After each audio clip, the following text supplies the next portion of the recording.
All right, here from West Haven, Connecticut, and Veterans Memorial Stadium. Hello, everybody. We welcome you to Big East football here in the HSG Network, a season opener between the Brooklyn Bengals and the New England Black Panthers. I hope everybody's enjoying themselves here as we have just entered spring. I'm Tom Wilkins, along with Harvey Gaber, and down the sideline, Dave Patterson. The two of them will be switching for our broadcast today. Howard Gaber, of course, taking care of the controls. You just saw the coin toss stuff, and I think you may have heard Dave Patterson there just chiming in for a moment. But anyway, it'll be Panthers ball to begin as Brooklyn won the toss. They'll choose in the second half. Brooklyn moved left and right. The Panthers right to left on the switch sides in the second quarter. And Harvey, you have a little bit of an idea on these two teams here. It looks like we're going to have a bit of a running fest. Yeah, it definitely looks like got some good players out there. And I'm looking forward to seeing this. I haven't seen any of these players play yet this season. Well, no one has. This first game of the season, but yeah, it should be a pretty good matchup. Well, I would expect, Harvey, we would have a lot of running going on in this particular contest. Now, of course, we'll be going down to Dave Patterson, our sideline reporter, for a couple of bits a little bit later on. You'll notice, of course, on this West Haven field, shared by Notre Dame High School and I believe West Haven High School, you can see that we have, shall we say, people still filing in here. We do have a little bit of a chance of rain a little bit later on, but it may not come until possibly in between games. We'll see what Mother Nature has in store. But for now, the sun is out. It's going to be 6. And let's go ahead and get Dave down for a quick sideline report before we kick off. Dave.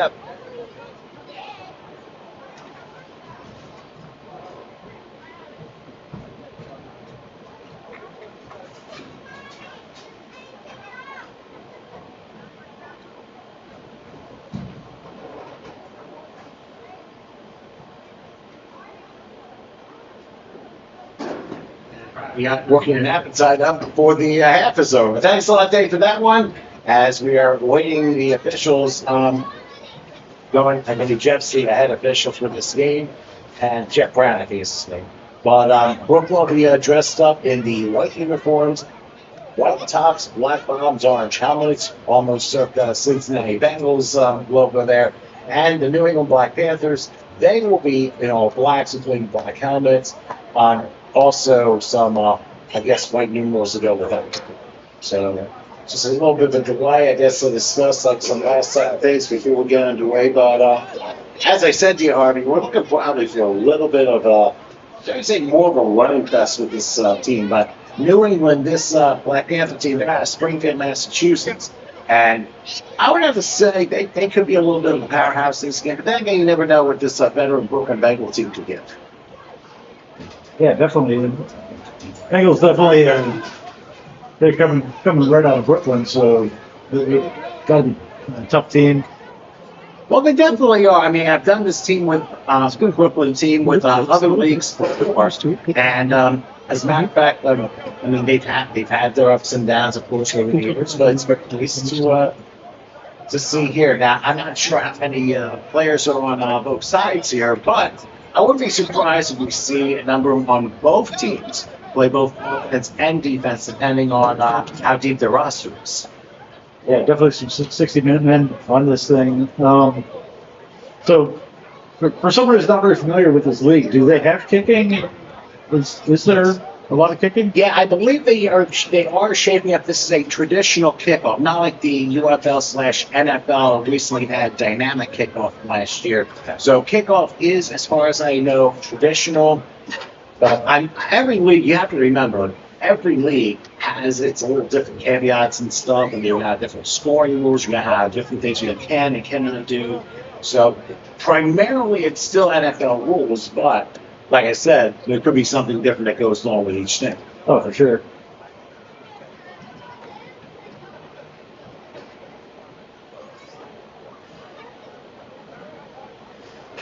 It's rather interesting. Now, Dave, you're on the sideline here for a second. What modifications do you expect primarily from this league in comparison like normal football you watch? Yeah. I guess I'll have to wait for him a little later on that question. Chicken wing. Yeah, it's got some chicken fin. On him having an early dinner on the sideline. That's all. And remember, this is HSG Network on YouTube. We thank you guys for joining us here on this what's trying to be a beautiful Saturday afternoon. A little breezy, but not too bad. Make sure you like and subscribe because we got plenty of other stuff happening, especially this spring with Big East football here on HSG Network. And we've got some youth football coming next month, so make sure you check us out. HSG Network on YouTube. We see crazy shots going to Troy. I think Dante also checked in as well. We do have a comment for you if you want to group team off. Just be mindful of who's watching this stuff. That's all. So this is a Netflix rules then. Pretty much anything goes. We're definitely trying to be a little bit more discreet here, right? The problem is they send us the rules and it's supposed to be the new kickoff. Oh, you're supposed to use it. Oh, so they are going to use that exclusion zone. Well, one of the teams they were talking to said they never practiced. So I think we know the rules, but the teams didn't.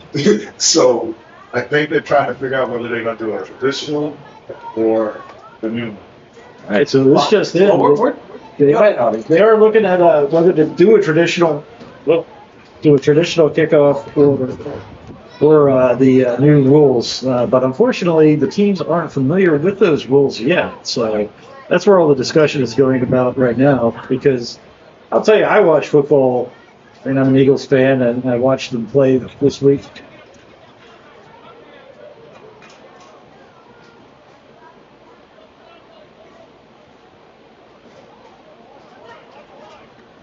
Oh, that's definitely good. Back to square one after all that delay. Probably the kickoff we're more used to anyway, but hey, that's beside it. Like I said, every league has its differences. Some people will do this, and other leagues will not. All right, referee blows this whistle, and we are underway with a short traditional kickoff and taking it about the 20-yard line. Trying to make a turn to the 30-yard to this old man, a juke move, and down to about what looks to be the 38, maybe the 39-yard line. That was a very nice return by Jonathan. It was the one who got the short kickoff. So that'll mean the Black Panthers on 1st and 10 from their own 38. So, Harvey, what do you expect to see from them? I'm probably definitely gonna see a running play to start. Just like you said, they're gonna play it safe. Obviously, it's the first play of the season. I don't think they're gonna do anything gimmicky or anything like that. It's still be a solid run. Well, I don't know, Dave Sander, what's your thoughts on both teams? Are we going to be seeing a lot of running, or there's going to be some passing mixed in?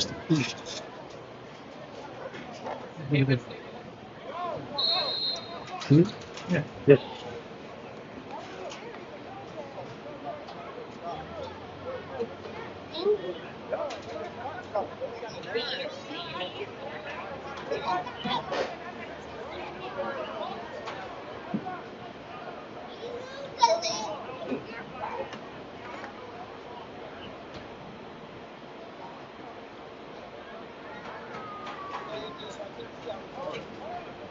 Thank you very much for that, Dave. In my honest opinion, I think every game's about penalties and turnovers. But I also believe execution has a lot to do with it as well. Let's see how far these two teams have come to the practices. So we get going with 1st and 10 with full receiver set, tripling to right. And what do you know? It's a run, crossing around, and a good stop at about the 39-yard line. So really no gain on the play. The person who trying to 46. That was 46, and just trying to get this one, but that would be Ryan Hakeem Hill, who was able to come around, got no gain on the play. So that forces a 2nd and 9. So that'll force a 2nd and 9, as I think they probably lost about a foot. So needless to say, we've seen Brooklyn's defense a number of times, and they've looked a stingy bunch. Yeah, they definitely showed their colors there, or should I say showed their stripes, because they left better. And stopped the run really quick. So you think they're going to continue with the run, or you think it might actually be a pass this time? Well, I would have to say they're going to test a couple things out to see what the Adventist defense shows. They're shocking. Well, we're going to go spread here with a guy on the left, 1 second. Here we go. 10, and yes, indeed, there's a pass. He's Let's got get big time. one, too. And he's going to throw deep left side. Oh, beautiful. Nice catch. A nice catch. And the part of Cannon from this one. Number 2, who was able to make a nice throw. And a first down for the Black Panthers. They're going to spot that 35 yards. That's a 26-yard pickup, Harley. Beautiful. So, yeah, so maybe the run game is not going to be the flavor of the day. They might actually try and get some Chip the replay. Well, while we take a look at this replay, Yeah, let's see it. I'll show you what happened. I mean, that ball had a little bit of air time, but you'll notice as he rolled left, that was a lot of room and right kind of like a little pump fake. A little bit of a high throw. It was a very nice catch there by Hammond, and that makes it 1st and 10 as the Black Panthers will have it at the 35. Again, a spread formation here. Ooh. Whoops! It was a bad Flag on the step. play, though. Yeah, well, it didn't matter anyway because it was a bad step. All right, so a 5-yard penalty on the false start. Still making 1st and 15. There you heard Jeff Brown, the referee for this contest, and his microphone. So, hey, gotta try to see again. So, the 1st and 15 to the 20-yard line. I believe this field is shared by Notre Dame High School and West Haven High School. As you can see, the iconic Notre Dame logo on the left, and West Haven will be to the right. They'll be soccer surface. It looks like a hard field to play. It looks like the traditional AstroTurf. And they also use it for soccer, too. Well, it's a multi-purpose field. Yeah. They do keep it in nice shape. But, yeah, that turf is rough. Right, and it's actually, I mean, it seems to be relatively new, but let's see how the players handle that as we have 1st and 15. As Duarte is back to pass another one, and he might take. Well, I think he's going to take. Nope. Oh, he drops He it. just, the ball slipped out of his hand, butter fingers, and now they're going to rule an incomplete pass. But did he pass one in scrimmage? Hey, Dave, what did you think about that one? Did he pass the line of scrimmage when he threw it, or?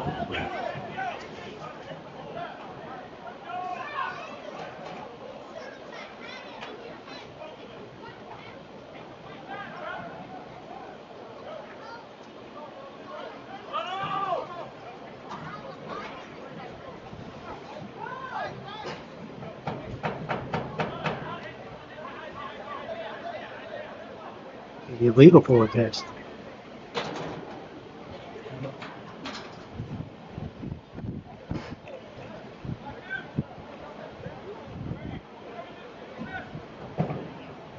Oh, wow. So forget everything we said. They inadvertent whistle because they are going to replay it down. Let's just pretend we had offsetting penalties on that play, and we'll do 1st and 15 all over again.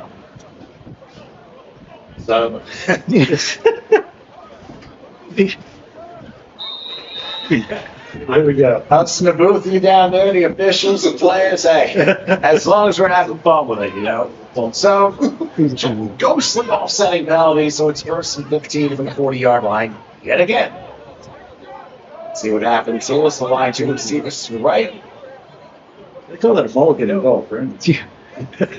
Hey, Tom Brady would be proud of that. There we go. Running upside and pushing over once again is Ryan Hill, the running back, and he's able to get a very tough yard to a 39-yard line. And I tell you, Harvey, that Brooklyn defense is doing well against the run so far. Oh, definitely. They were bouncing on them, just like the Eagles do. It was pretty impressive. Well, it's always a matter of anticipation. And if you're able to anticipate what guys going to do, you have a better chance of winning. Yeah, I could see that play from here going bad. So, and I've never played. So. Well, there've been 2 runs, and one was a sweep to the left, and the other one would be a sweep to the right. So I would have to suspect that they tried the other way, and they were just kind of figuring everything out, you know? Yeah, and again, first game of the season, players just get used to the plays and doing what they have to do. So let's see what happens here. Point. So after a yard gain, 2nd and 14 from the 39-yard line. Let's see what Duarte decides to do. I'll have 2 receivers to the left. So I think that was lined up to like he's more of a fullback now. Whoops! Right side of the line moves and got Yeah, there's another false start by the It was the offense. right side of the line, and it looked like 24 moved on that. That would be Cameron Brayman. And he was lining up, I guess, as an extra tight end in that particular situation, but unfortunately did not get the snap count right. And now it's 2nd and 19 for the Black Panthers. We're in the opening quarter here in HSG. Now we're East football, Brooklyn Bengals, and the New England Black Panthers. Whether you're in Connecticut, Massachusetts, or elsewhere, thanks for joining us here on HSG Network on YouTube. Big East Football Week 1 here from West Haven. As a break model, we have 2nd and 19. And we'll spot the 34-yard line. Duarte in shotgun. Happy enough to his left. Looks like they're throwing an audible. Well, they did a lot. They changed the play. They based upon how Brooklyn shows their defense. There's the snap rolling right. There's gonna be another big Gonna one. take another deep one. He's got to be a little bit wide. There was contact along the right side. There was a lot of contact. It almost looked like a bit of a pass interference. Which is speaking. Well, hey Dave, what did you see on that?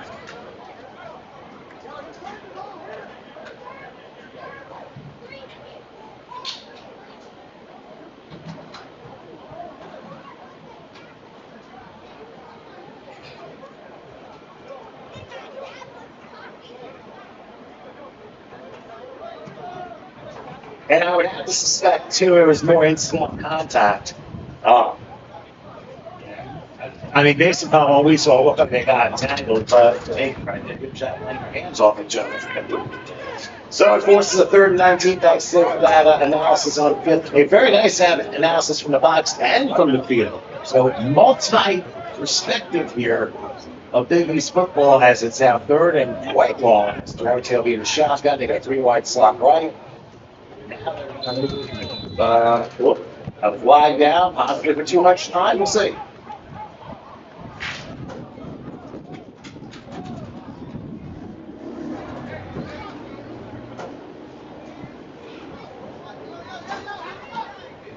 You're right, David. It looks like Cameron Brayman, that's the second false start of this drive, and all of a sudden, after a long pass for a completion and first down, the Black Panthers find themselves at 3rd and 24 from the Bengal 49-yard line. Not exactly where they wanted to start this opening drive of the 2025 season. Let's see what they decide to do here. It's setting Already almost 7 minutes off the clock. Talking, make sure everyone's lined up correctly. Heavy on the right side for this one. Not going after the gun. Duarte will take the snap. Looking, makes a move, and he could not get out of the claws of one of the fingers. And it's number 27, Glenn, Dave. Obviously, there was a Mississauga on the line. What'd you think?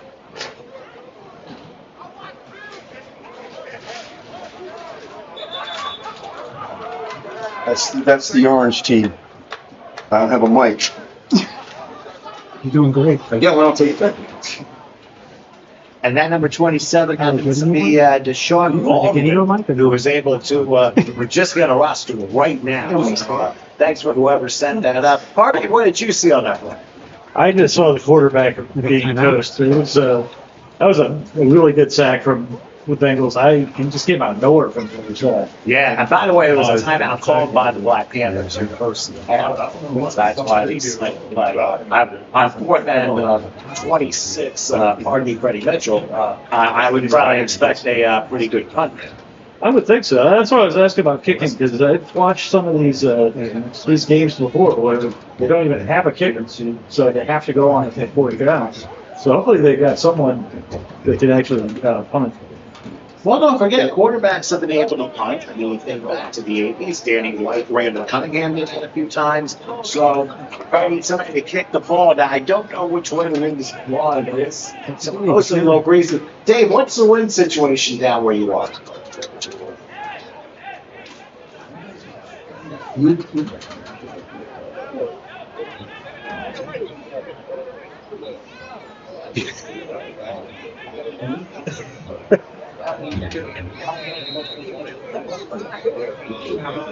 All right, I'll stand for that. And yes, it will be a punt. And, you know, my guess is maybe the gentleman is not used to playing that position. That's why he was jumping off a couple of times. So, all right, let's see how the punt goes. Is standing at 38 yards.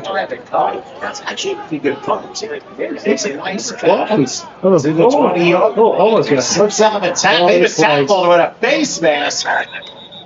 And he goes down the 20-yard line. I'm not sure. I think they may have blown the play dead, but right after the face mask happened. I mean, Dave, that was pretty obvious, weren't you think?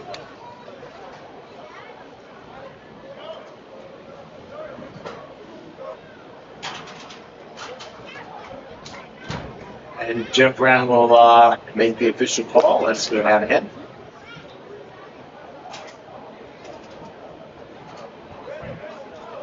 And you're coming off a timeout on this right before the punt happens, and then a 15-yard penalty. You're already assisting Brooklyn with a 1st and 10 at the 35-yard line. Not exactly the way that the Black Panthers want to start this thing. No, not at all. They're almost acting like the 12th man from the Bengals. I'll tell you, Jonathan Hammond, though, that number 12, so he was the one who kicked. He's also the one who caught that really incredible pass on the second play of the game. So he's definitely someone to look at. And I think he's a true 60 minute because he is out there on the field right now, and he's going to be a defender as well. All right, so the 1st and 10 for Brooklyn, their opening possession of the 2025 season. They got a little help off that special teams penalty, as well as the 35-yard line. They'll have 3 wide slot right. Quarterback to get the signal under center. They're going to hand this one off up the middle, bouncing off one tackle and another, and then pushing all the way down to the 34-yard line. They're 23. Number 30. Number 30, there was a DJ Villanueva. So here they have, and it'll be 2nd and 2 for the 43-yard line. Again, lining up in the same formation. Again, in the second here. Under center, under hand up the middle, bounces off the middle. That's a 1st down from the 47-yard line. Dave, is that what you expect from the Bengals offense?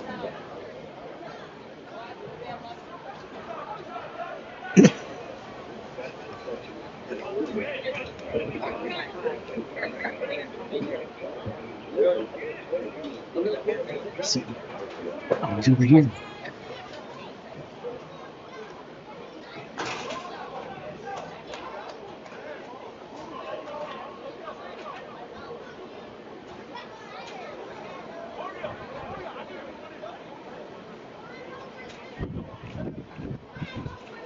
Brought to you by those Tree Water. Thanks a lot, Dave, for that. 1st and 10 and 47-yard line. And let's see what goes on as we got a play fake. Looks like a bootleg, and we got a flag down too. Tackle down to the strike. By the way, that was looks like then 1. Number 12. The official got to figure out the penalty is first, but trying to beat the penalty came on the play, which may seem like holding, but Jeff Brown will tell us what it is. sorting it out right now. Top block.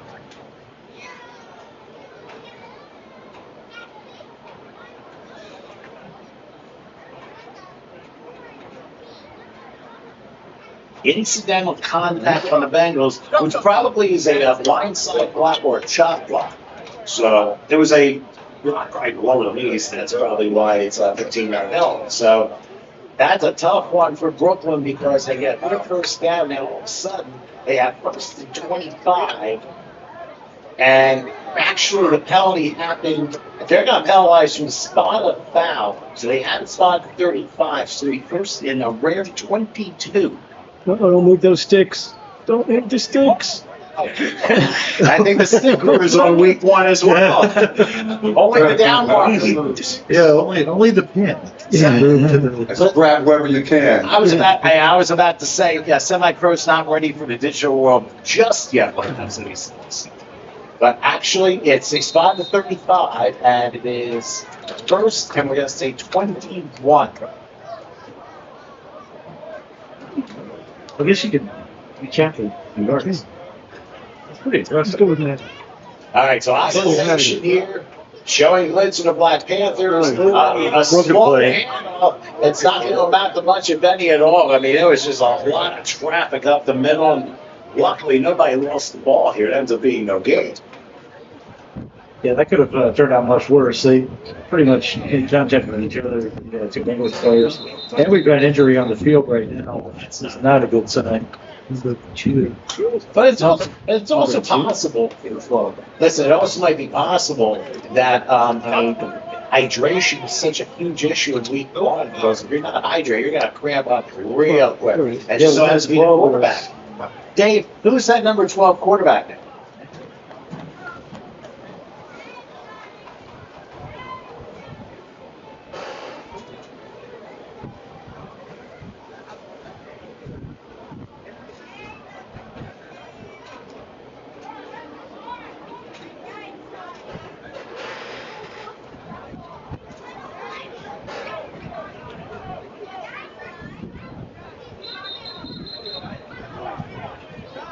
That's also true, and you also have to consider the way he was coming off the field. He was hopping off the field. It makes you worry. Cross behind the screen. Can't speculate, but hopefully it's on the series. It's one of stickers.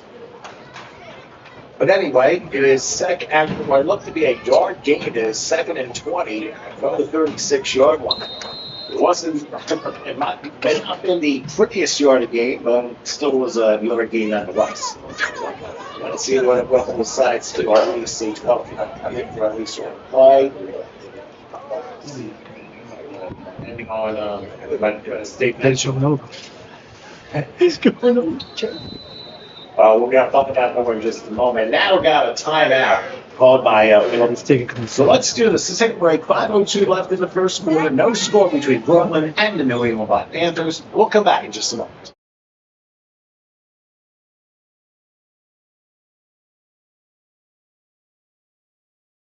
Ah, adulthood. A time full of questions. Like, why is sleep so elusive? How did you end up here, where choosing fruit is the most interesting part of your week? And, of course, the thrill of energy upgrades. Rebates, tax credits. Where do you start? Introducing the Clean Energy Hubs. Get connected to a real person, ready to help you with rebates, tax credits, contractor options, and more. At least there's one part of adulthood we can help you with.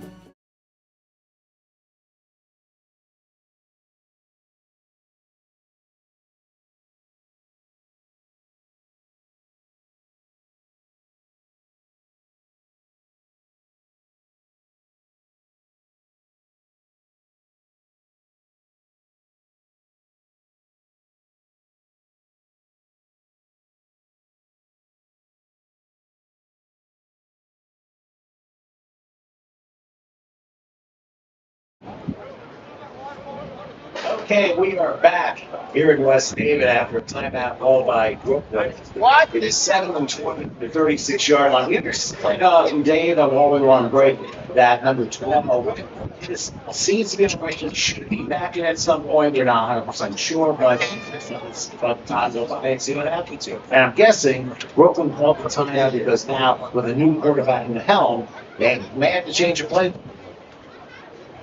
That's a change it back down to second down. I thought we were at fourth down. Now we're back to second. The yards, well, the 15-yard line side block happened on the first down, so they had the 1 yard penalty. We had the 1 yard gain, the injury, the timeout.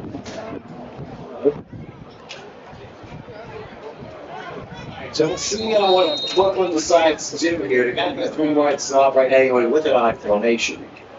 2nd and 20, and somebody jumped the motion to center. There was a move.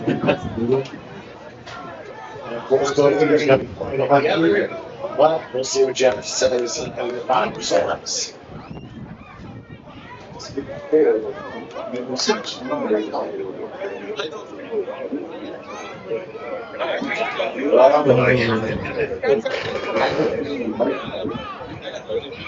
All right, now we're It also might have been an illegal snap, too. So they rule the false start, and it's now 2nd and 25 back at the 31-yard line.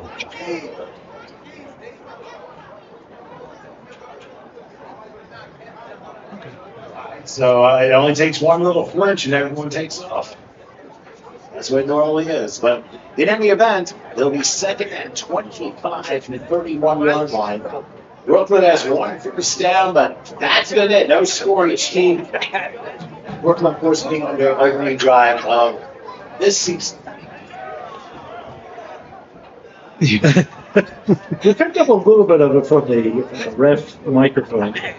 NSFB. Here's the handoff, and it's only going to go from maybe the yard to the 32. I was about to say NSFB, non-safe broadcast. Yes, we're definitely not being negative rules where anything can be said. Well, anyway, after the 1-yard pickup, of course, it's 3rd and 24, and it'll be interesting to see what the backup quarterback Brooklyn has up their sleeve. Now, keep in mind, the Black Panthers also had 3rd and rather long, and things didn't necessarily work in their favor either. So maybe it's a slight chance for redemption by their defense. Oh, for sure. I think they definitely want something to prove. They want to keep the Panthers and keep the Panthers at bay and stop them here. This is a really good field for position. We have somewhat of a lead. Well, we're coming now. Let's get through this play first. On 3rd and 24 from the 32-yard line. And they're going to pitch out. Are they going to go half back? Oh, that's a big one. They tried, didn't they? Oh,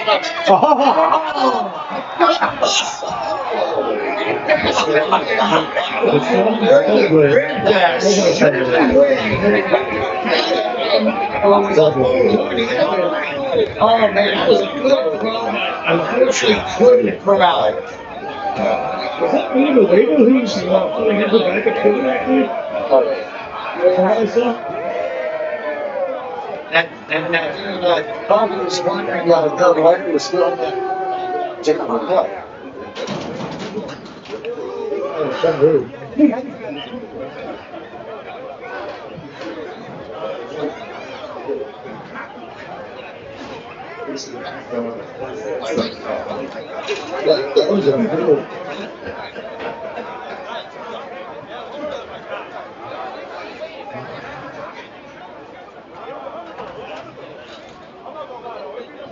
Keeping everything interesting there. Now, the little at 38 character is a Sheer Harris.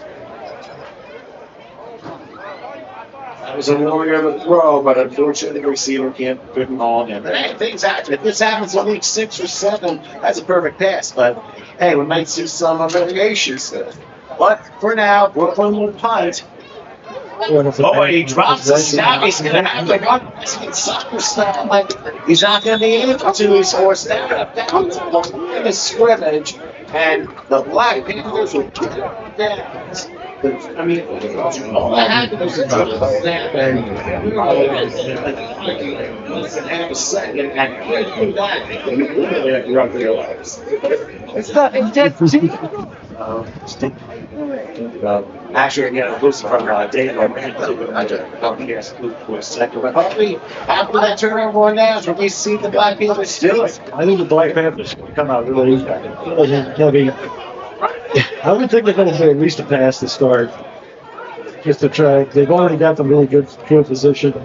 I think they're going to do a good run for the end zone by passing it. Well, that's not a bad idea. But keep in mind if, probably with the pass, but if they try and run, they might try something else up what they expect. But, a four-yard field position, Black Panthers have it to a Brooklyn, first and 10, 2:40 left in the first. Nothing yet, but as I said, we've had a pretty interesting first quarter to the first week of Big East football season. So, Harvey, your thoughts so far? It's been a very defensive game, and penalties, like we had talked about right before the game, penalties are already a key here. And evidently, I thought we were going to see another one, and that didn't work. Brooklyn's defense steps up and forces a 3-yard loss. Maybe they shouldn't have studied. But then again, I'm up here in the booth. I'm not on the sideline, so I can't really tell them what's going on. Dave, what do you know about Brooklyn's run defense?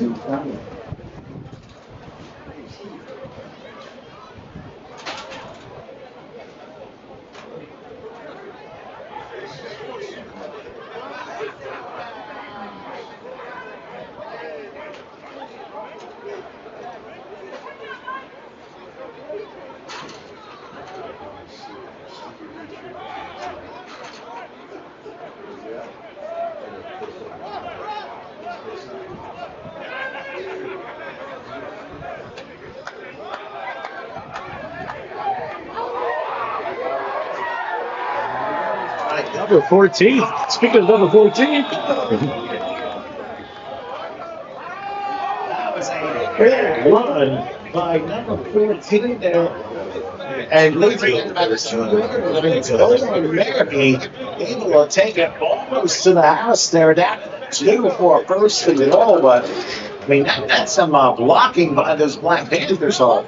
Yeah, they finally figured out what the Bengals were doing and found the hole and just got right through it. It was very impressive on the Panthers. Yeah, considering they had a lot of trouble with the run early, they had a solid back who was able to take it, and Clark is going to run down because they're probably going to hit quarter time. Actually, I was thinking, they go oh, but it's a broken slam. and the ball is out. And the quarterback, Chris Duarte, ends up running it all the way back to the 13-yard line. Oh, and there's a flag. A late flag. And now late flying to 15. Let's figure this one out. Somebody's unhappy. Oh, it's like a flag. See what I heard it. And now it's raining. Yeah, we can see that from up here, 88. Well, we'll sort it out. Let's see what Jeff says about the whole thing.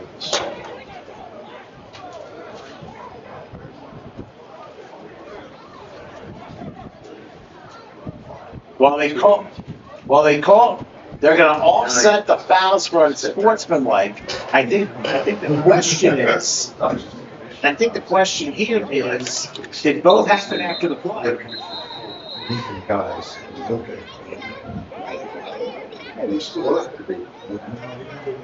Yeah, I didn't want them to like start yelling at each other. I thought that was going to happen.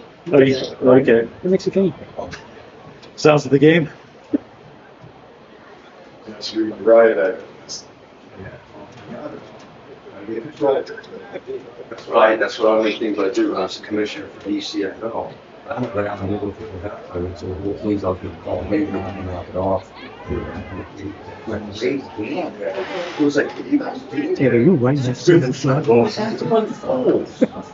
No apparent. Well, Right behind you. as they say, I mean, there's still a lot of football going. Things tend to even out, so we'll find out as to what takes place. But both fouls did happen after the play was over, so they cancel out, and it's going to be 2nd and goal from the 12. Now let's see what the Black Panthers have. 27 seconds left here in the first. what? That would be nice. Would it? The way they play. The way they play.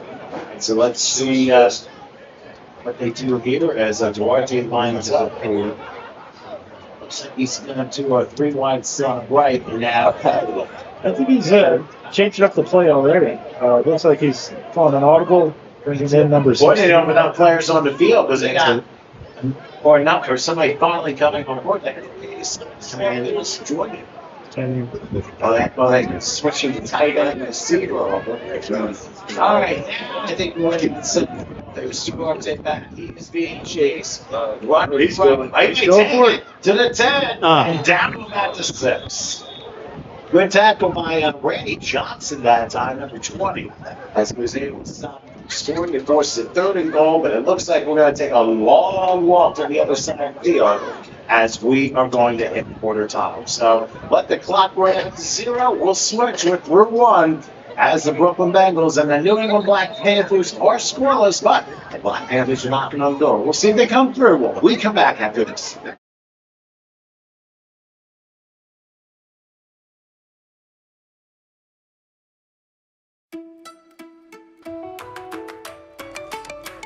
Seriously? Hello? Are you awake? Why do you do it? You're ignoring the cones and the work zone. Don't you see the flashing lights? Caltrans is working right there. Right next to your speeding car. That's my dad. My mom. That's my papa out there. Wearing only one of these. Please slow down. Pay attention. How would you feel if that was your family? Flashing lights mean move over.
All right, we just had to figure some things out here as we begin the second quarter here. As the New England Black Panthers with our ball and goal at the 6-yard line. The Brooklyn Bengals looking for the first score here. Chris Jordan, the quarterback in the center here. What they decide to do. They gotta hand it off. And look at this! Oh, they got nothing. They got it. For a 1-yard loss, I'll tell you what, Brooklyn's defense is doing a heck of a job on driving up Keenan Hill, who just is new. To run it. And what's your thoughts so far? There's been nothing. That's why I said the Brooklyn defense has just been a wall during this whole game. I'm pretty impressed with them. But the Panthers have to find a way out of this. And I'm still thinking the air game is the way. So get some air power on them. That's probably what I would be doing. Well, with a short field and a 2-yard loss, 4th and goal from the 8-yard line. This is a big play for Brooklyn. And I'll tell you what, they make this stop. They're going to get the momentum right back, especially if they get a couple first downs and we beat the position. That would be big for that. Well, he's working the shotgun. Hakeem Hill to his side back. He goes and come out. Oh, no. Nobody there to save him. Oh my God, the quarterback is toast. Well, he got flattened big time by a Brooklyn Bengal. Let's say that 3 times fast. And a huge chance for the New England Black Panthers goes awry as they turn the ball over on down and think back to that bad step on first and goal that precipitated the whole game. So let's take a look at that. Yeah, let's do this. Fourth down play. What'd you see here? I mean, look at the Bengals. So the Bengals were already lined up ready to pass. Just wide open on that quarterback's leg. Just took them right down. I don't think the quarterback had any time. I don't think the quarterback even knew it was coming. Well, I mean, they were playing man coverage at that point, but that was the next to jailbreak blitz, and I'll tell you, Duarte, where she had that drive back. So thanks to Brooklyn's defense, they will have the ball at their own, looks to be 17-yard line. They'll have first and 10. And tell you what, after a couple of fan breaks for Brooklyn, let's see if they are able to capitalize on this. So who's back? the quarterback this time. What's that? I think 12's back in. Oh, it's all back in? It might be. That's the. Yeah. Very good. It's definitely now. Here's a handle around the right side. You know, to about maybe the 18-yard line. A flag comes down at the end of the line. Let's see what this is all about.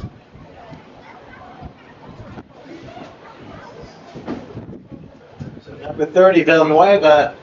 So gets a yard, but he might get 15 more.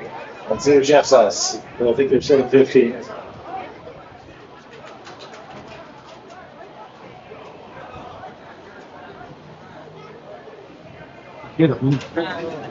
It's fun to pick up here, as you can tell, as referee Jeff Brown announces a major face mask. It's a 15-yard penalty. Simply gained some momentum off of some Black Panther mistakes, Harvey. Yeah, that's not a good sign for the Panthers. And if they keep giving up all these big penalties, It's a chunk place.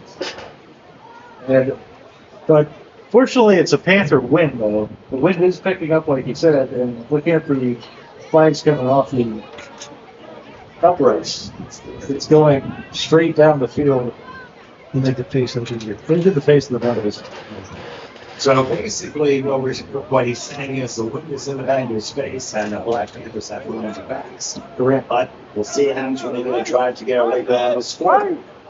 It's 12 returns. Oh, they're showing Oh, the legs. very high Damn, speed. holy smoke, that is Jimmy Johnson like timing. I mean, that was quiet. That was quiet play by 71 that time, who just busted in. That would be Owen Montefray. And 46 assists. I mean, hell, not only fullback, but also defender. Yes. So he's making his name on both sides of the ball today. Whether not only is it the wind at the Bengals' faces, it's also the sun too. The sun's just starting to come down now. We got a couple hours till sunset, but the sun is right in the Bengals' eyes right now. You can see the shadows on the field. It's got to be hard to play. It's almost like when you're playing in Dallas. Well, did you have to remind me? But then again, whoever designed the stadium probably did intentionally. I should have gone north-south instead of east. I always wonder if they did do that. Make sure they don't leave. But beside that, so after a 4-yard loss, it's all the way back to the 29-yard line. 2nd and 13. They have to get to the 42 for the line game.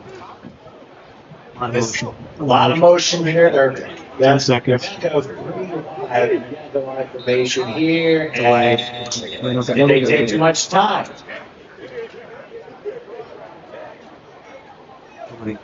It isn't the delay game, so it did take too much time. So a 5-yard penalty there, and all of a sudden, they're finding themselves going the wrong way. 3-yard loss in that delay game. They got 2nd and 18. Harvey, what do you think they're going to pull out back here? I don't know. The Bengals have kept it on the ground the entire time. They haven't gotten too far in front of the Panthers, but maybe they just don't have the arm to get out over them. So I'm expecting more running. Hopefully they can figure out a way to get through the Panthers' board. All right, so 2nd and 18. They get the ball to 24-yard line in the center. Oh, it was a fake. Gonna take a shot. It's on. It's on. It's gone. That's 23 taking it. That's David. another high tackle. That's 28. David Fisher for the Bengals. So I was wrong again. Okay. And Why do you ask me this? I'll tell you what, that was a 48-yard pickup on that pass to Fisher, and talk about Brooklyn really flipping the field. They did exactly that. Let's take a look at the replay. That was not the most perfect spiral in the world, but you'll notice from the quarterback, he had 2 receivers going down. Look at this. Fisher just stopped, caught the ball, and then took up as long as he could. Almost another high tackle, but they did not call that. And ends up being 1st and 10 from the 28 He stayed of on the the Black channel. Panthers. So, Dave, what'd you think about that?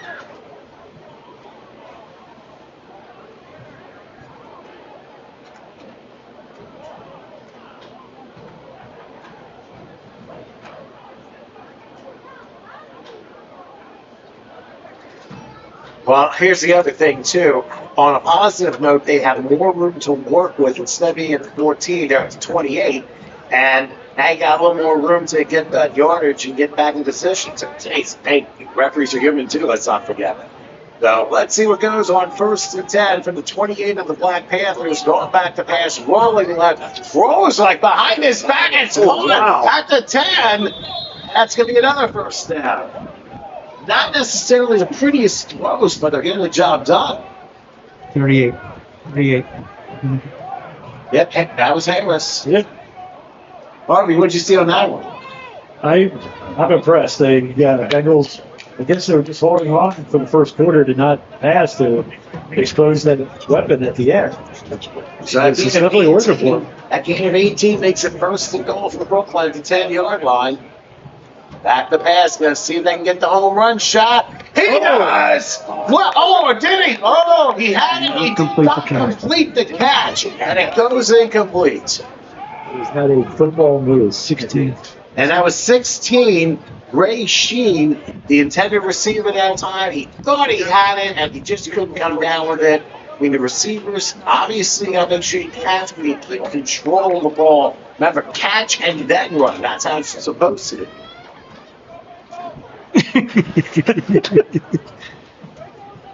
Tough break there, but it's 2nd and goal from the 10-yard line. But I'll tell you, Brooklyn, in a game where we are expecting a lot of running, the pass has been the weapon of choice here, even with the wind in their face. So now the question, Harvey, do you think they run here, Harvey, on 2nd and goal? I can't make any prediction at this point because I was not expecting those pass plays to get them to where they're at. I 2nd and 10. I would think with 2nd and 10, and they are in the shotgun, I think they are going to have to pass. They go empty gun on 2nd and goal, back to pass, Ooh, and it's a lot of that one got away from the quarterback that time because that sailed on the receiver incomplete.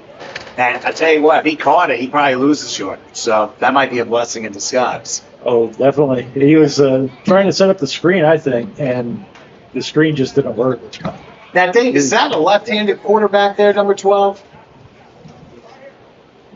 Yes, it is. It is. It is. I see. Yes.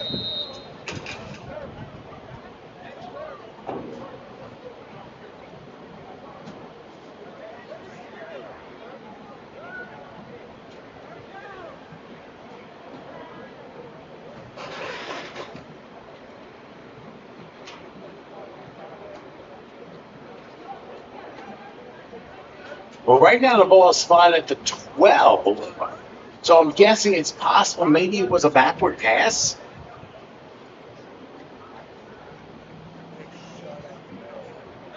Okay, so that's why it's 3rd and goal at the 14-yard line. So by the way, our sideline reporter, Dave Patterson, he is literally in dangerous position here, standing right next to the goalposts here. Right, yeah, comfortable shoulder thing here. All right, here we go on 3rd and goal. Quarterback sneak. And not going to work. Oh, he slipped out of one, but he won't slip out of the other. Only about a yard or two, down to about the 12-yard line. That was number 88 for the Black Panthers. He was able to bring him down. That was Sean Wiggins Rivers. So, And don't break. so right now, Harvey, you're looking at dead but don't break defense by the Black Panthers. They're probably trying to outdo Brooklyn at this point. Oh, yeah, with 13 yards to go, 14 yards to go, it's going to be a hard road to go. Again, that's what I was asking about kickers. I guess there's no kickers for field goals out here, is there? Well, in these semi-pro leagues, they are gold, but they're also extremely hard to find. I would think so. Have you ever tried kicking? Well, hold on a second. Penalty flag throwing, rather.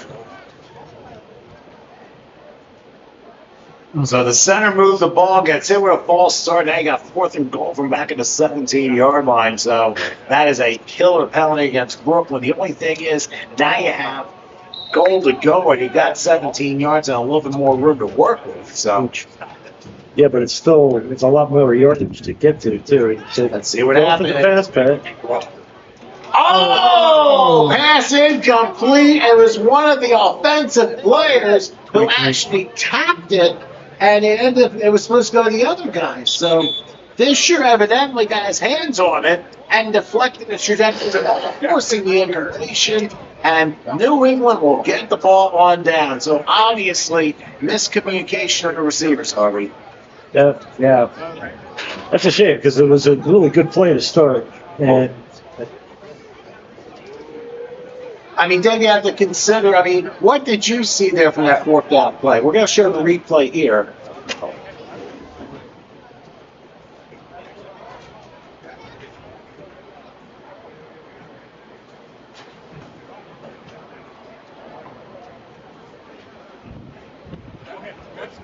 Right has to get shipped to the hotter hands. Oh, the overhits on the we have to right.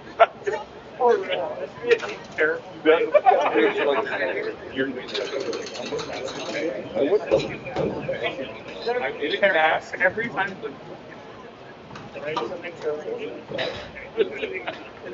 Hey, Dave, just one question for you. Who comes up with these names? Yeah.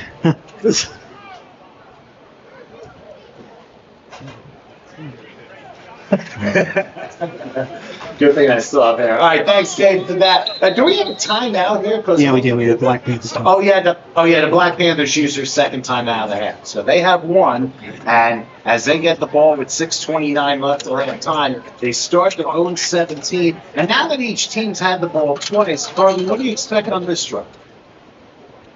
I think they're going to probably do some more running this one, at least to start, because they haven't, with the exception of that first play, they haven't really gotten that much going on the run, or on the pass. I'm sorry.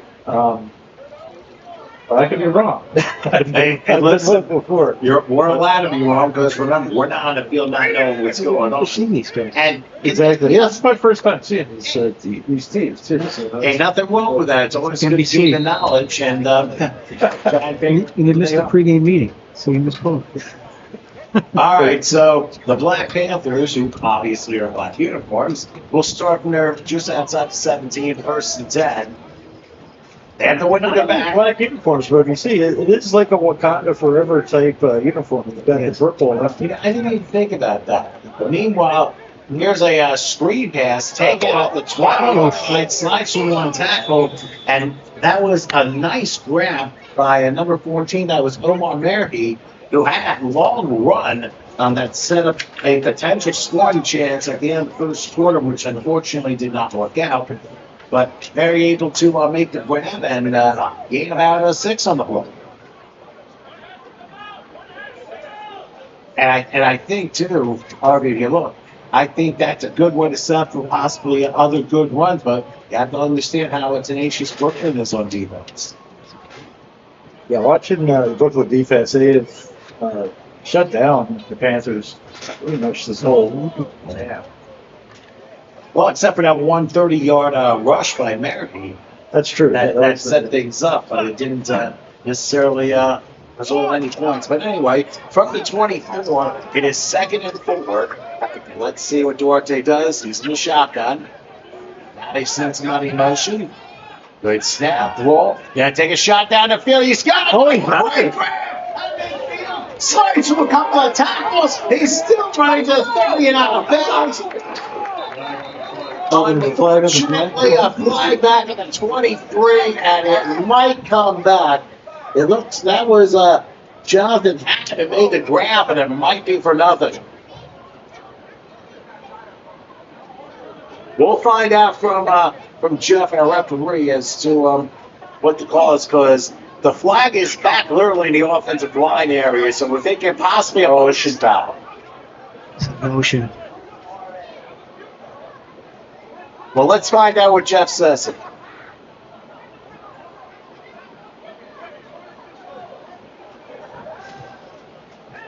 So obviously, not enough down the line of scrimmage, or something was like the tight end or something like that. But something they couldn't do, and it cost them a long gain and backs them up to a 2nd and 9. That was pretty much the game, the best drive of the game right now. if had gone through. Someone was in the wrong spot. So I'm guessing that Dave, somebody was in the incorrect spot.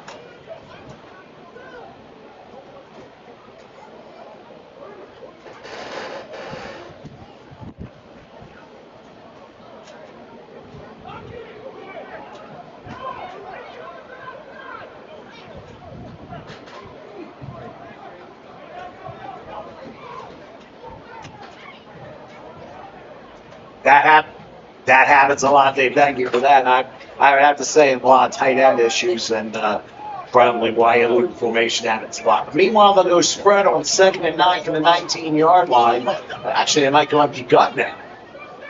Duarte. Empty backfield. Gonna be a big pass. They're gonna throw them out passes. Front to midfield. Down all the way to the 40-yard line, and that was Lamar Mary. He has suddenly exploded onto the scene there.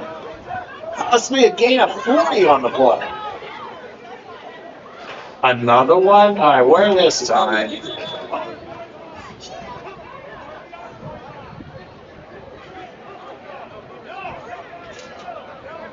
Yeah, it was a offside.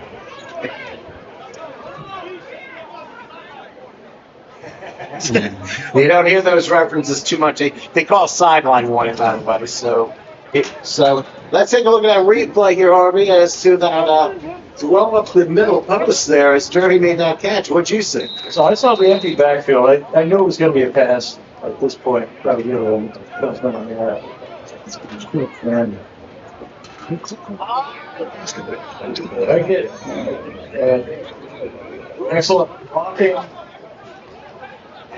Didn't just have a 14 wide open. Well, and not only that, he lined up next to Duarte there, and lined as a receiver, and that's what he gives the Barriers a handoff. Trevor, 37-yard line. Mary that time. Not only good receiver, but also good runner, too. Just short plays. One receiving and one rushing here, so that's turned out to be the secret weapon for the Black Panthers. So we're under 3 minutes left, and this is we do have a 2-minute warning. So right now we're looking at second and 6 from the 36-yard line. Assuming that Dave knocked some of the coaches for the 2-minute warning. Remember seeing the Wolf back now, they won their game over there against 22-0. Let's see what goes on 2nd and 6 from 36. We'll see if they get the playoff out of 2-minute warning. They just get it off. They're driving back. He is scrambling to his right. He is trying to run. He will throw. He's got made up.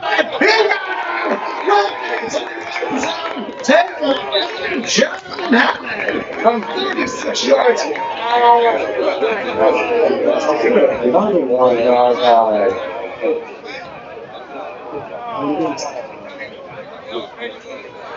We'll see what the officiate crew says here. It's might be all premature, but we'll see.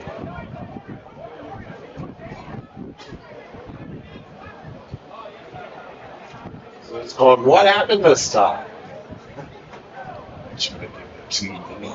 It sounds like it could be a blindside one. Now that negates a touchdown and forces a 2nd and 21. Now we had the 2-minute warning here and a minute until halftime. So what's looked to be 2 potential scores have ended going for nothing.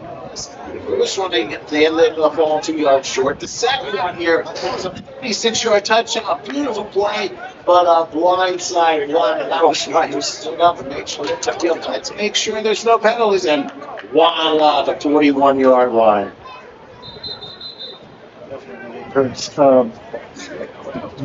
We are into the 2-minute. Right, at a minute 50 seconds, still have time. So, as a reminder, Brooklyn has 2 timeouts there.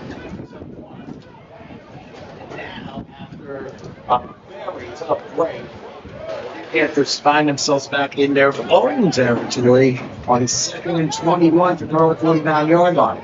Okay, man. That's why I didn't take the time off. You don't see too many calls where you have a great play, you get thrown out because of some penalty that came out of nowhere.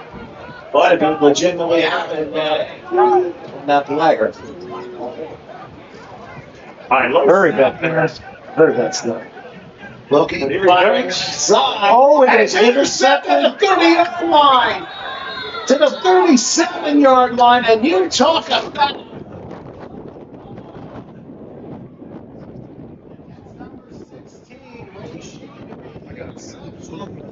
one play can turn everything around, and 15-yard block through interception has just happened, and Brooklyn gets that's all at first and 10.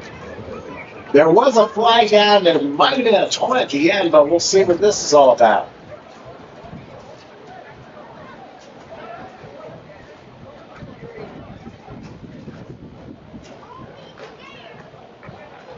Let's go, Jack.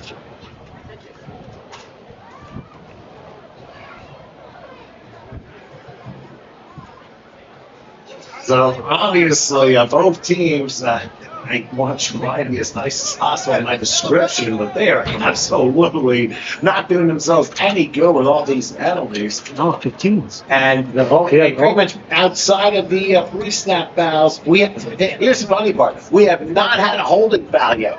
But we've had either 5s or 15s, whether we have false starts, formation fouls, or personal fouls for below the knees, wide side, or taunts such as what we just saw. But, and listen, and now containing emotions, and he just came back with a big play, and I mean, that's got to be very difficult. And if you're in the mind of one of those players, it's like, how do you kind of balance it out, Arby? You have an answer for that? Yeah, you just have to put your emotions in check, but I could see it would be hard because that was probably the defensive play of the half right there. Getting the interception. Well, I do agree with you, Harvey, but also forcing the first turnover of the game, I think that also qualifies. Right.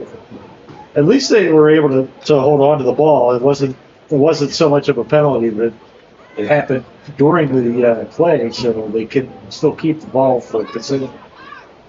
You can get to go over. Yeah, they do.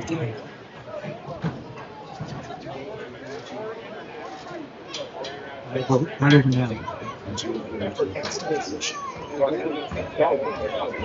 All right, so there's Brooklyn ball after the turnover. First and 10 from the 23-yard line. Information this time. See if Brooklyn can capitalize off the turnover. Here's a handoff left side, and now they're at the 33-yard line. But that's what it's like. EBF song for 2023. So, all right, so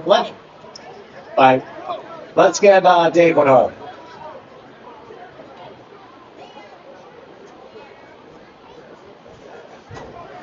Oh boy, all the time. So what's the nearest distance? And here we go, our first holding foul. It's first and 20. Oh my! Just talking about. Well, it's a flag fest here in West End. Hey, Dave, you got an interview going on?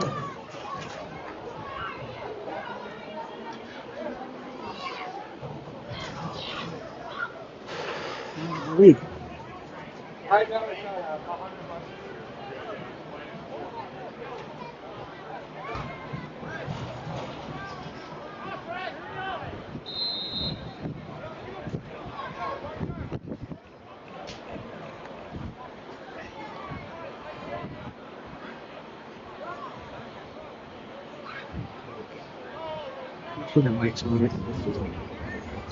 Move the mics number on.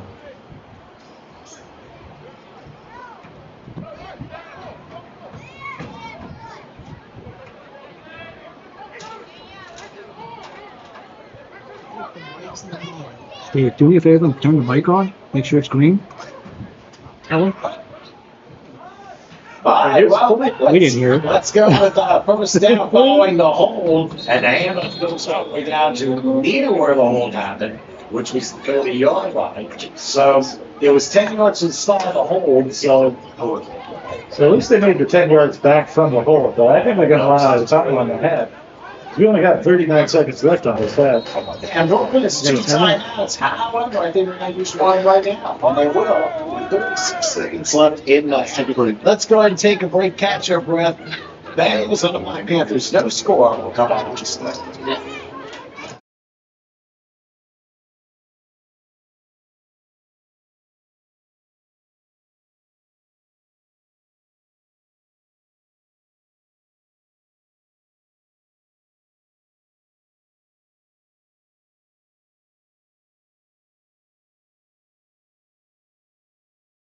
This is the story of a boy who is very sensitive to lights and sounds. So he built secret hiding places where nothing could get in. The boy didn't like looking people in the eye. It made him feel uncomfortable. One day, he found out he had something called autism. His family got him help, and slowly, he learned how to live with it better. Early intervention can make a lifetime of difference. Learn the signs at autismspeaks.org.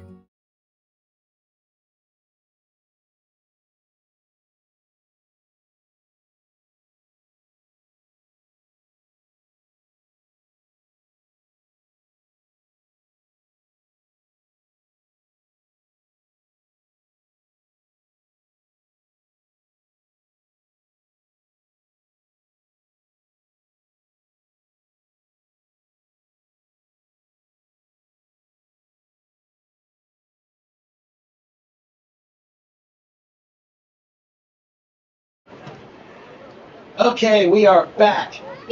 As we're at 36 seconds till halftime, Brooklyn just calling the timeout. The situation is no score between the two teams, but Brooklyn, who will get the ball to start the second half, let's not forget about that. They have the ball their own 30-yard line. They have 2nd and 3 coming up. Both teams have had opportunities to score, but either a bad play or a penalty have cost them dearly on both sides here. And even Howard, our control person, is thinking he should kneel, but I don't think let's see. No, they're not going to High kneel. formation here. They have to do something big, though. So let's see if they can do it right here. They're trying. Taking a run now in Chase, slamming on the break, and then slam down to the ground for a sack. That was number 28 for the Black Panthers. And that would be a Ramil Paula. And then the Black Panthers call a timeout with 26 seconds left till halftime. Why would you think a defense would call the timeout? Straight it out. I guess they're thinking they're going to get the ball back. Well, Get at least one play. Well, just got to remember, too, Harvey, that anything could happen on a snap. I mean, there hasn't been a real clean game. But remember, it's week 1 for everybody. Everybody, from downstairs to up here, for everybody, it's week 1. So we're all getting our feet wet. But the bottom line in all this is some crazy plays to happen. And you have to be ready for anything and everything. It's definitely valid. Who would have expected the Panthers to give up the ball if they did? To put them in a situation where they were. And not only that, Harvey, let's not forget about the Brooklyn doing the same thing. So it's been it's been a competitive, tired game. I mean, it's been a little bit emotional at times. I mean, they're feeling everyone else out. That's pretty much what it all comes down to. 22 hours. Now, according to our scoreboard, the Black Panthers do not have a timeout left. Now, I believe, like on the change of possession, when Brooklyn turned the ball over on downs, I believe they were able to use their second timeout then. But they did. They can take a knee. So at this point, Brooklyn, who had that big loss in the second, that 3rd and long, probably just be advisable to say, get the ball start second and let's not do anything stupid. And it looks like everyone's lined up at halftime formation. And now Brooklyn's going to use their last time out anyway. Hey, we can't put it over in the second half at 4 timeouts. That doesn't work. So Brooklyn We used it last time out, and I'm wondering if for the halftime formation, I mean, I don't think I had the right personnel on the field for it. That's probably it, because it looks like everyone's walking off, but there's still one more play that they have to end the second quarter. So It looks like everyone is done, though. They're already walking off their half. or they kneel down. Maybe we didn't see it. Maybe we didn't see it. Oh, there was a kneel down. They kneel down, okay. So this is the end of that. Yes, we're at halftime there. But probably Yeah. He actually did. He kneeled. We just Oh, he didn't did? see it. Whoops. I was It's okay. I don't think either team has the run to get through it, and it sounds like they're going to probably be more passing on the second half, because that's about the only thing that's really been working. That's been a really surprise of the game. But anyway, we're at halftime here in West Haven. Brooklyn Bengals and the New England Black Panthers. No score. Brooklyn ball to begin the second half. We'll take a break and show you a little halftime stuff. And we'll come back in the second half in a few minutes. Please stay with us.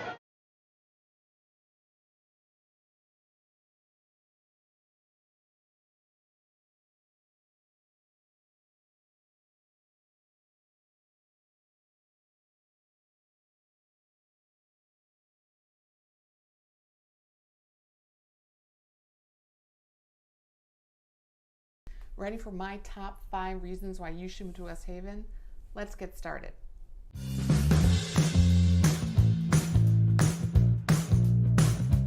Hi, I'm Stacey Olson with the Valentini team of William Davis Real Estate, and on my channel, I'm going to teach you everything you need to know about moving to the Connecticut shoreline. West Haven is a small shoreline city. It's actually the youngest city in Connecticut, and it's just west of New Haven, as the name sounds. The population is about 55,000 people, and the median home price is only $265,000. I know, $265,000 in Connecticut is a really affordable price. Residents that live there refer to themselves as Westies. West Haven's a great option for people who want to be close to New Haven, have access to Metro North, and still be affordable. So here's my top 5 reasons why you should move to West Haven. The number 1 reason are the beaches and the boardwalk. West Haven has almost 4 miles of publicly accessible beaches. That's 25% of the total state of Connecticut's public beach access. That's crazy. Think about that. 25% of Connecticut's beaches that are for the public are actually in West Haven. That's a huge selling point for a lot of people. One of the main attractions is the Sandy Point Beach and Bird Sanctuary. It's listed on the Connecticut Coastal Birding Trail and has been designated as an important bird area by the Audubon of Connecticut. And in 2021, West Haven actually received the Audubon's inaugural Share the Shore Award for the amazing work it did at Sandy Point on behalf of Long Island Sound beaches and the nesting birds that reside there. Another great beach area is called Bradley Point, and it has panoramic views of Long Island Sound, and let me tell you, they are amazing. This is a great place for people to just go and relax and hang out. It has plenty of room for picnicking and recreation. I've been down there several times where people are flying kites, playing frisbee. The area is huge, and for a beach in Connecticut, that's a big deal. Our beaches tend to be a little smaller and narrower, but this one's actually a very large beach that can hold a lot of people. Bradley Point also has the Veterans Walk of Honor, which are memorials that commemorate both the Korean and the Vietnam War. And every Memorial Day, they have a ceremony just for that. Just adjacent to Bradley Point is Old Grove Park. Here you'll find plenty of benches and beautiful trees, as the name would imply. This is where they have bocce courts and they hold a summer concert series. It's also a great spot to just hang out with friends and look at the beautiful Long Island Sound. Another great attraction that brings people down to the beach is the Savin Rock Boardwalk. It's actually a 2-mile paved path right along the shore, and it's great for walkers and bikers. And the view is spectacular. You have to go down there. It's one of the most pristine views of Long Island Sound that you will get in Connecticut. Another great thing about Savin Rock is it actually has a conference center. So if you want to hold like a larger party or a wedding, you can rent out this facility. And again, it's right on the Sound, so it has beautiful views. Every summer, there's a 2-day festival called the Savin Rock Festival, and it actually commemorates the old Savin Rock amusement park that used to be there. So back in the 1920s to 60s, there was actually an amusement park there that was comparable to the Coney Island that we know today in New York.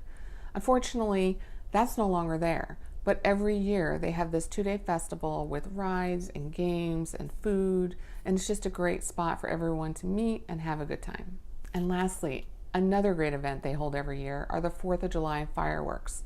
So if you are lucky enough to live down near the shore, you could just walk. But plenty of people drive their cars, and they all hang out at the beach to watch the great fireworks display that's put on every year by West Haven. Another perk about living in West Haven is the beach pass. So if you're a resident and you're paying taxes, you get a beach pass. But what's amazing is in West Haven, they actually give you a 2-year pass. Pretty much everywhere else you live, you get an annual pass, and every year you have to go pick it up. But West Haven gives you a 2-year pass, so it makes it even easier for people to enjoy the beach. The second great reason to live in West Haven is the University of New Haven. I know, the University of New Haven that's actually located in West Haven. The university was founded in 1920, and it's situated on about 82 acres on a hill overlooking the New Haven skyline, and you can see views of Long Island Sound. It's a beautiful campus. The university has about 7,000 students, and it has many colleges. They have the College of Arts and Sciences, Business College, Engineering, Criminal Justice, and Forensic Sciences. And just a side note, the famous Dr. Henry Lee is actually a professor there. He is well known throughout the world as an expert in forensic sciences. And you may recognize his name because he worked on the John Benet Ramsey cases, as well as O.J. Simpson, just to name a few. So he's very, very well respected and famous. Several years ago, WestFest was created, and it's actually an effort to foster collaboration, awareness, and goodwill between the University of New Haven and West Haven. And it attracts dozens of local businesses, community organizations, and UNH clubs and organizations. And it really gives everyone a chance to see what the university is all about and why it's good for West Haven. And it's held at the Green every year, which is like the central part of West Haven. So it's easily accessible for everyone, and there's tons to do there.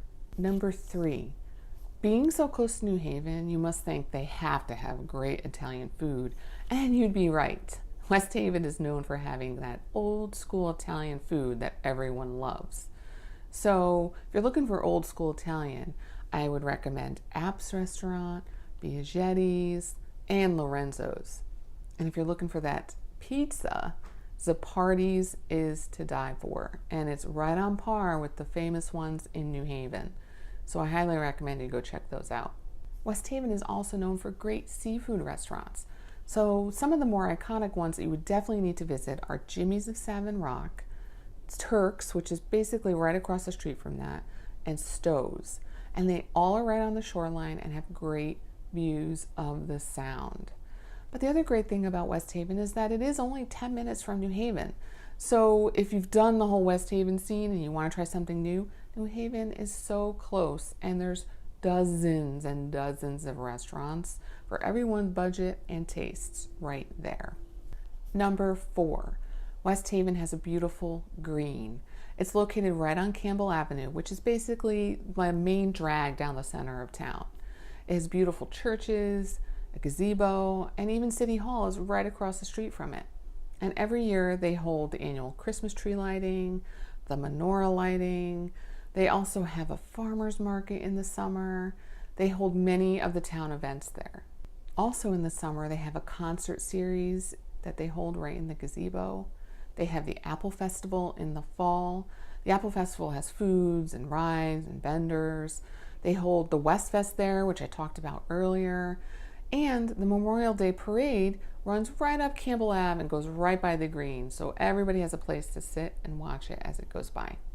And the number 5 great thing about West Haven is accessibility.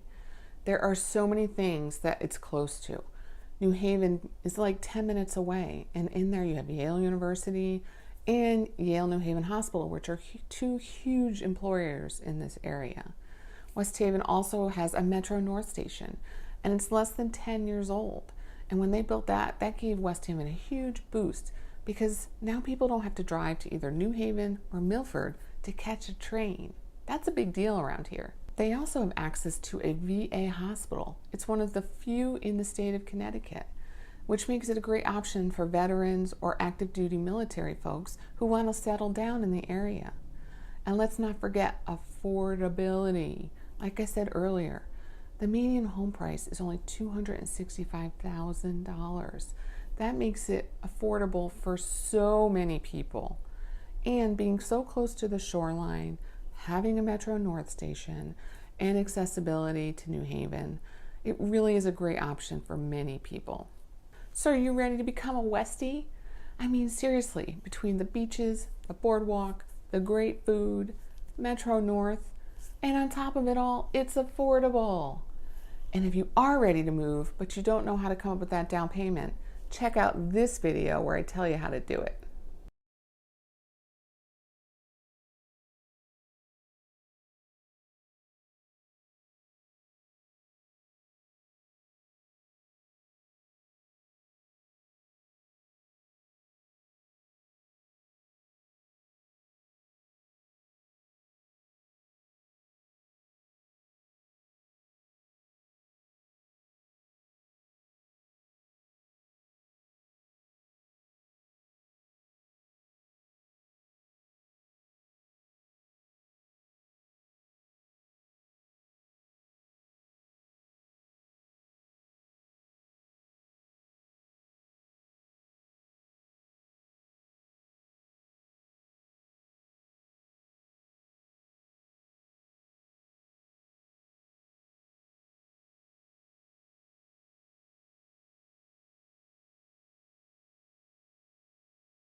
All right, we welcome you back to Veterans Memorial Stadium here in West Haven, Connecticut, as we have the second half of the season opener of Big East football here on HSG Network.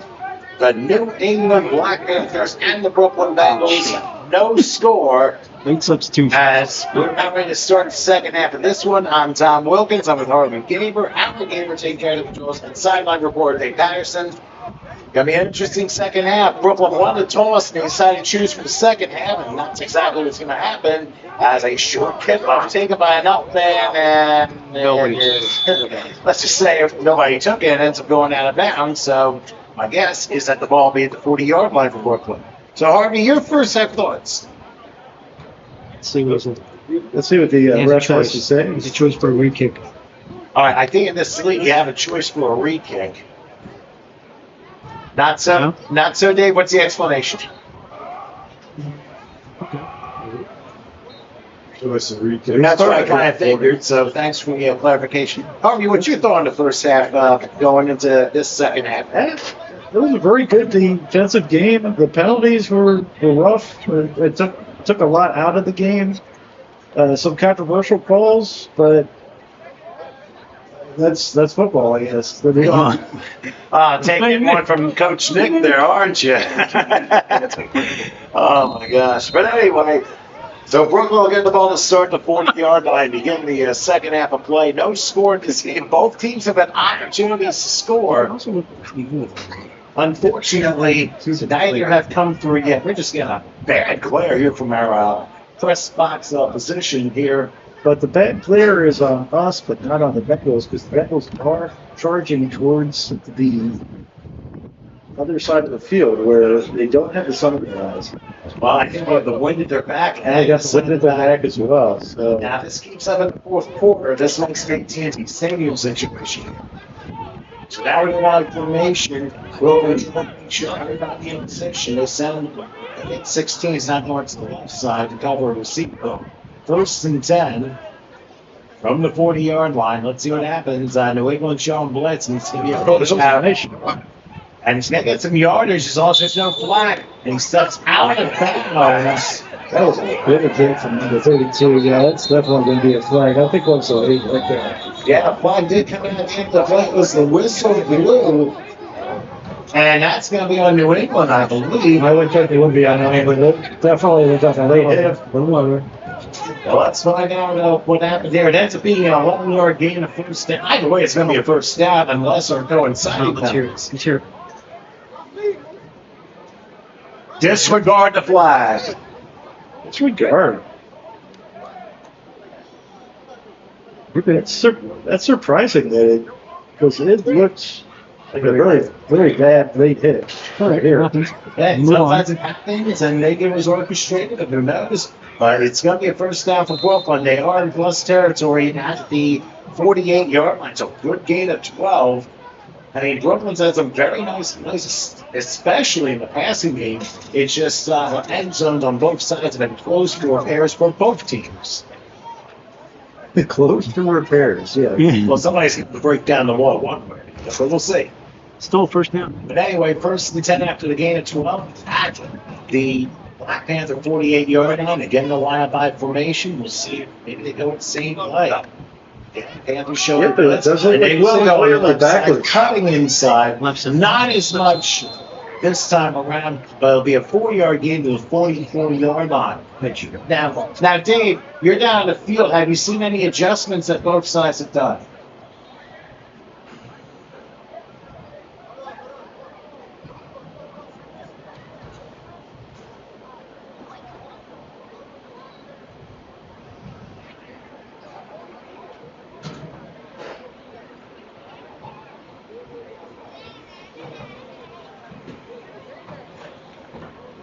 It's wrestling. They missed the tape now. So it's like wrestling. The what? The takedown was like wrestling. But I also believe this will go on both teams because they were pretty equal in that regard. But we'll come back to you, Dave, on that. 2nd and 6 from the 41. And I'll pitch yet again to see if there's room. Oh, my goodness. That was a high hit, and I don't know if there was anything personal about it, but a flag came down immediately after the hit. The flag was immediate. That looked very intentional. I mean, my goodness, he was knocked all the way to Long Island for that one.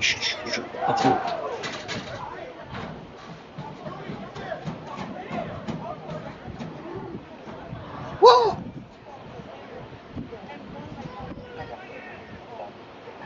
Well, the officials are discussing. Oh, there's I think one of the officials has been. Put it back on. So.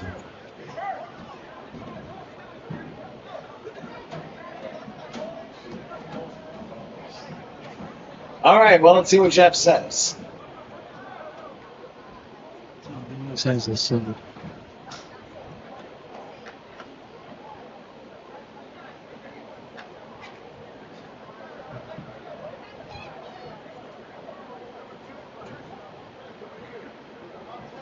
Oh, so there are no offsetting penalties. There's only one penalty. There was originally talk that there was going to be a hold on the offense, but that has been discarded, and that will now mean a 15-yard penalty against the Black Panthers, and the Bengals will have first and 10 all the way down to the 28-yard line.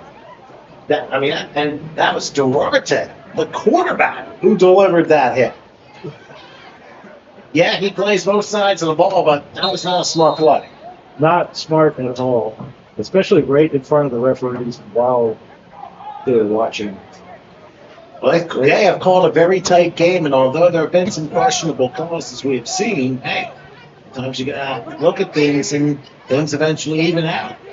First and 10 from the 28-yard line.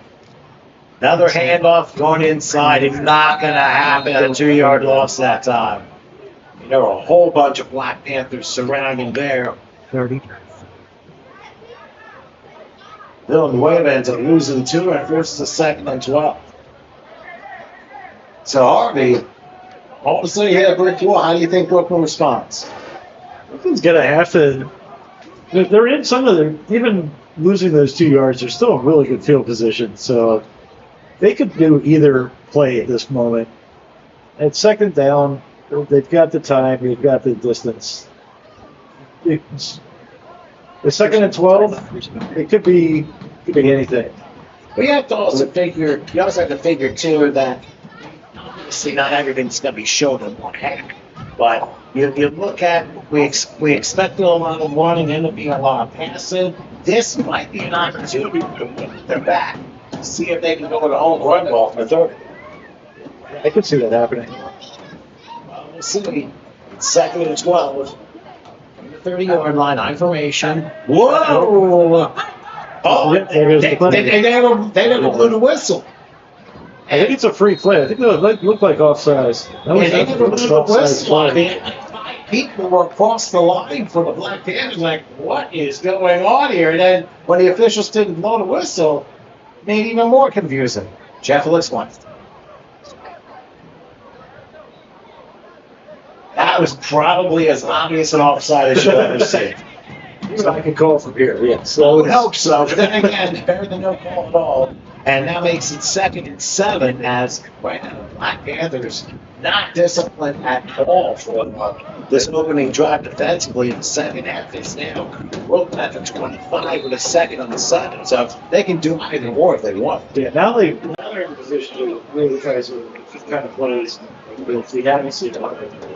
You saw that it's play 3 times already. This is how the quarter. So already offside to make it second and 7. Second and 7 makes it real easy to do that this way because you've asked a couple times already. Or they can surprise us and throw for the end zone, like we said. Well, knowing how defensive this game has been and right that's been made on both sides, it's definitely been a surprise. Let's buckle up and see what happens. Right on second and 7. They are going to run it. They try off the right side. Down to about the 22. That was Baldwin that time. Probably for a 3-yard pickup. And that got and we'll see what Brooklyn decides to do. Dave, what do you think Brooklyn going to do on this third and 4?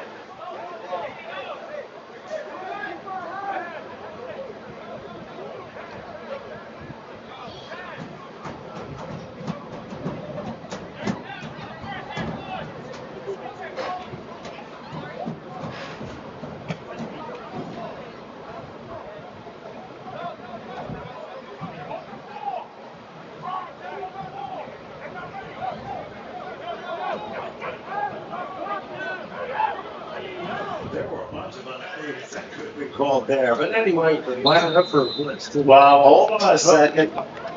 It's down. Too much time. Oh, what's too much? Sorry. You know, we have game against Brooklyn, and once again, the penalties. This has become ad nauseum. Both teams are being nauseous with penalties. So, of course, another 5-yard penalty, and hang on. Basically, looking from the 28, maybe 27. Very important guy. Brooklyn quickly lines up. They're going to run it. Let's see if they can get it. Crossing the 20, and I think they got it. They got it. They're going to mark it to 17. There are no points. It's a first down for a game. Brooklyn very disciplined to keep it on Black Panthers under ears.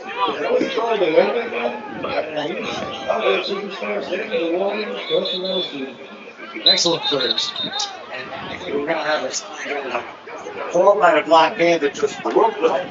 They were getting ready to go again with an up-tempo offense, and so Black Panthers call time in with 17 left in the third quarter, and Brooklyn threatening to break this line with no score. So the question now is, are we going to go do it? I think you're going to keep on driving it. They're going to use the personnel. They're going to use the other way. They're going to use the Warriors. Harris. One of those players, you get the ball into them, they're going to be lethal. Now, as whether if they're going to do it as a pass or they're going to do it as a run, they're starting to show themselves real good on both the front stops. They're not getting as much with the run, but it's starting to crash through. So either way, I think this could be the end of her drought. As you see, stranger things have happened here in this game. Well, I mean, here's my thing to you, Harvey. What do you think's been the most surprising bit this game? The most surprising is the way the Bengals have come out, and even despite the penalties on this first drive of the half, they've really been showing pretty well. And they've got a first down, and they got a fresh set of downs. I think that's one of the few first downs that we've seen in this whole game, too. All right, well, let's see what the Bengals decide to do. I mean, they caught the Black Panthers off their heels, and like I said, a lot of this discipline, the other part is coaching. And you have to put those two together at some point to make them effective. And we'll see. India Black Panther defense, right? First and 10 to 17. They got a wide format split left, and they're going to throw the handle. They get it to a start. They did, crossing it. There he is. We break that drought unless there's another flag. Let's look. There it is. Welcome to the end zone at last. Brooklyn gets the first points on a 17-yard touchdown run. And now flag goes down. Doesn't matter. There's a touchdown. Touchdown's going to count, but that's definitely an after the fact. What are you thinking? That would be what I'd be telling the Brooklyn player. What are you thinking? Yeah. So a touchdown of 17 yards and now pounded, which Jeff looks like.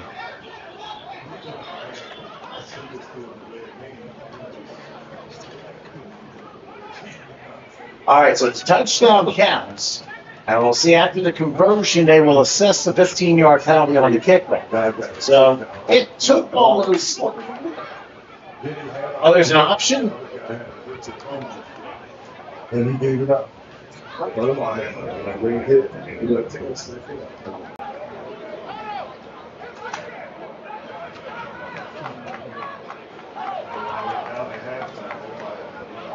not sure maybe if they changed things or what have you, but the official, they would take it on the kick. Well, let's see that was ball spotted the 3-yard line for conversion. So let's see if Brooklyn can turn that 6 into an 8.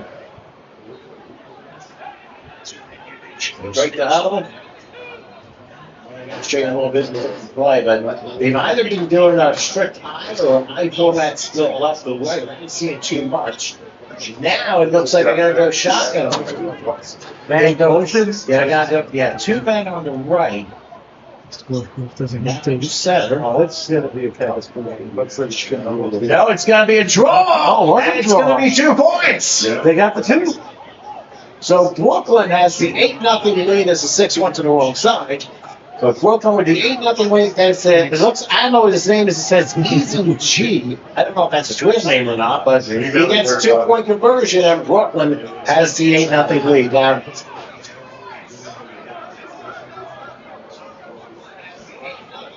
well, Dylan Way was the one who had the touchdown. Well, go right ahead, Dave. Do talk to him.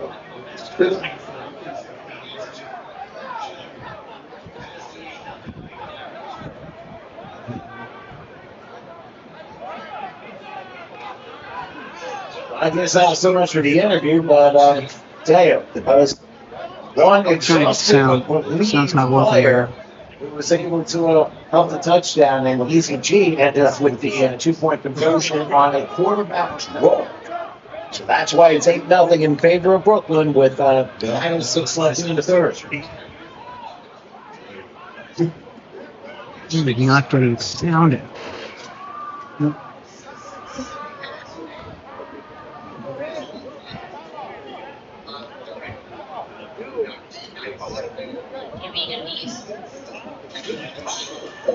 I did not see any smoke coming from that pot. No, that's the smoke coming.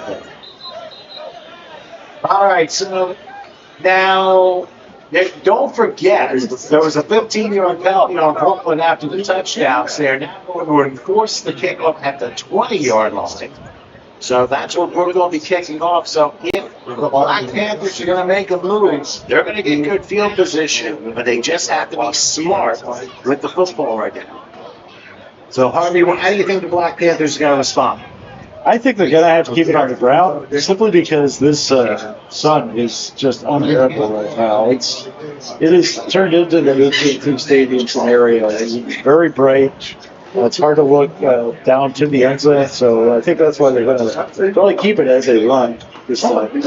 Well, we'll see what happens. But Brooklyn finally taking the opening drive the second half and running a Bill Webb a 17-yard touchdown. It's an easy 2-point conversion. That's right. It's 8-0 right now.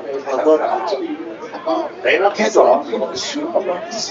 Low 100 to the upside to 45. And you get another. Oh, he might just go off. Goes inside the 28-yard line. I see him in the flags at R9 at great field position over the Black Panthers' first attack at 28. Well, he was showing pretty good in the first half as well, and picking up right where he left off. But here's the other point, Harvey. These are where those 15-yard plays come back to fight you, and it did in this situation. And should the Black Panthers score, that'd be almost a terminal thing in regards to making this decision. Emotions need to be kept in check, like you mentioned earlier. And so happens to do like this. I think that's walking the player's shoes. I mean, it is the excitement of the game and having a big play, but then again, just talking about it, you did though. That's such fault. Yeah, I mean, obviously it's competition, and there's also a professionalism that goes along with it. Listen, I want to talk about football. It is. You basically have to run yourself orderly manner. Now we're in 1st and 10. Now we got play fake, and then a spin around, and now Bengals chasing. Walk down all over the place, and he's going to end up on the Bengals bench at the 36-yard line. He had nowhere to run, nowhere to hide. Tribute to Smokey Robinson's an 8-yard loss.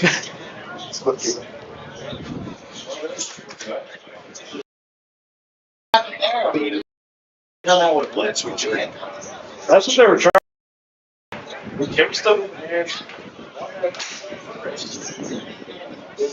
So Devontae ends up losing 8 on the play. That's us 36. So 7 yards. At 2nd and 17.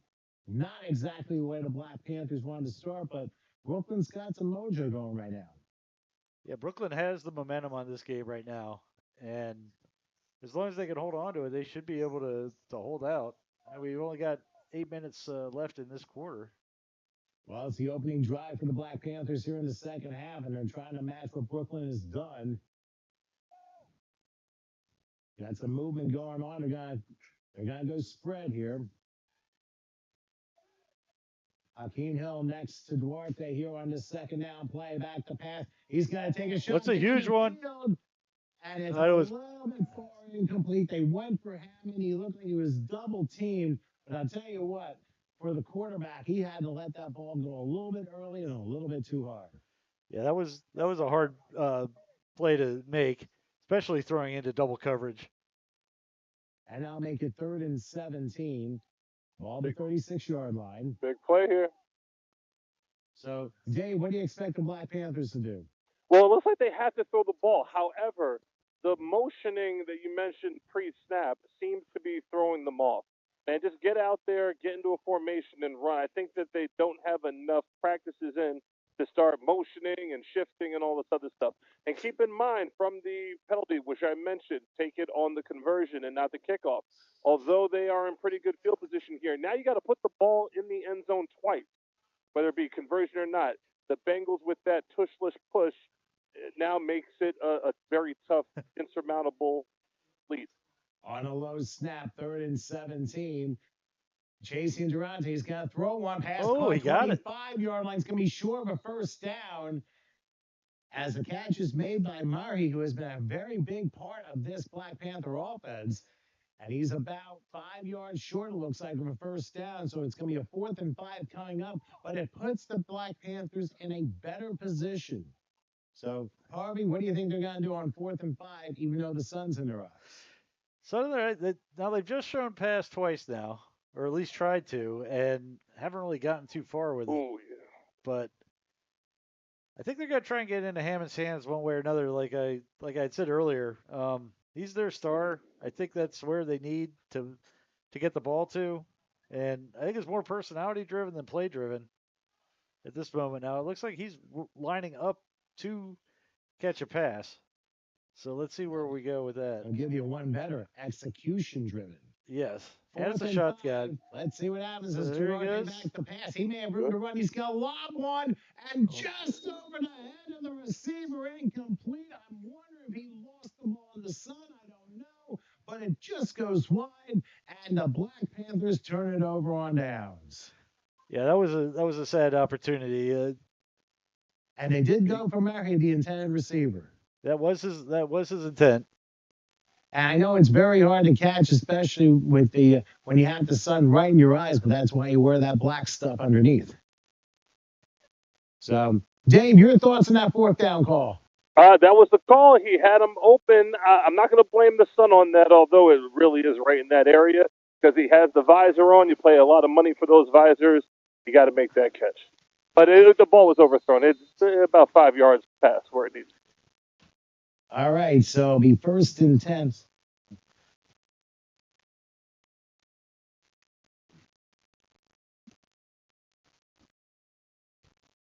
All right, so after the Black Panthers turn the ball over on downs, it'll be Brooklyn ball 1st down at the 24-yard line, 6:19 left in the 3rd, and an 8-0 Brooklyn lead. They're going to look to expand it here. And considering their defense made a stop, this is going to be a huge defensive series for the Black Panthers. They have got to, as they say, tighten up on every aspect defensively, but also emotionally.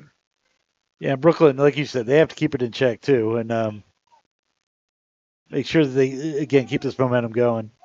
They pitch out right side. There goes. He got it. And cross to about the 29-30-yard line. That's a good 6-yard pickup, but also a good play to close the side by the Black Panther defense.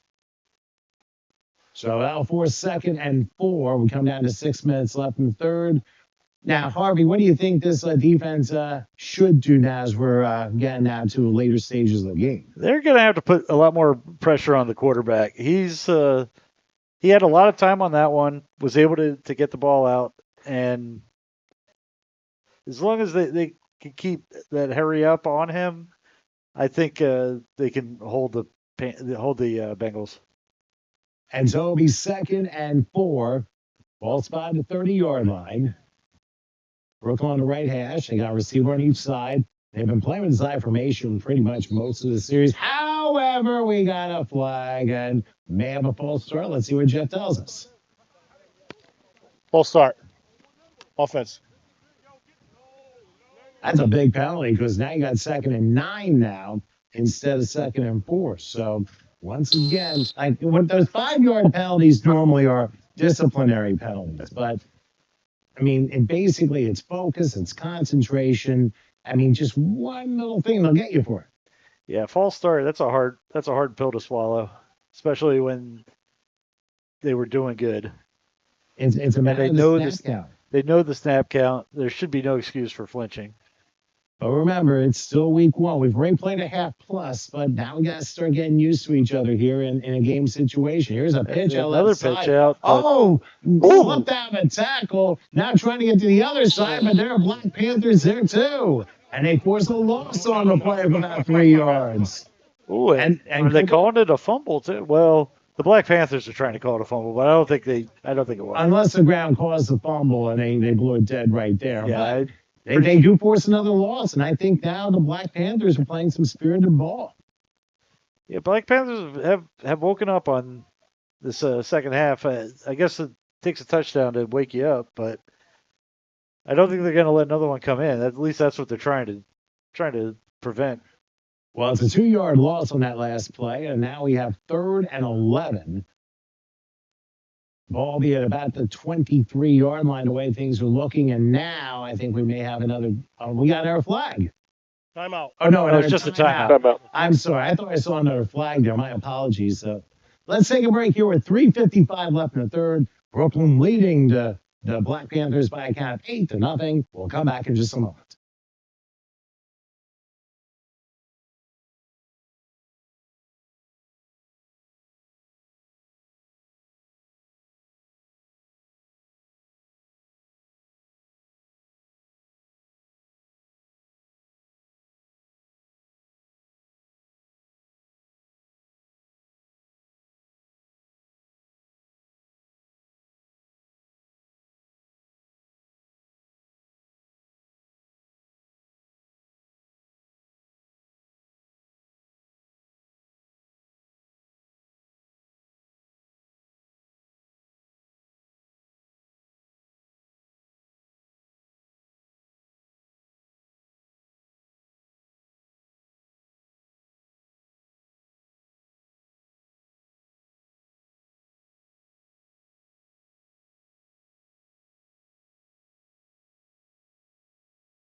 All right, we're back here in West Haven. Dave, what can you tell us down from the field? What's going on?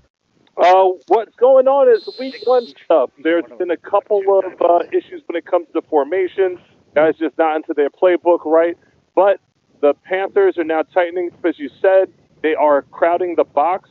They just got to get this playoff. I would throw the football. It's the question of, are the Bengals going to play to not lose, or are they going to play to win? With all these guys up in the box, linebackers up there and showing it, man, throw the ball and see what happens. And I agree with you, Dave. Thank you for that. And let's not forget they have the wind at their backs. 3rd and 11 from the 23-yard line. Back to pass. Looking, stutter stepping, and then throwing off his back foot a little bit short, incomplete. Would not have been a first down anyway. They went towards Sheen, but didn't quite work out. And now we'll see what Brooklyn does. Probably going to have to punt. So the Black Panthers stood up that time and forced pretty much a 3-and-out. Yeah, and it was that hurry up that I was talking about. That 88, he was able to break the whole front line and go and hurry up onto the quarterback. We just saw a progress score. The Wolfpack, I see they went up 28-6 going in the final quarter of that game. Here it's 8-0 in favor of Brooklyn, 3:45 and counting left here in the third quarter. Each team has used the timeout here in this second half. So it'll be interesting to see late game situation, how they're going to work this. Brooklyn will punt, understanding about the 14-yard line. Waiting to make sure everyone is in the right position. They signal the final few seconds, and the punter is encouraging, hurry up. and he gets it off. Nobody really moved. No one was ready But for that. And it goes through the hands of the returner. Hammond at the 40. He's going to make a return out of it. And he spends more time doing dancing on air and gets 10 yards to the 50-yard line. Yeah, that just did not look right. Again, that was probably first game jitters. That did not look like first anyone game was jigs. Yeah, yeah, that was a jig and a reel right there. I mean, that was rather interesting there. I mean, all you have to do, think about one spin move and then just try and take off and try and outrun everybody. Come on, guys. Come So on. very strange return, but it was still a 12-yard return, and the Black Panthers are starting plus territory as the sun is starting to go down a little bit here. Yeah, finally, it looks like the sun's behind a cloud, so now we've got a level playing field. The lights are just starting to come on out here in West Haven. Well, the lights have actually been on right before the first half. Oh, really? They're starting to actually do something now. I can actually see them. Well, I'm not sure if they're traditional bulbs or LEDs or what have you, but they're going to be coming into play soon. That's for sure. All right, so here we go with 1st and 10. The Black Panthers at the Brooklyn 48-yard line. Let's see what Duarte does between split backs. He's going to hand this. They were looking for a halfback option, but now Santos is going to turn the other way and dive to about the 42-yard line. That was Devin Dos Santos, first time we've called him today, able to get that 6 to 42, so a little imaginative running there. That was very good. He got out of a very tough situation and was able to make something out of nothing. Maybe we'll see him get more snaps out of that after that performance. Very, very solid from Desmond. Well, let's also not forget the Black Panthers trying to change their offense up a little bit. The good news for them, fourth quarter, they'll have the wind at their back, supposedly. So, ball is outside the 42-yard line. I'll get to Dave after this next play. And right now, I think the Black Panthers are being careful in what play they want to run. They want to score, and you know how badly they want to score, especially after they had a score, but it was taken away because of a blindside block penalty, and then one play later, there was an interception. Lining up for a shotgun, in the shotgun. Well, they're going to go triple to the right on this 4-receiver set. Duarte, low snap. You better watch his blind side and trying to scramble out of there. That is one of those bizarre in the grass plays, which he only grasps his uniform, but not any part of the body, and they ruled a sack. Ends up being an 8-yard loss and forces a 3rd and 12. Tough break for the Black Panthers there. That was tough. He had nowhere to go again. The Bengals were just all over him. Hey, Dave, what do you see both teams doing here? I'm seeing substitutions being made. Let's see if a little bit of exhaustion starting to take place as we about to hit the fourth quarter. The Panthers feel as though they can get to the edge on the Bengals. In the first quarter, you saw that it looked like the boundaries were open. It looked like there wasn't containment. But the Bengal boys, they go inside out. So they fill inside. You're not running inside on them. And then you have to beat them to the boundary. You have to beat them to the sideline. And the Panthers just simply can't get there. And so it is now 3rd and 12 as we're under a minute left here in the third. They're going to line 3 wide slot left. And between split backs is Durante, who dropped the snap, picks it back up, and goes right back down for another 7-yard loss. You have to wonder, Dave, is there a possibility there's miscommunication between the center and the Black Panther quarterback? No, that's not what it is. The Panthers quarterback seems to be looking at those Bengal boys that are coming at him, and that's why he's taking his eyes off the ball. The snap is a little bit low, don't get me wrong, but at this level, you're not going to get perfect snaps every single time. He just has to make sure that he gets that ball first before trying to pull out and get to the edges. Again, they're looking to get to the sideline. They know that they can't beat the Bengals up the middle of the field. They have to get to the sideline, but you got to make sure the ball's with you when it happens. And we'll see certainly more of that as we have hit 3-quarter time here in West Haven. The Brooklyn Bengals lead the New England Black Panthers 8-0. We got a punt coming, and we got the final quarter as well right after this.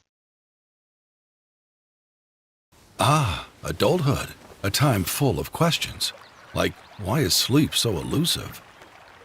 How did you end up here, where choosing fruit is the most interesting part of your week? And of course, the thrill of energy upgrades.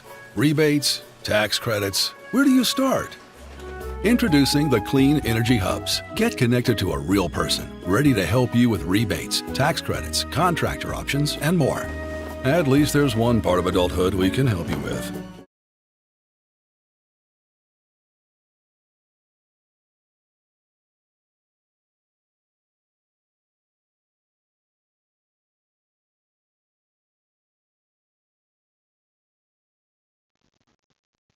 Okay, we've switched sides, getting ready for the final quarter here at Veterans Memorial Stadium here in West Haven. I'm Tom Wilkins, along with Harvey Gaber, his brother Howard doing the controls. As we see the punt, Dave Patterson, of course, on the sidelines. And that punt, holy mackerel, can we take it to the 15-yard line? Let's see how far he can get.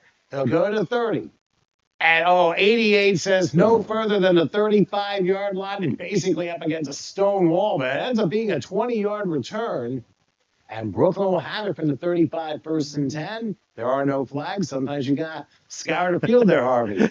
Oh, yeah, this is a rare occasion where we didn't see a flag. But they're actually getting a little bit more disciplined. I've noticed that on the second half, that the flags have gotten a little bit less. And there's still your offsides, but we haven't seen any big 15-yarders. Well, considering we haven't seen anything since, shall we say, Brooklyn's touchdown drive, right? Things have obviously calmed down, but now it's go time, and once again, it'll be up to the Black Panther defense to do its job like they did last time. Excuse me. Falls into 37 after a 22-yard return. Let's go, guys! I just blew the whistle. Let's go. And let's see what Brooklyn can do 1st and 10. I wouldn't be surprised if we see more wide sweeps to the right or left. Officials are trying to hurry this thing along. Yeah, I think they're reminding the teams there's another game to play.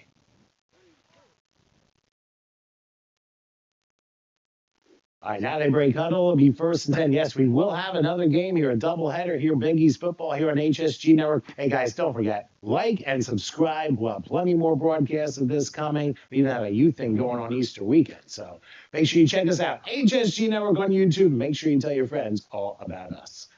1st and 10 for the 37. And they're going to hand it off up the middle, and nothing there. And guess what we just saw? Yeah. Yes, indeed. Happy instant flag just on the offense, number 44. And they got a 10-yard penalty for holding. Now back things up and make it 1st and 20. So that's a break for the Black Panthers because at this point in time, they need to make sure they get 3 down and get another chance. Because now Brooklyn, for a little bit, will have to deal with the sun in their eyes. And for the Black Panthers, the sun and the wind are going to be at their backs. Yeah, this is definitely favorable for the Black Panthers that they have the weather conditions. But I think the biggest thing, Harvey, is can they take advantage of this? They need a touchdown or 2 to level things up here. Not just a touchdown, but they need to keep this defense hot, and it looks like they have. Keeping them stuffed on this side of the field would definitely help for their offense. So now it is 1st and 20. They're going to actually, 1st and 19, actually, from the 28-yard line. Let's see how Brooklyn approaches this one. They go I formation. They split left. Oh, they're definitely showing blitz on this one. Break blitz here, and handoff. Hey, there was no chance at all of anyone getting anything in that one. So another couple-yard loss there. Forces a 2nd and considerably long as a Tyreek Boone, who's played a nice game today, made the stop. Yeah, that jailbreak blitz, that's a very powerful weapon in their arsenal to be able to hold them. So now we've got 2nd down, even further back in the field. See what the Bengals are going to do with this one. What are you thinking? Well, how about we ask Dave what he's thinking? What I'm thinking is, good idea, run some clock. You are not in very comfortable position right now, especially with, surprise, penalties. So just run the ball a couple times, get ready for punt team, punt it out of your zone, and let your defense do what it's been doing all day, baby. And we'll see if they can do it here, Dave, as it is 2nd and Second and quite a bit. Second and 21 from the 27-yard line. Line of gains a 47-yard line. So trying it again. Here's a pitch out. And he looked like he was going to throw, but only about 3 yards there to the 30-yard line is Villanueva. It's now a 3rd and 17. So, Harvey, what would be your call here on 3rd and 17 if you're Brooklyn? If I was them, you know what, I would shoot for the bleachers. I'd try and pass it. Villanueva, he was solid on that one, and then you've got Harris. We haven't seen Harris do anything for this drive, so I would try to throw it to one of them because you've got that much yardage. You're not going to get it on the run, not against this Panthers team. I say either delayed handoff or draw. Okay. Not only that, you have the wind in your face, and even though the sun's going down, I mean, this has worked to your advantage because you really haven't had to deal with it very much here in the second half. Meanwhile, the Black Panthers did, and that away may have cost them a touchdown earlier in this half. But let's see what they do. They can surprise us all and do a crisscross triple razzle.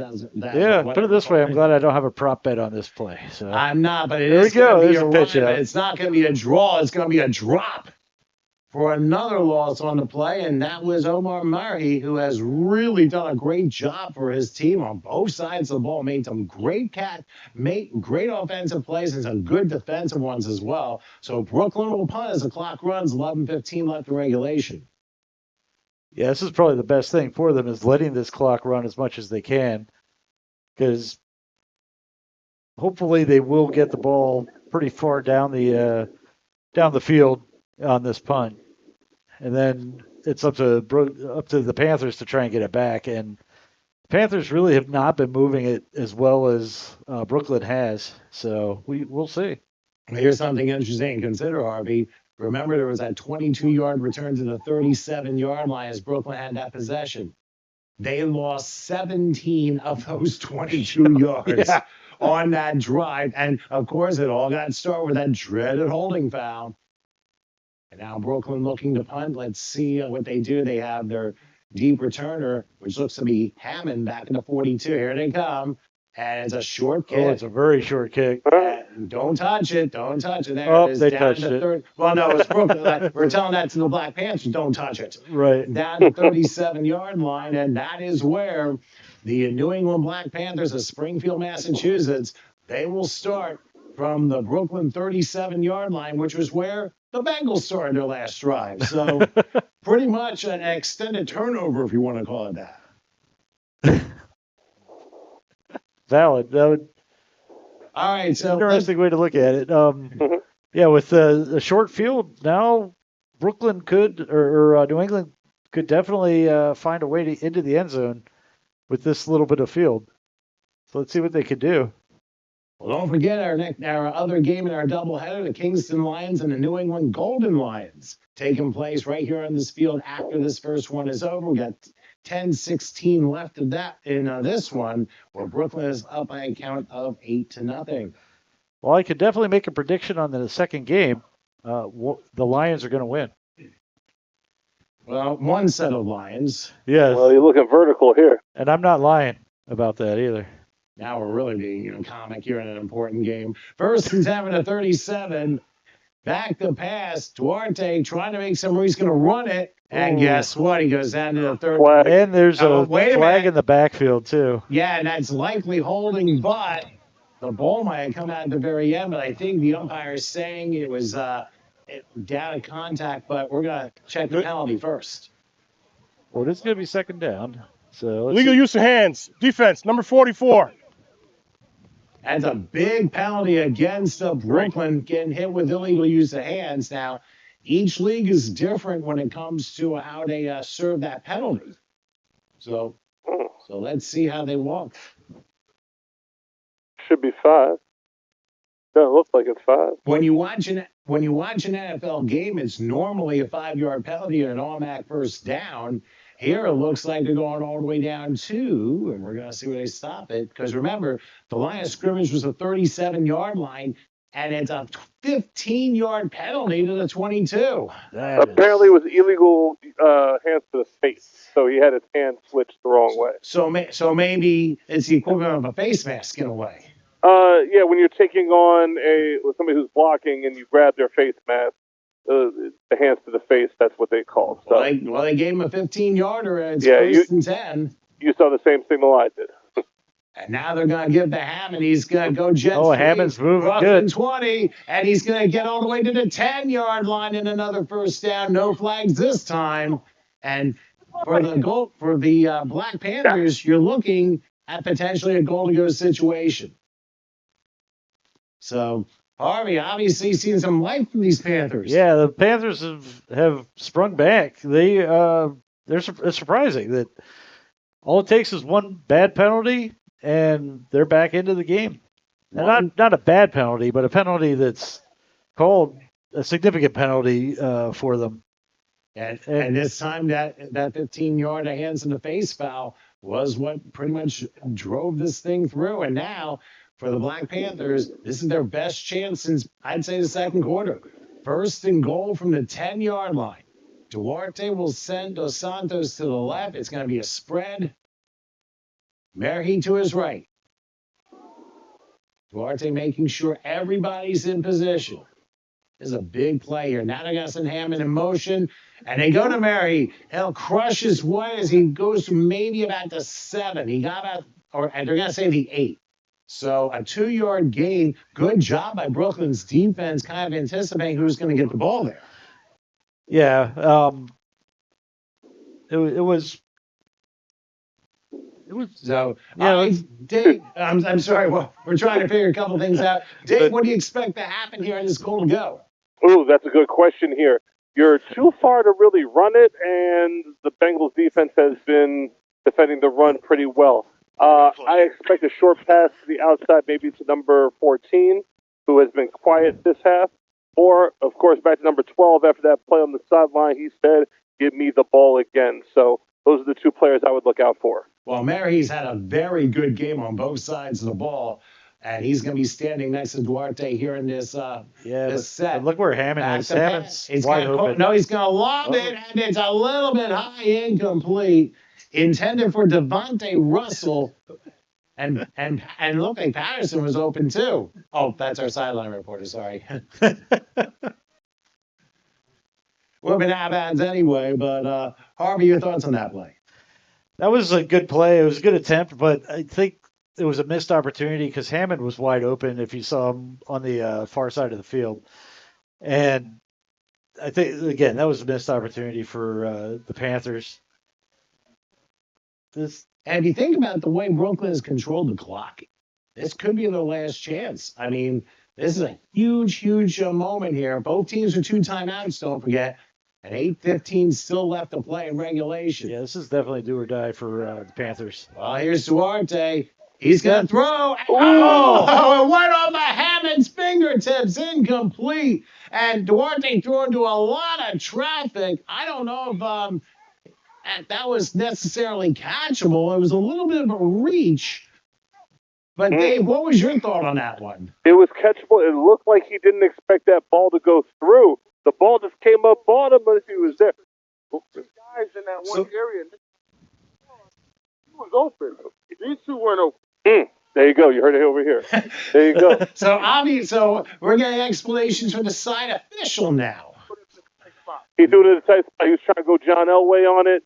He went for the extra show points from the Russian judge, who usually is a tough grader, and that's what you end up getting. You heard it from the back there. Either that, you were hoping that touchdowns in such for a degree of difficulty would double, but that doesn't work. Yeah, he definitely had the technical merit on that one. Maybe. All right, well, on 4th down, now we got everybody moving. It's a matter of who moved first. And this is big. It's either going to be 4th and goal from the 4 or from the 15. We're like the Panthers here. It's possible that. Well, after all the bickering, what is it? Offsides on the defense. They called on the back. Yes, he did, Dave. He jumped over the line for an encroachment. That's this. And now it's 4th and goal from the 4. And this right now could very well be a huge. I mean, winds really picked up. And we did say winds were going to be 10 to 15 miles an hour throughout the night. The flags are pretty still here, but yeah, it is starting to pick up. But they still keep jumping out of the officials' pockets every couple of plays. Let's not forget about that. All right, here we go. 4th and goal from just inside the 5-yard line. And it could all come down to this. Well, it's still midway through the quarter. We'll see. Back to pass Duarte, being rushed, being thrown down for a sack at the 15-yard line. And the man of the hour that time was Toussaint, Stanley Toussaint, with a huge sack. And once again, the Black Panthers turn it over on downs. I mean, they got a couple of exceptional gifts, but they still couldn't crack the end zone. Brooklyn ball. Dave, what'd you see on that one? Oh, it's just Brooklyn doing what they do. That time the pressure came from the outside. They managed to get into those rush lanes. I'm not sure if two even had a chance to even look to see who was open on that one. And again, the Bengals come up big on 4th down. And in this case, more blitzers and blockers on this play. And for Brooklyn, they get the ball 1st and 10 from the 15-yard line. Now, mind you, both teams still have 2 timeouts left. And I'll tell you what, the wind has really picked up. I mean, it was not like this at the very beginning of the game, but it sure has picked up. I would say substantially. It's 10 miles per hour, according to my official watch. Well, unfortunately, it wasn't expected to be like 20, it seemed like. Actually, you know what? The winds were actually supposed to increase throughout the night. So the second game is going to be windier than the first. Here's a pitch out. And trying to reverse gears and a lot of juking, a lot of jiving, but unfortunately not a lot of yard gaining, as it's like a 5-yard loss on that play. But now there's also a Brooklyn player shaking up near the 20. There's two players down. Oh, number 38, the Warriors. Oh, gosh. Not looking good. Oh, helmet's off. That must have been, I mean, that might have been an excruciating hit, and probably could be cramp related, could be something else. We don't know. But we do know with 7:18 left in regulation, Brooklyn up 8-0. And we crazy shots to Daryl. Indeed, yeah, the Black Panthers in Springfield, Massachusetts. Yes, indeed. Yep, but we were playing in Connecticut. So Isaiah Stevens got Jay Hammond the ball. Yep. So anyway, don't forget the next game after this one, the Kingston Lions take on the New England Golden Lions, and that will be right here on this field a short time after this first game is over. So, well, while we have the second half, what have been your thoughts here in the second half? I mean, have you seen like anything more surprising, or you just think both teams getting back to their basics? I think what it is the teams are starting to dial it in. They've really gotten again, there are penalties. I mean, that's going to happen in the game, but it seemed like there were substantially less penalties in the second half than the first half, which is attestable to them starting to learn the game, starting to realize what they're doing and doing it right. No, this is not good when they're carrying him off the field. Well, one player from each side. Now, Dave, what do you think happened on that play where one player from each side ended up going off? Devontae Russell being helped by his teammates, and looks like the other one just needed a couple minutes, and he should be all right. Yeah, Harris. Harris looks like the Black Panther number 17. It looked like his was more of a turning of the ankle, but the ankle that he is favoring is already taped up pretty good, so might be a pre-existing thing. The Bengals player who was unrelated to that particular incident, looks like it was just hard contact and he just needed to get his faculties back together. Yeah, maybe he just had the wind knocked out of him, which does happen a lot. So, all right, so thanks, Dave, for that update. As we get back into action, I mean, don't forget, that was a 5-yard loss in that play, which involved the multiple injuries. So now Brooklyn faced with a 2nd and 15, and there aren't very many people going in for substitution, the way things are looking on that bench. Yeah, they're starting to run. It definitely looks a little bit dry. So they really can't afford too many more injured players. So now the clock will run here, 2nd and 15. So consider New England, they could get one more chance at this if they play things right. They hand it off and going up the middle, not for much. Yep, nothing. Down to about the 12-yard line. So they got 3rd and 13. And this will be an interesting thing. Harvey, what would you call here? On a 3rd and 13? Oh, we got another injured player here. Wow. Number 30. Villanueva. Oh, that's Villanueva may have had the one knocked out of him. Yeah, I think he landed on the ball. That's what normally happens. You get the wind knocked out of you. You need him in. You land on the ball, the wind comes out of you, and you need him in, and then you're up and okay. So I guess, yeah, it's the attrition rate is pretty rough. These guys, they don't play every day, I'm sure, right? Let's talk about the players. Are they older guys who have played? They're between their 20s and 50s, or I mean, what's the makeup of the teams? What do you think, Tom? Depends, Harvey. It really all depends on which team you're talking about, because you have players who play for an extremely long time, and even those who are upperclassmen, we'll just say, they end up playing like in a specialty situations, like along the line. And I mean,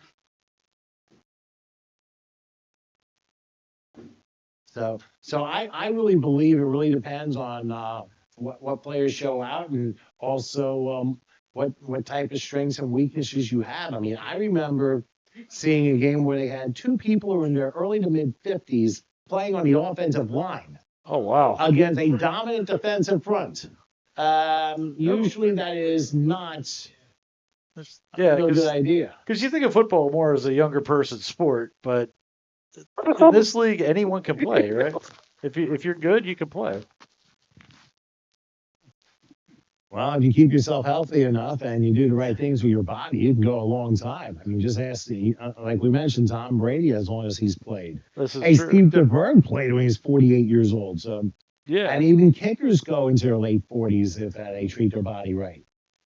Well, who knows? At the rate these players are going, maybe they'll ask us to take our headsets off and go down and play.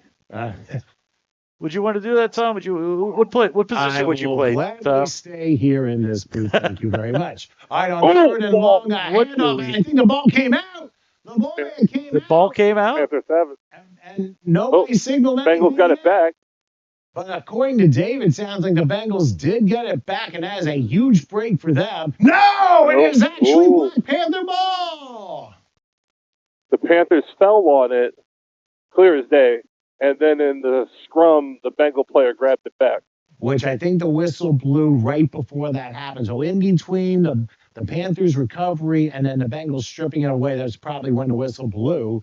So what a massive break for the New England Black Panthers, 6-17-11. They got a chance to take advantage of this. This is the best chance they've got. They're on the 12-yard line now, and they're knocking on the door at this point. This is crunch time. I mean, you got 6:17 left, and you have 2 timeouts. And literally, most of this fourth quarter has been on their side of the field. So for them to not score, I mean, honestly, that'd be inexcusable. But here, the best they can do is get a touchdown. Then they need to go for 2 and try and level things up. Yeah, they have to go for 2. How critical was that Villanueva injury? So think of, and Dave just pointed out the Villanueva injury also had a major point, because you have one of your main running backs out for at least a play, and then this happens. So first down, they're going to get Merhi and not going to get much of anything. And he's lucky to get, actually, they're going to say his knee went down to 14. That's a 2-yard loss. So a tough break there. And, I mean, you can't be going back downhill with under 6 minutes left. Is second down, and I'm waiting to see if they have a little gadget play that could work. They can get goal to go here if they get to the 2-yard line, being the line of game here in this situation. For sure. With 14 yards, again, this is still their best position. And like you said, Villanueva's off the field. This is their do or die right here. 5 minutes and 30 seconds left. They got to show something up. Well, we'll find out here. 2nd and 12, from right outside the 14-yard line. Duarte back the pass. Has a little time. Gonna take a shot. Got Pass is caught and he's home! Welcome Well to done. the end zone. Well done. And Welcome to the end zone, there sir. are no flags. Jonathan Hammond eggs a 6-pointer from 14 yards out. And now for the Black Panthers, a 2-pointer will level this thing up. That was a beautiful pass. You see, I got the handshake at the end. Yeah, we saw the handshake, and that was extra class to shake the hand of our sideline reporter, Dave. And now let's see what we can do for 2 and tie this game up. I'll be honest with you, you don't see many leagues have that. No. So, Dave, in this league, can they end in a tie, or does it turn into overtime? Yeah. Oh, there is overtime. So. Mm-hmm. We're just not sure of the rules are yet, but we got 5:11 left, so let's not put the horse before the cart or vice versa. So they would go for the 2-point conversion first to see if they can tie the game. Finally taking advantage of a Brooklyn turnover. Each team's only turned it over one time, but that one was huge. We're back in the shotgun. He takes it. Goes back. Gonna lob it. Intercepted. Now Oh, let's see if it it's can going back. return Ooh, for yes, 2. it can. Yes, it can. He'll go to the 10-yard line, to the 20, to the 30, to the 40. He may have a convoy. He stops, and he'll get all the way down to about the 32-yard line. He almost made that a reverse 2 points. But instead, he intercepts and keeps Brooklyn in the lead 8-6 with 5:11 left in regulation. Now, that is a big play. All right, you tell me there's a flag down, Dave? No, I'm just saying that there was a bald guy from New York that said that the 15-yard penalty on the conversion should have been taken in order for the Bengals to not have it close to be able to do that tush-push thing, which got them to 8. I definitely said that 8-6 is going to be the issue. They're not going to be able to put it in the end zone twice. I think I definitely did say that. You definitely did. Well, it may not have turned out exactly mapped that way, but it still worked. But why don't we look at a replay as to what happened here? I mean, really a tremendous... let's show you the touchdown pass first to Hammond. What did you see? Oh, let's take a look at see what we got. Hammond got wide open very quick, and there was almost no blocking. Yeah, looked like and he was right there. A post. And the handshake. And then that handshake. That was, again, that's total class on Hammond's part. Well, instead of spanking the ball in his face, that's a completely different thing. You know? I mean, the only thing better than that would have been to pull a Sharpie out from underneath the padding, sign the ball, and then hand it to Dave. And that would be a 15-yard penalty. Yeah. But would that have been worth it, though? That would have been worth to watch that. I don't know. All right. Now, they're discussing a penalty that did occur on the return. You know what? Hey, guys, I'm going to end this game. Just walk away. So, all right, I think away. the Black Panthers trying to explain what happened. And I'm going to end this game, guys. Jeff, he's going to explain what's going on. I'm going to end this game if this shit continues. I'm going to end this game right now. And obviously, he's not happy with either side right now. Hey, it's over. It's over. It's over. Oh, he's calling the game? You know what? All right, let's find out what Jeff is saying here as he's picking up his right now. All right, let's find out what the deal is here. There's a little bit of a delay to flag down. Both teams are quacking and bickering at the same time, and I'm not sure for what. It's like he wrote it. It was like a punch. I could not. Oh, there might have been Terrence! activity. I'm going to call this game. I'm going to end this shit right now. So we're waiting to find out. There's still some additional information as to what's going on. No, I had illegal hands to the face. Okay. Okay. Oh, they're talking about a multitude of penalties, I think, from that last play. Listen, I'm about ready to just call this game because it's a close game, and I don't want to do that. Right. But this shit's getting out of control. And you have to remember, in Southern Pro, there's always a lot of things that go on that tend to lose control. And this happens on, especially in the Northeast and what have you. We've seen a lot of things. I've seen many games over the years and where we've had a lot of things. All right, Jeff is coming. That's Dave, what he's saying. You I'm commissioner? going to call. So, Dave, how did this go sideways so quick? Well, there's a few things happening. One, Just this run the game is clock. taking way too long. I think the clock operator has a couple of issues watching the action as opposed to. Okay, hold on, Dave. run. Let's see what Jeff says. If he's going to put on his microphone. You have illegal use of hands. Number 2, black, will be assessed on the kickoff. Okay, so the only penalty is an illegal hands in the face foul, which will be assessed on a kickoff. So they're discussing where the kickoff should be. And if it's a 15-yard penalty, they're going to back the kickoff up to the 20-yard line. All right, Dave, was that what you were looking at, or was there something else? Yeah, they're looking at the clock. The clock should be running. They had an issue with the clock. So I believe the referee is trying to get in touch with the box up there to clarify what the actual time is. Can we find out how much time should be left? Absolutely. The white hat is now signaling up to the box to try to get their attention to. Let the clock operator know once we start, the clock continues to run. Do not stop it. Time is, I will go ask the white cap myself. Okay, so this is what we've just been told.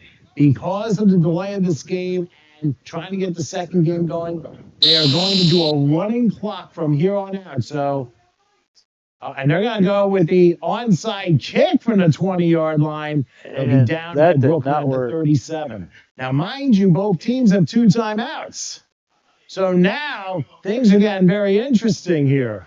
Yeah, well, this is hurry up time because that clock is not going to stop That until is the hurry up referee offense. Right. Well, we are hitting 7:12, and the second game was supposed to start at 7. Those of you who are waiting for the game between the Kingston Lions and the New England Golden Lions, thank you for your patience. We're hoping to get that done as soon as this game's over. Probably, I think it'll be no more than 15 minutes. We'll get the second game underway. If that, I've been watching the Lions on the sideline there. They've been warming up the whole time. So I gotta keep warming up because it's gonna get windier out here and colder too. So we're just at 51 degrees right now, but it is you can feel the wind starting to come in. Yeah, we might get a shower during the game at some point. That's still up in the air. But now Brooklyn, I wouldn't be surprised if the Black Panthers used both of their timeouts here with a running clock. They hand it off up the middle down to about the 39. Will they call timeout? Yeah, I am looking at the live Doppler, and there are some clouds coming in. They're on the other side of Bridgeport right now. All right, so they used their first timeout, or second timeout rather. And wait a minute. Well, timeout, and they start the clock again. Yeah, there was an error on the clock, so that's what they're trying to resolve now. All right, so they're fixing the clock situation. So it's running down. It'll be second and 7 from the 34-yard line. Yeah, that looks like a little bit of a lineup that might be coming through, say about the 8 o'clock hour, which we may get a shot. Yeah, That's probably the only thing we're gonna get. If it happens, it's going to be quick, but it would still make for sloppy football because that is AstroTurf they are playing on. Yeah, it can be an ice skating rink. All right, so second down, the Black Panthers. Oh, they're going to act like the Redskins trying to jump over the offensive pile. And I didn't see any flags go down there. So will they use their last time out here? That was a very well executed charge because I thought that was going to turn into an offsides very quickly. Well, it ends up being a 1-yard loss. So now this is going to make things very interesting. Now, the good news is, unless somehow there is a bizarre safety that occurs in favor of New England, we're not going to have overtime. No, I don't think there's going to be an overtime tonight. And again, I agree with Dave. They should have deferred that penalty to the 2-point conversion because this game could have turned a lot differently. Well, it's obviously been a much more competitive game than we thought. And kudos to both teams there. On third down, here's a handoff. This could be for the game, but just going to be a little short at the 29-yard line. Going to be 2 yards short. And now I guess the 2-minute warning came and went.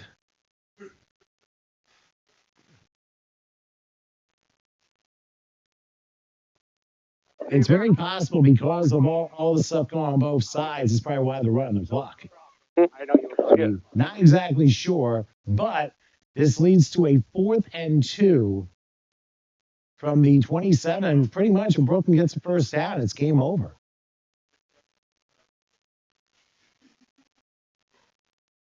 All right. True story. Okay. Here's the handoff on 4th down, and it's going to be a game winner going to the 10, to the 5, and to his condo. Welcome to the end zone. That is a big-time run on 4th and 2 from the 25 to put it away. And that was number 8, Easy G, who made that look easy. That's the longest Easy G making it look easy. And guess what? Get your umbrellas out, and our flag went down. Not going to matter anyway because we're running the clock.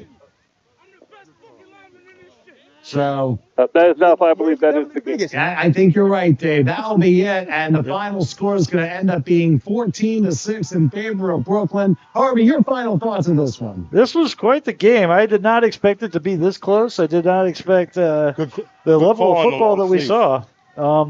Getting past the penalties, getting everything together in the second half. That was some good football. I think we saw a very entertaining game in spite of this being week 1. Don't forget, coming up, we'll have game 2. The Kingston Lions and the New England Golden Lions. Practice like 10, 15 minutes reset. We will have that game for you next. In the meantime, the final score of this one, the Brooklyn Bengals 14 and the New England Black Panthers 6. This was a good one, Harvey. We'll be back with more in a few minutes, so please stay tuned for more Big East football here on HSG Network. We'll be back in a little bit.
you're you. That's me. Oh, that's you. This is me.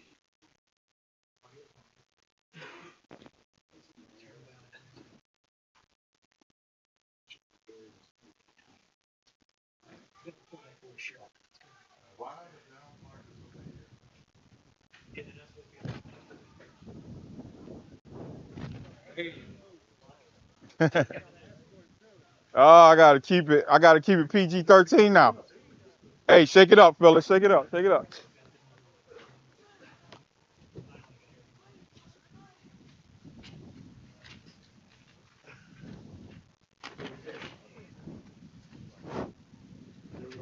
Touch me up. Show me some love. Show me some love. Show me some love. Show me some love. Show me some love. Hey, what up? I can see you a little bit. I do know it is. Oh. Yo.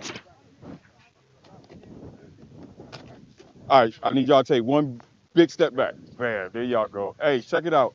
It's a nice night. Couldn't ask for a better night to play football, y'all. Show some sportsmanship. Let's have fun. All right, and everybody go home healthy and safe. What? I don't know what you heard, but go home healthy and safe. All right. I'm pretty sure some of y'all on TikTok don't go. You got to work, right? Got to work. So let's go to work. Who's the home team? You? All right. So you guys are the away team. That's heads. That's tails. That's tails. That's heads. What's your call? Tails. Here we go. We're gonna let it fall. It is heads. What you want to do? You want to decline? What end zone you want to defend? Swing that way on that line. You guys swing on this line.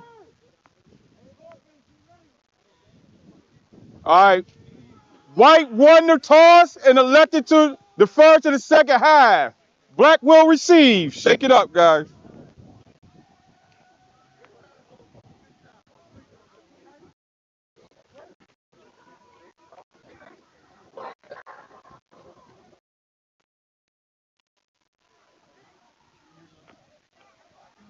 Okay, so white won. Even down here. Yeah, the white deferred, right? Hello. All right, welcome back to West Haven, Connecticut and Veterans Memorial Stadium. And we're here on the campus of West Haven High School and also Notre Dame High School, which shares the same field. Hope everybody's doing well. Got their snack break in. I'm Tom Wilkins along with Harvey Gaber. We have David Paris on the sidelines and Howard Gaber with the controls. Just want to make a note as we have the Kingston Lions and the New England Golden Lions, who are going to be playing in just a moment. I think I got it on the mic. If you may have noticed at the midfield stripe during the coin toss, that we had an honorary captain on the right-hand side at the Aqua Spring turquoise. Her name is Priscilla. Basically a 10-year-old big sister who loves fashion, theater, dancing, and cheerleading, along with gymnastics. She often competes in local pageants and loves learning new things. And she's a 10-year-old with autism, which does not hold her back. Instead, gives her the ability to see the world through an open and accepting heart. Now, Priscilla excels in making friends, is always putting others first, and is hoping to one day change the world by spreading kindness. That was a note I got from the New England Golden Knights. Mike's not where you at? Oh, okay. So, the Golden Lions, rather. And we also want to mention that the Kingston Lions will be the ones getting the ball first. New England won the toss. They refused to the second half. New England will be in all white uniforms with black numerals and gold helmets. Kingston, meanwhile, they'll be in their all blacks with blue numerals and black and blue helmets. Now, Dave, we're about ready to start kickoff. What are you seeing here on the field? We got it. Well, I'm seeing that they have a burrito truck. I just finished my burrito. It was absolutely delicious. Hot sauce, a little bit of guacamole on it. Absolutely amazing. Oh yeah, there's football too. Oh yeah, the football thing. Yeah. Which, by the way, according to the New England Golden Lions, they want to shout out Premier Auto in West Hartford, along with Mill Aero Solutions in Newington, Connecticut. So shouts out to them as they sponsor their team this season. All right, referee blows his whistle and about ready to get started here. Traditional kickoff, not the modified or dynamic from last year. And here we go. Game number 2 is underway, and the up man will take it. Oh, wow, his fingertips and bounces to about the 20-yard line. Let's see if he can turn the corner here. 25. That's as far as he gets. So that was a little bit of a ricochet here. So that is where the Kingston Lions will What's up? begin. How you doing? How you doing, baby? And they will be in first and 10 from the 25-yard line. We'll access noise here. Okay. Be recovered. By the way, I just want to make one quick note here before I forget. I knew there wasn't any public address, but all of us here at HSG Network and Big East Football League, they want to send condolences to the I want to take a picture of the Ramsey family. Christian Ramsey's grandmother, he's passed away here, and also to Mark Sims' father, Bruce Sims. They sadly left us too early, and obviously we all send condolences to their respective families on those respective passings. So I want to get that out there before we forget. So with that said, we get started with the game. First and 10 for Kingston. They're in the black with blue numerals and black and blue helmets. Ball spotting at the 25-yard line. Let's see what they decide to do. This should be an entertaining game, to say the least. Yeah, for sure. If it's any indication of the first game, this one should be another barn burner. We'll see. Here's a pass left side, and it's a little bit wide. Pass incomplete. So that'll make it 2nd and 10 with the ball at the 25-yard line. So, I mean, obviously, this is the first time I've seen this type of football league. I mean, we had a rugged game one, which, by the way, if you missed it, you can always basically DVR back on the same feed for HSG Network. You just kind of go to rewind stuff, and you'll get to see the first game. Make sure you subscribe to HSG Network, like and subscribe, because we got a lot more football coming your way. And we understand Easter weekend we'll be doing kids down in Atlantic City. So it should be a lot of fun. Lots of great events coming for you this spring, football-wise, right here on HSG Network on YouTube. So feel free to tell your friends, like and subscribe, and get them to spread the word and do the same. 2nd and 10 from the 25. They'll go 4 receivers set. They triple to right here. Quarterback giving hand signals, getting ready for the snap of the ball. Not that ball you just saw. Back to pass, looking, and going to throw a deep one left side. Just a little bit too far, incomplete. So that was intended for the receiver, Cam Ablos. Just a little bit far. Quarterback just had a little bit too much on it. Maybe he was rushed a little bit. Maybe but I tell you, I am impressed. These first two plays, were both passes. So I have a feeling this is going to be a much more energetic game than the last one.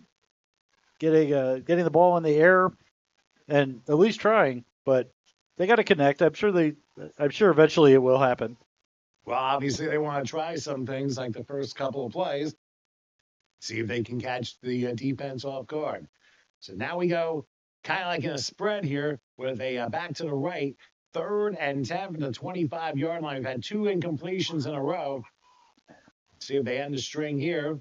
Man in motion now, tripling far. Terry Williams. Back to pass, looking, firing, Oh. and right off the breadbasket, incomplete. Hit him in the face.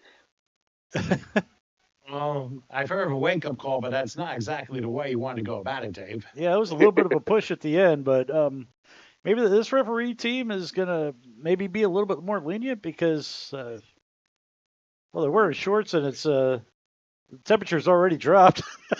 So, but maybe they want to get the game done faster. Who knows? But yeah, that was a little bit of a late hit, but let it go. So. Okay, so 3 and out go Kingston here in this. Oh my goodness, I didn't realize one of the members of the officiating crew is wearing shorts. Yeah.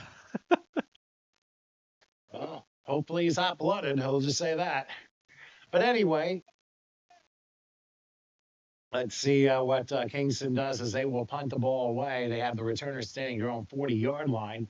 Now, wind's going to be a little bit of a factor here because it has increased throughout the day. We might get a shower possibly in the second quarter. We'll see. We got a little front coming through and bring a couple of isolated showers, but we'll see how this all plays out. Yeah, very tricky ice snap, and he's going to try and run it, and it's not going to work. He's only going to get to the 29. So an ill-advised snap going the wrong way and basically forcing the punter to run for his life. He only gets 4, and it forces Kingston to turn the ball over on downs, and the Golden Lions will get the ball and a very good field position to start their offense. Yeah, it was some very good play, very good football there. I think it was more a bad good snap? idea recognizing the snap was bad. I better make something out of it. Not going to be able to kick it. Let's see how far I can get. So, Dave, quick question on Yes, the sir. New England Golden Lions. Where are they from and what are they about? They are from the Connecticut region. They pull from players in all of New England, to tell you the truth. Very awesome program. They made their debut last year. One of the things that we saw in the preseason, they went out to Las Vegas and won a game in Vegas. So they come with some pretty top billing here. The Kingston Lions, younger team, a little bit of a rebuild from the Mountaineers. They have a lot of young talent, plus a couple vets sprinkled in, as I'm seeing. Look at this talent. Wow, Keep going, Dave. I'm sorry. That was a good play going back to the 13-yard line. Yeah, And but guess what? Here we go again. Oh, we're starting with the Flag flags. is Yeah, down. Oh, wow. 57. And it's possible. It sounds like it might be against the Golden Lions. You see what our official says. Yeah. One of the We got interesting holding. things is where these Offense, players number come from. I'll 57. defer to the 10 officials in a yards from second. the front of the foul. Repeat first down. They got Mike Schwartz on the holding call. So that'll back it up 10 yards from the spot where the hold happens. So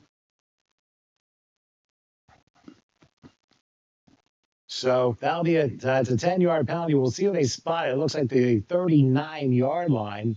So that's a tough break, 10-yard penalty, and you had a great run of 15 yards. Now suddenly you got 1st and 20. Yeah, that's a shame because that Christian Ramsey did a very good run and negated by penalty. Let's see what they do. Whoa, left side jump. That was That's definitely an outsides there. That's a False start. Offense. Oh, false start. Number 57. 5-yard penalty. Still first down. Evidently, Mike Schwartz is having a very rough start to the season. A holding foul and now a false start. And it was clear he did jump first, and then the defender just literally crashed into him. So now all of a sudden, you got 1st and 25 from the 44-yard line. So for the Golden Lions, they're going the wrong way. Let's see what they decide to do here on this 1st and 25. They line the shotgun, will be a spread. See what they do. First snap we saw was a little low. Let's see if this one's a little better. It is. Back to pass. Taking a shot down the field. Nice. They have another man at the 20 and stepping out of bounds inside the 20. We'll see where they spot it. The 19. They may have gotten all 25 on one shot. And if that's so, that'll be a 1st down. Yeah, that was incredible. Sidney Franklin, he got himself open. Nice route concept on that one. As we take a look at the replay. Yeah, let's look at this replay. Yeah, and we'll see how that was. I mean, quarterback did not hold on to the ball for a very long time, and he knew where to go with it. And that's an important thing here. He just broke open and was able to get through and stepped out at the line of game. So it is a 1st down after a 25-yard pickup. So very impressive play to get out of a big hole here in the opening drive of this game. That's a way to get out of it. 25-yard pickup. I'm sure Mike. I'm sure that Swans is happy about that. Here's a handoff up the middle, spin move going to about the 13-yard line. That is number 5, Jordan. There's actually 2 number 5s. So you got Jordan Baker and you have Goober Doctora. I think it's Jordan Baker because usually the first one's the offense. But we'll try and get clarification on that. And it ends up being a pretty good gain of 6. So 2nd and 4 coming up. So, Dave, real quick, there were 2 number 5s in the roster. I'm guessing that was Jordan Baker with that last carry? It did look like it. I'm pretty sure it was. All right. I appreciate the clarification here. Sometimes you get dub numbers, and that's where the fractions come in. 2nd and 4 from the 13-yard line. Quarterback looking to take the snap. He does. He's going to hand it off. No, it's a play fake. Pass is high, and it's incomplete. It went a bit high, and it was intended for Kadeem Wilson, but it just went off his fingertips, and then he got cartwheeled or pinwheeled, whatever it was. And he went down pretty good, but everybody's okay, or undercut, if you want to call it that. So it forces a 3rd and 4. So Harvey, what do you think they're going to call 3rd and 4? Well, they've been very pass heavy this offense, so I could see them maybe changing it up because they're on the 12. This is 3rd down. They should. I would think they're going to change it up. They might do a little run play. Well, we'll find out. You could run or pass on a 3rd and 4 situation, so it could happen either way. But let's find out. I mean, they triple to right, 4 receivers set, 3rd and 4 from the 13-yard line. We're going to see what happens. Yep, They there it hand it is. off up the middle, crossing the 10 and getting 1st and goal at about the 6-yard line. It looks like the quarterback is number 3, and I think it's Larry Garcia. Dave, I'm going to assume that was Larry Garcia who is a behind-the-helmet quarterback. Oh, I guess Dave went back to dinner. All right. All right, we'll get Dave in a moment, but it is 1st and goal from the 6-yard line as we are underway 5.5 minutes in to our second game of our Big East doubleheader here on HSG Network. Hope everyone's having fun with that. And they're going to go with a 4-receiver triple right formation here. 1st and goal from the 6. It looks like it's Larry Garcia, quarterback. They send the man in motion. He awaits the snap. Yep, They'll get the handoff up the middle. Oh, good play by Kingston's defense there, forcing maybe about a 2-yard loss, and that makes it 2nd and goal. So I can see how Kingston wanted to tighten up there. Yeah, Kingston wasn't fooled the second time with that Jordan Baker attempt.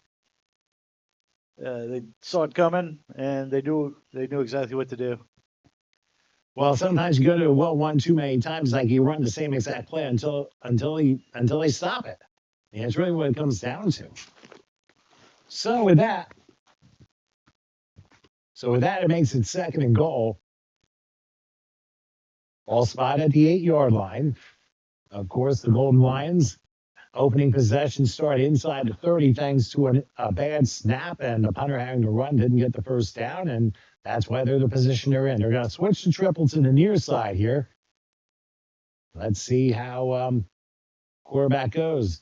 Back, fires. They're going to go corner route, and it is incomplete. Incomplete, yeah. It was definitely out of bounds. Yeah, went for Kadeem Wilson, the intended receiver, but just couldn't come down with it. But nice idea, though, but it's 3rd and goal. So, hey, Dave, real quick, a quarterback for this team for the Golden Lions. What do you know of him? Larry Garcia, really solid dude, polished quarterback. He's been around. His name rings bells in the New England area. Really top-notch dude. He has some weapons with him, including, as you know, Kadeem Wilson. There's a few other ones there, too, that will introduce themselves today. They're going to be, they have my number 1 ranking in the preseason polls, which I caught hell for, but we'll see if they live up to their billing today. Well, sometimes different scenarios cause you to say these things. Proof will be in the putting on the field. 3rd and goal, a low snap. They're going to hand it off and trying to turn the corner. He's going to get in. Welcome to the end zone. A great job just getting across the pylon. And what a nice job by Baker, who was able to swerve around the inside. Dave, what do you see on that one? Obviously, Dave is in all the celebration activities. I mean, it took us a while to get some points in the first game, but didn't take too long here, Dave. What do you think? Oh, man, as soon as Ramsey got to the edge, he saw the pylon. He wanted to get to it. Again, I'm just the prognosticator here. The yards was 48.5, and I had the over on that. So just saying. So Christian Ramsey ends up getting a touchdown and the first points of this game for the Golden Lions.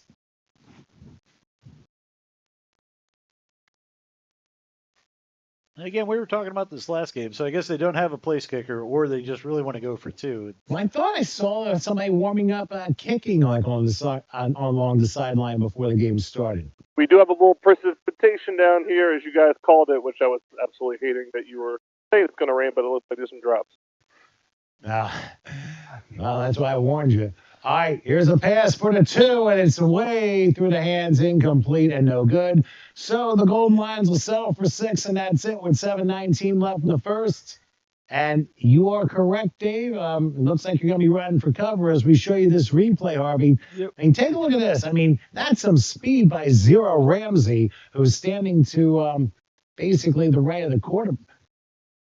So, and they send a jet sweep, so snap, and away went. And then it was just all speed, and outran the foot race. And not only that, got a couple of blocks along the way, and that really helped out greatly. So for Ramsey, it was an 8-yard touchdown run, and the Golden Lions. We got to make sure it's the Golden Lions for New England, and we have the regular Lions for Kingston.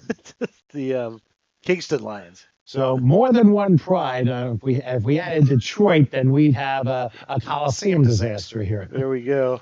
Yeah, but I'm just checking out the HSG Network live Doppler radar, and you are right. The rain is definitely imminent.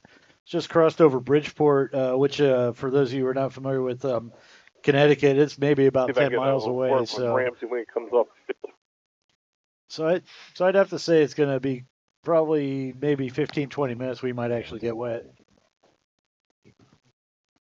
So at this point, now it's going to be rather interesting here with the weather suddenly starting. As we said, we were expecting a shower. I mean, this is probably the only time it's going to rain because you're looking at a little bit of a front coming through.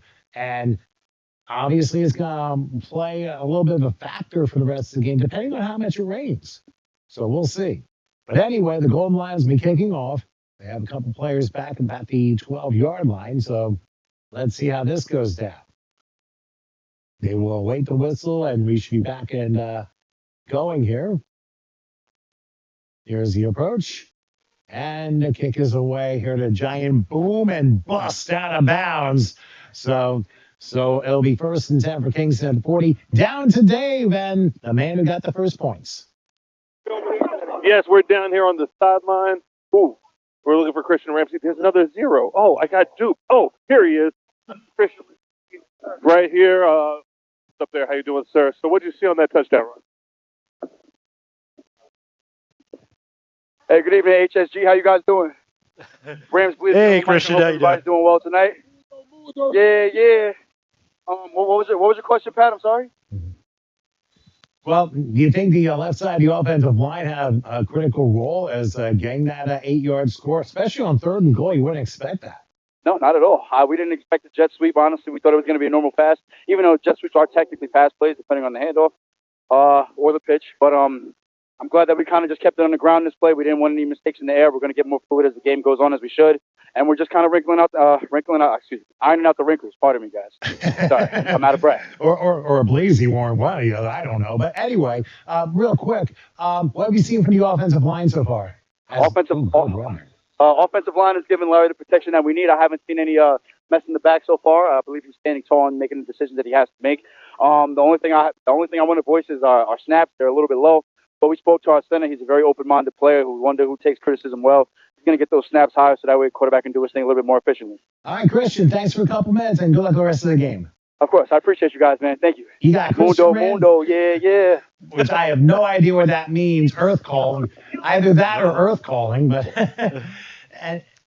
All right. Anyway, that was Christian Ramsey who scored the 8-yard touchdown run. But there's your live in-game interview, which Dave got. Ramsey and I got to talk to him for a couple. Meanwhile, after a nice run for a first down, the Golden Lion defense decided to step up and throw a big loss on that play, forcing 2nd and probably about 14. So, Harvey, what have you seen so far? Yeah, I was definitely have to agree with Christian. Their O-line is hot tonight. They definitely have it in. One thing that I am noticing is if you look at the Golden Lions versus the Kingston Lions, they have a much bigger pride.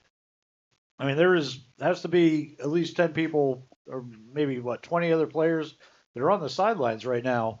So I don't think there's as many 60-minute men in the first as we've seen in the first game. That's going to definitely help in this attrition as time goes on. Well, it always helps when you have backups, right? All right, here's a pass play action. Look out from behind. Ball's out and recovered by, I believe, the Golden Lions. It took a little bit of a while. It was going to become over then eventually, but it is Golden Lions ball. I mean, that quarterback just got blindsided and lost the football, forcing a turnover, and it'll be Golden Lion ball. And we'll see when they spot it, right at the 47-yard line. Wow, that's a flying defense. That was an Harvey. incredible defensive move. Let's see the replay here. Yeah, I'd like to see that too. I mean, you know, when you can't go 360 on this is where you run into trouble. You throw a play action, you get one block. No, he and tried to then play comes action, back he up, couldn't, okay? and then he's got the guy behind him. He's double teamed right there. Nowhere to go. And he punches. He missed the block the first time, comes back, recovers, boom, blindside, out of there. So they forced the turnover, and the Golden Knights left 1st and 10. You have a second, Dave. What happened on that play? Man, look, it looks as though the guy's just trying to make a play. It appears as though the Golden Lions are starting to show the type of program that they are, and Kingston's trying to keep up. We had a big play on the previous play. Let's see if they can get some consistency. They got to get composed on this possession. Okay, well, they recovered from some early mistakes, and now we got a handoff up the middle, running into his own man, but still going forward down to the 41-yard line for a 6-yard pickup. So once again, it is Jordan Baker doing his number here and forcing a 2nd and 4. And Harvey, I mean, obviously, this is a potent running attack and can be potent passing attack when the quarterback's on the mark. Yeah, that quarterback definitely is on the mark. What is it, Andrew Garcia or Larry Garcia? Larry Garcia, he's firing on all cylinders tonight. And It's not Jerry, I can promise no, you. it's definitely not Jerry. No, he moves a lot faster than Jerry would be at this stage. But yeah, it's just entertaining to watch, actually.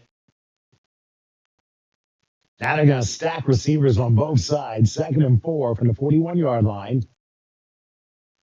See what Garcia does here as he takes a snap. They got to do another run up the middle, crossing the 40 and sliding through a tackle just a little short of a 1st down to the 38-yard line. And you think that might have been Prophet number 6 that time who, no, I'm sorry. It's been all Jordan Baker. My apologies. So 3-yard pickup forces a 3rd and a long yard. Now, Dave, what can you say about Kingston's defense?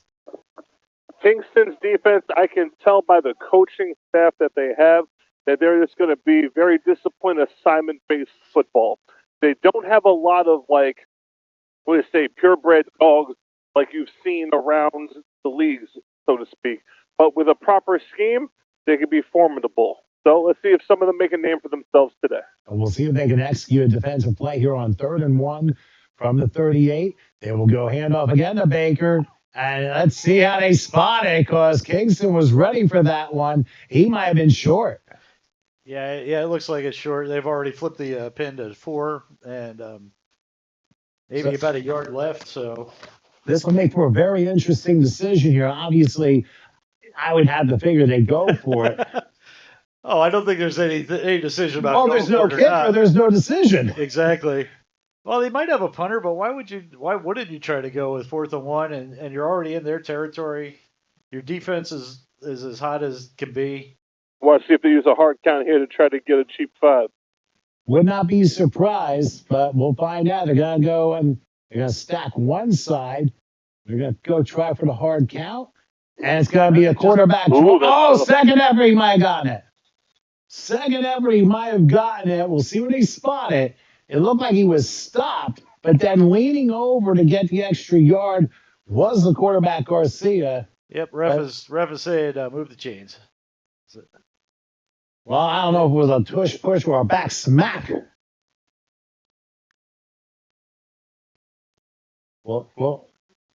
So now, Dave, have you noticed coaching staff being on the field pretty much every play that happens? Yeah, I definitely have noticed that. Everybody wants to make sure that they get every benefit of the doubt, the yardage, especially without the bells and whistles of the NFL or college ball with the lasers and such. So. All right, so from the 37 is 1st and 10. Garcia back to pass. He's going to take a home run shot. Oh, yes. He definitely got it. Oh, Lord. Oh, my goodness. And Oh, man, 37 yards, a great strike to Justin Wilson, who was able to bring it in. They get the 4th down play. Then you add the 36-yard touchdown strike, a little John Cena for a post-game celebration. And I'll tell you what, the Golden Lions could not start any better than this. I'm actually surprised it wasn't a taunting foul. I kind of like the dirty dancing there too at the end. That was a good one. That was a good lift.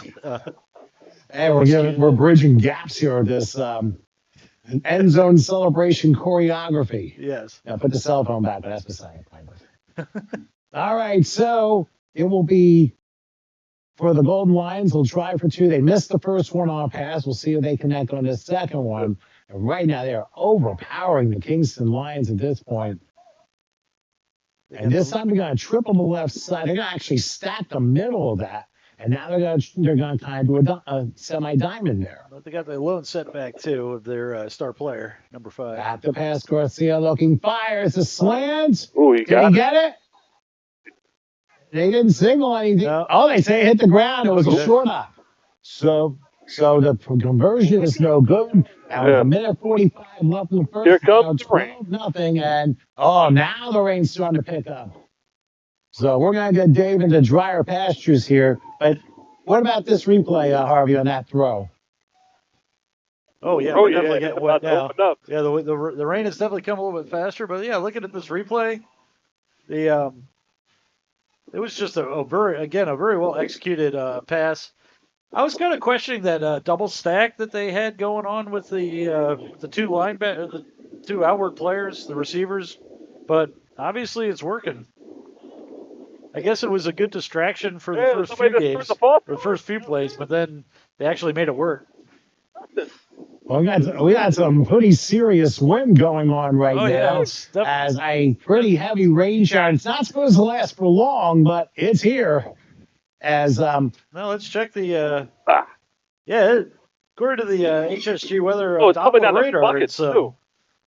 it's definitely a fast moving storm because according to the Doppler, it hasn't even made it to us yet. That is definitely not true. So probably a little bit of an outdated radar. This is probably going to go for hopefully maybe 10 minutes or so, but the door's if that. Yeah, usually, and they still have the play. So here's the kickoff as it rumbles down to about the 21-yard line. Let's see what they can do with this. They're going to battle the special teams and the wind at this juncture. So I think the passing game is off for at least a few minutes. Yeah, I think they're definitely going to ground the pass. Don't really lock the door on me. Yeah. Oh yeah. Because it's so for those who don't know me, I'm in the Air Force, and stand by for a minute here. We're getting blown away with this wind. I don't think I've ever. All right, we've got Dave back in. David's been racing. I'll tell you one thing. I've done a game in where we had literally sunshine, wind, rain, and I think some small hail all in one quarter. Oh wow! Well, welcome to Connecticut. This was in Trenton, New Jersey, and the game went to overtime. And you can see we're trying to work things out as best we can. Yeah, we got the rain hood on the camera. Oh my goodness, that was a surprisingly strong storm. Yeah, but it looks like it's it's still coming down pretty good if you see it on those LED lights. Well, they also have. Well, remember we're almost along the water here in Southern Connecticut and West Haven. They offered a special marine warning. They said wind gusts. It's moving like. The system's moving like 60 miles an hour as the handle doesn't really go anywhere. It ends up losing some yardage. But they say the winds are possibly 45, 50 miles an hour as it blasts through. Oh, it's believable. It's it definitely feels like 45 while we're sitting here. I mean, this is something we certainly did not expect. And now you got, I believe, if we can see what's going on here, it's from the 33-yard line, 2nd and 12, coming up on a minute 35 left in the quarter, and the Golden Lions up 12-0. And now, obviously, with this crazy wind, everyone is, obviously, a lot of people have cleared the stands. The players obviously can't. And I think we're gonna have a false start against Kingston. Yeah, we can't even hear the ref. The ref Mike.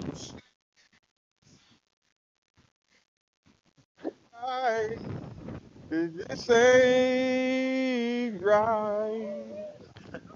Had someone singing into the ref. Listen, but there's no lightning yet. Once that happens, that's when everyone has the clear for safety purposes. So hopefully it will not come to that. But meanwhile, as the wind continues to blow, I mean, this is as strong as a storm as I've ever seen it.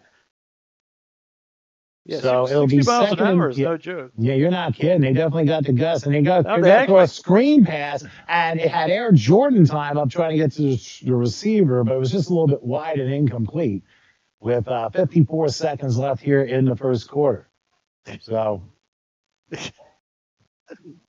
obviously, Dave has joined us inside now. Yes, indeed. I gotta say, it got really fast. Well, I did say it was going to be a passing shower, but I didn't think to this magnitude. Ooh, it definitely, ooh. And it's cold driving rain, Yeah, too. It just came out of the Notre Dame side, like off to the distance in the far left corner. It just came in. You can actually see it. It just came in. It was wild. It felt more like Kansas than Connecticut, that's for sure. And now whistles blow yet again, It looks like and another false start. Was it a false start or just a late So game? there were a couple of false starts in a row, and I'm willing to bet the concentration for both of these teams are obviously, shall we say, not going so well. Only because this weather, and now it looks like it's still windy, but not as severe as it was before. Go slide in here. Take my on the floor. But we do know this much: things have gotten a little bit wet here in the press box. So it looks like for a little bit we will have a 3-person booth. And hopefully a 0% air dryer someplace. Three's company too. All right. I think there was a timeout called. All we do know is there's 19 and a half seconds left on in this quarter. But I think it'll be quite a while before the heavy stuff comes down. What do you think? Well, it's already here, but Yeah. It should be. I don't think it'll be too much longer because usually with storms like this. Someone who's wet. Well, let me tell you what the highlight of the day for me was the burritos. Oh yeah, I've got the burrito right here. I have to agree with you. I saw you eating yours on the sideline, or actually on the field, in between the two games, and I had to get one too. Definitely got to say, shout out to Holy Guacamole. They definitely made a very good sandwich there. I love that And name. a good statement on this weather too.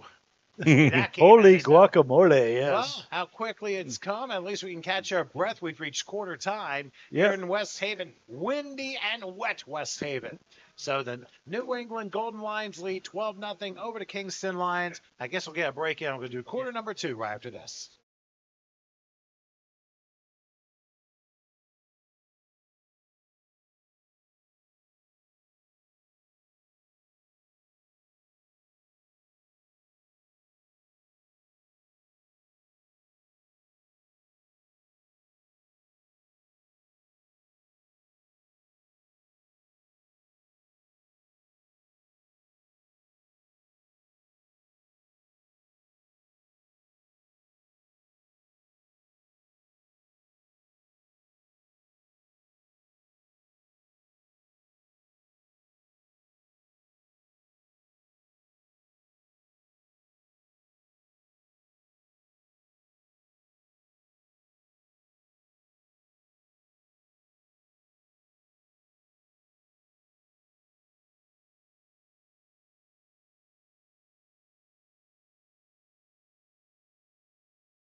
Okay, we have returned here to West Haven, and I tell you, we've been all caught off guard by a very strong storm here as it is Kingston ball. They're going to punt, and it'll be interesting to see. Oh, they're going to fake punt it, and let's see if it works. It will not. Oh. Drop down to about the 36-yard line. I thought they were going to punt into the wind, and if they did that, the ball may not come back down. Well, let's be honest. The wind is going against them right now, so that was probably the best punt they were going to get off. Well, they called the fake punt. I mean, we saw a snap go wide on them in the first quarter, and that didn't quite work out. So, unfortunately, they're 0 for 2 in those segments, and the Golden Lions, just a few seconds into the second quarter, they will get the ball and try and extend on that 12-0 lead. By the way, I'm Tom Wilkins. I'm with Harvey Gaber. Dave Patterson's in the booth, and Howard Gaber taking care of the controls. Dave will be back out when it's safe to go back out. Otherwise, we might find ourselves on 95 somewhere near 91. So, rain's still coming down. I mean, obviously, the worst of the wind, I think, is behind us, but then again, you never know. It is 1st and 10 for the Golden Lions at the 36-yard line. Okay, and as I say that, we got another gust of wind. They said it's going to be up to 50 miles an hour. They snap in. There's a handoff up the middle and maybe a yard at most.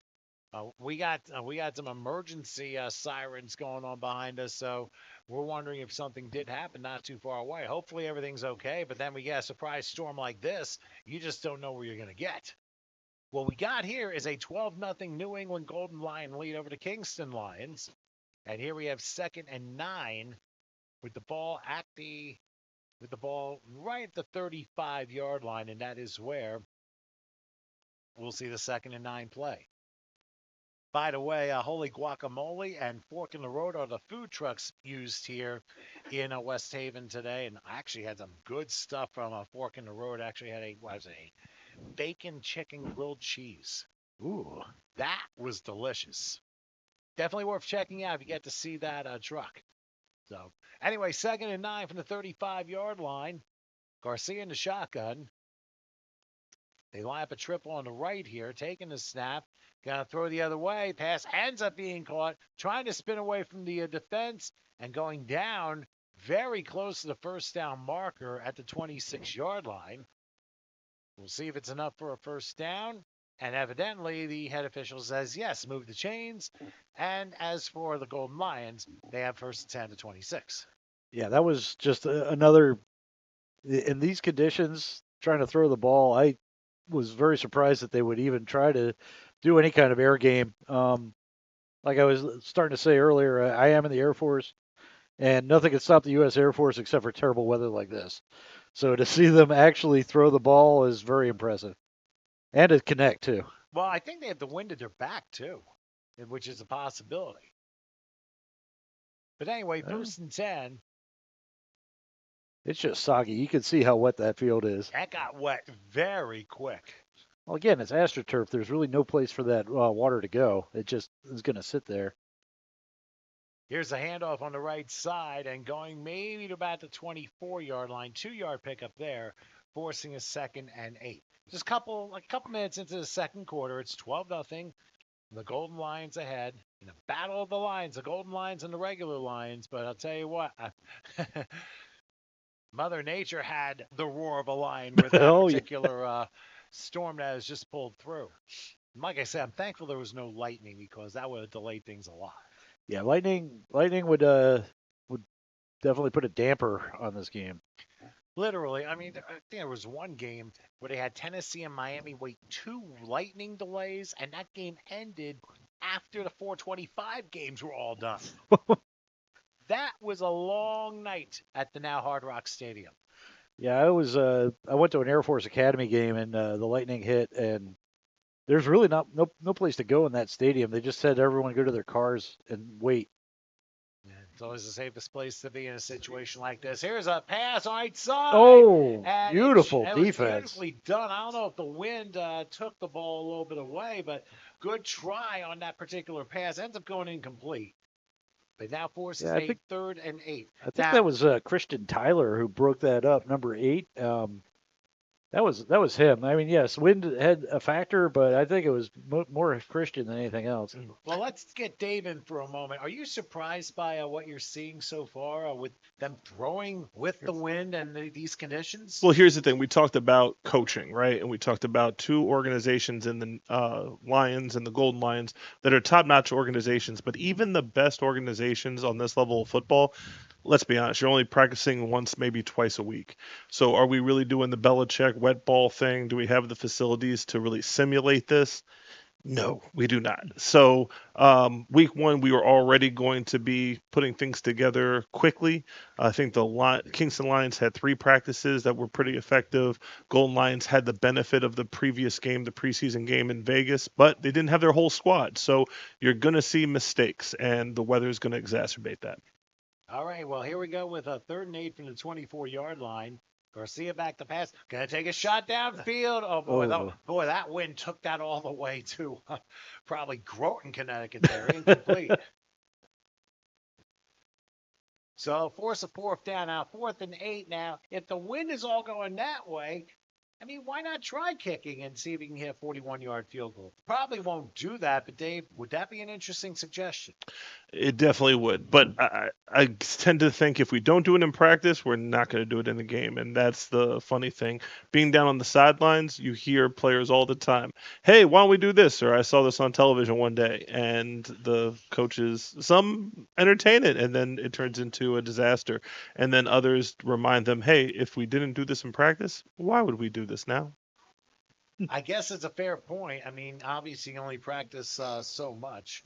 But pretty interesting, to say the least, when it comes to trying to execute and how much time you actually have to work on those plays and study your opponent. Very hard to do, especially on semi-pro level. Indeed. But let's see what the Golden Lions do here on 4th and 8 from the 24-yard line. Away a shotgun snap. Whoa. Oh. And unfortunately, the wind may have pushed 2 receivers on the left. The football started.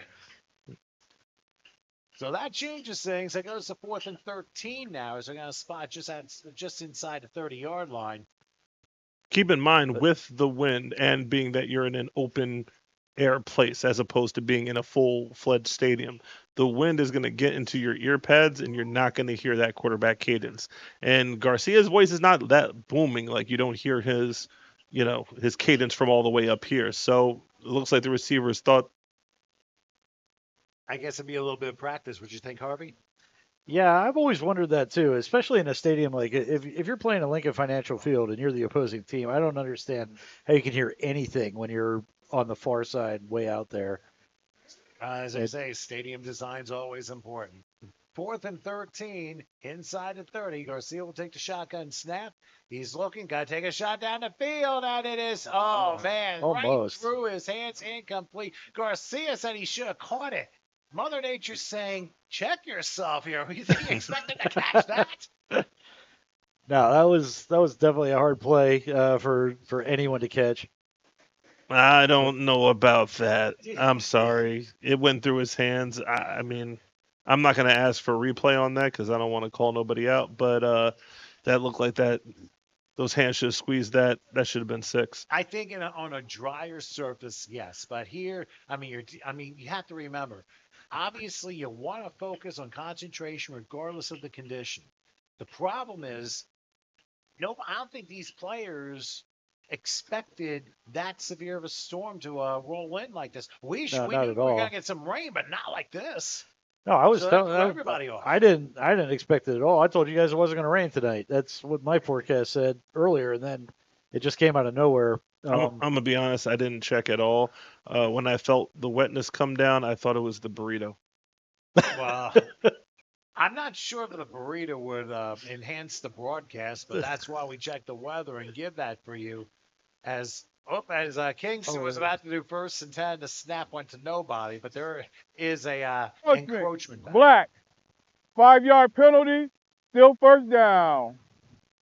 Encroachment on the offense? He said black. But from here, it looked like it was David Miranda who has a habit of doing those things. Now he just corrected ref himself correctly. Officials, they're in week 1 mode, and it's pouring rain. Obviously, not everyone's going to get everything right. By the way, there is one official wearing shorts out there. Yeah, we were mentioning that earlier. Shout out to that guy. Actually mentioned that at the beginning. I wonder if he regrets that decision now. Is he also wearing glasses? Is that the one that's wearing the? I think it is. I thought I saw him earlier when I was getting the burrito. He was definitely wearing glasses. I'm gonna be.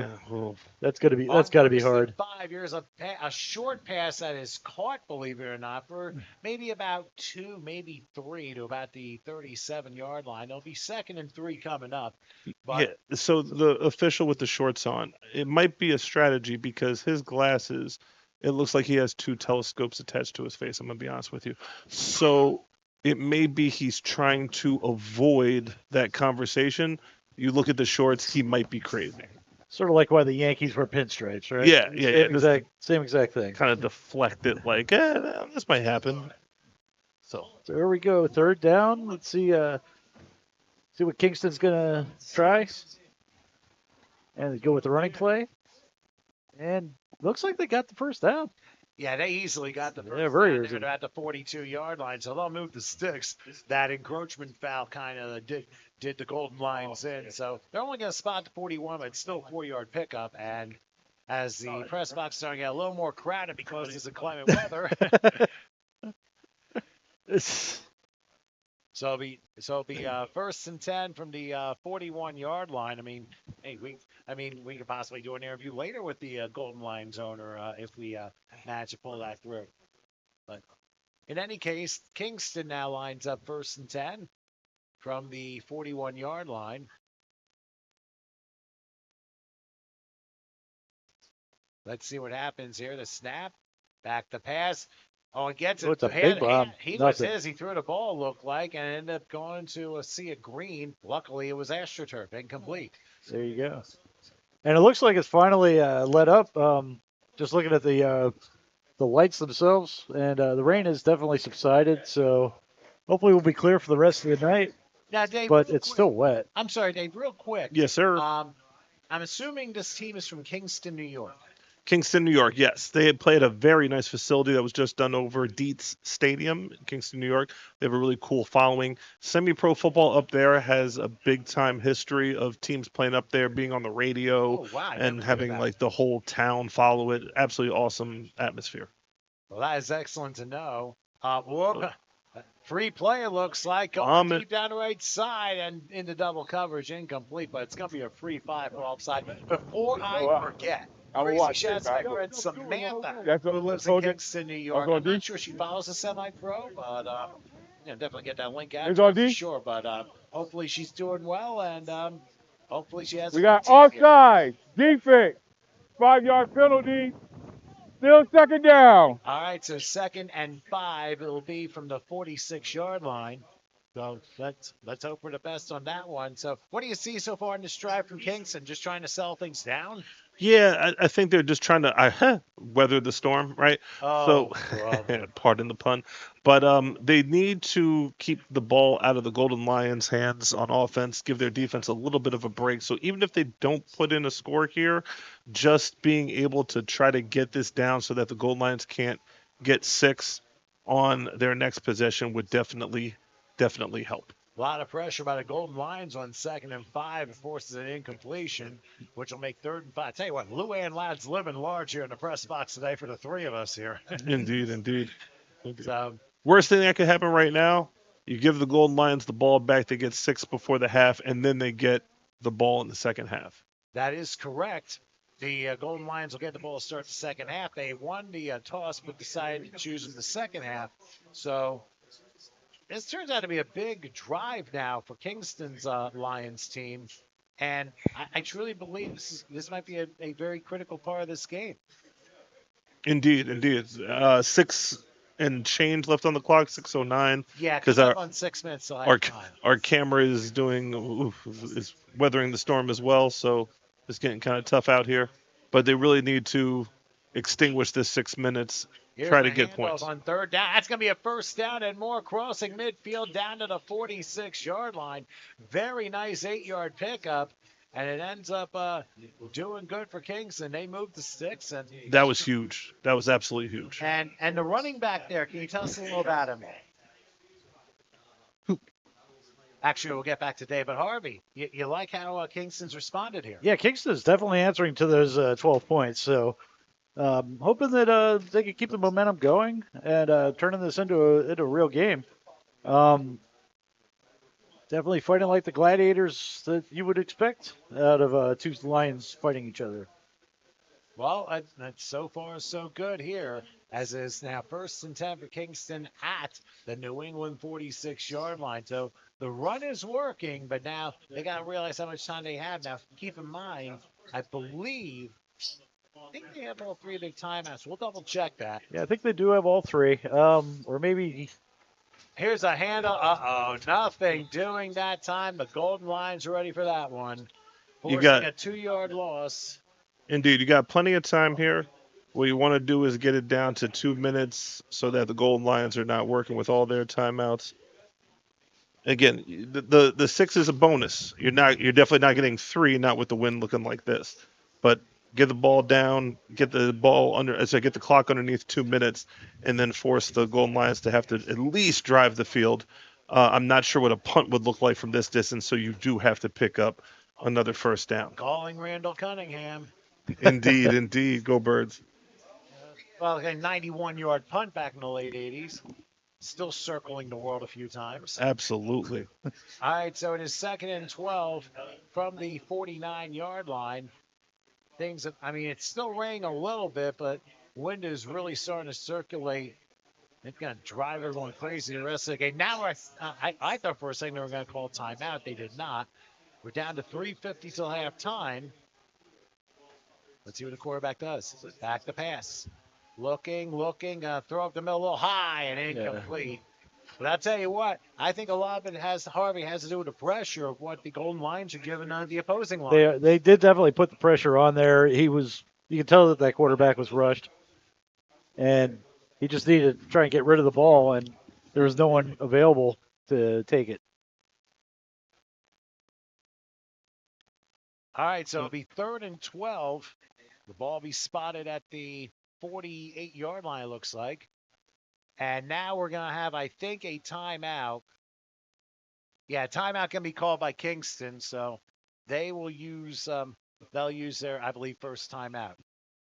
So let's take a break with 3:23 left in the half. New England ahead of Kingston by a count of 12-0. We'll be back in just a moment.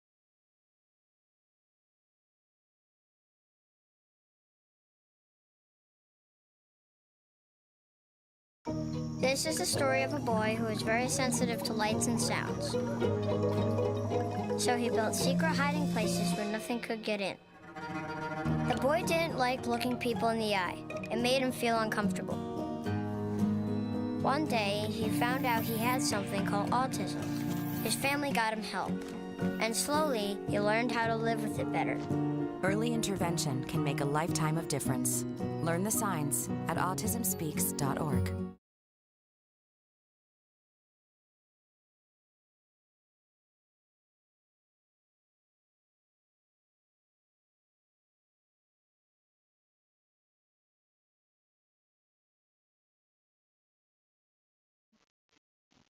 All right, we are back with 3:23 left till halftime. Kingston using their first timeout of the half.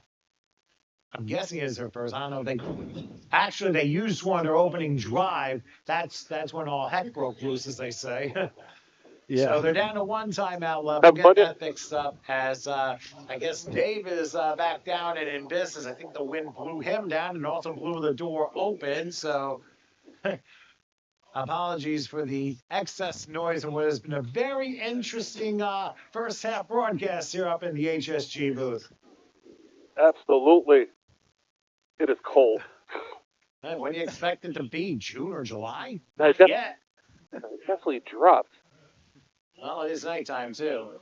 3rd and 12 from the 49-yard line.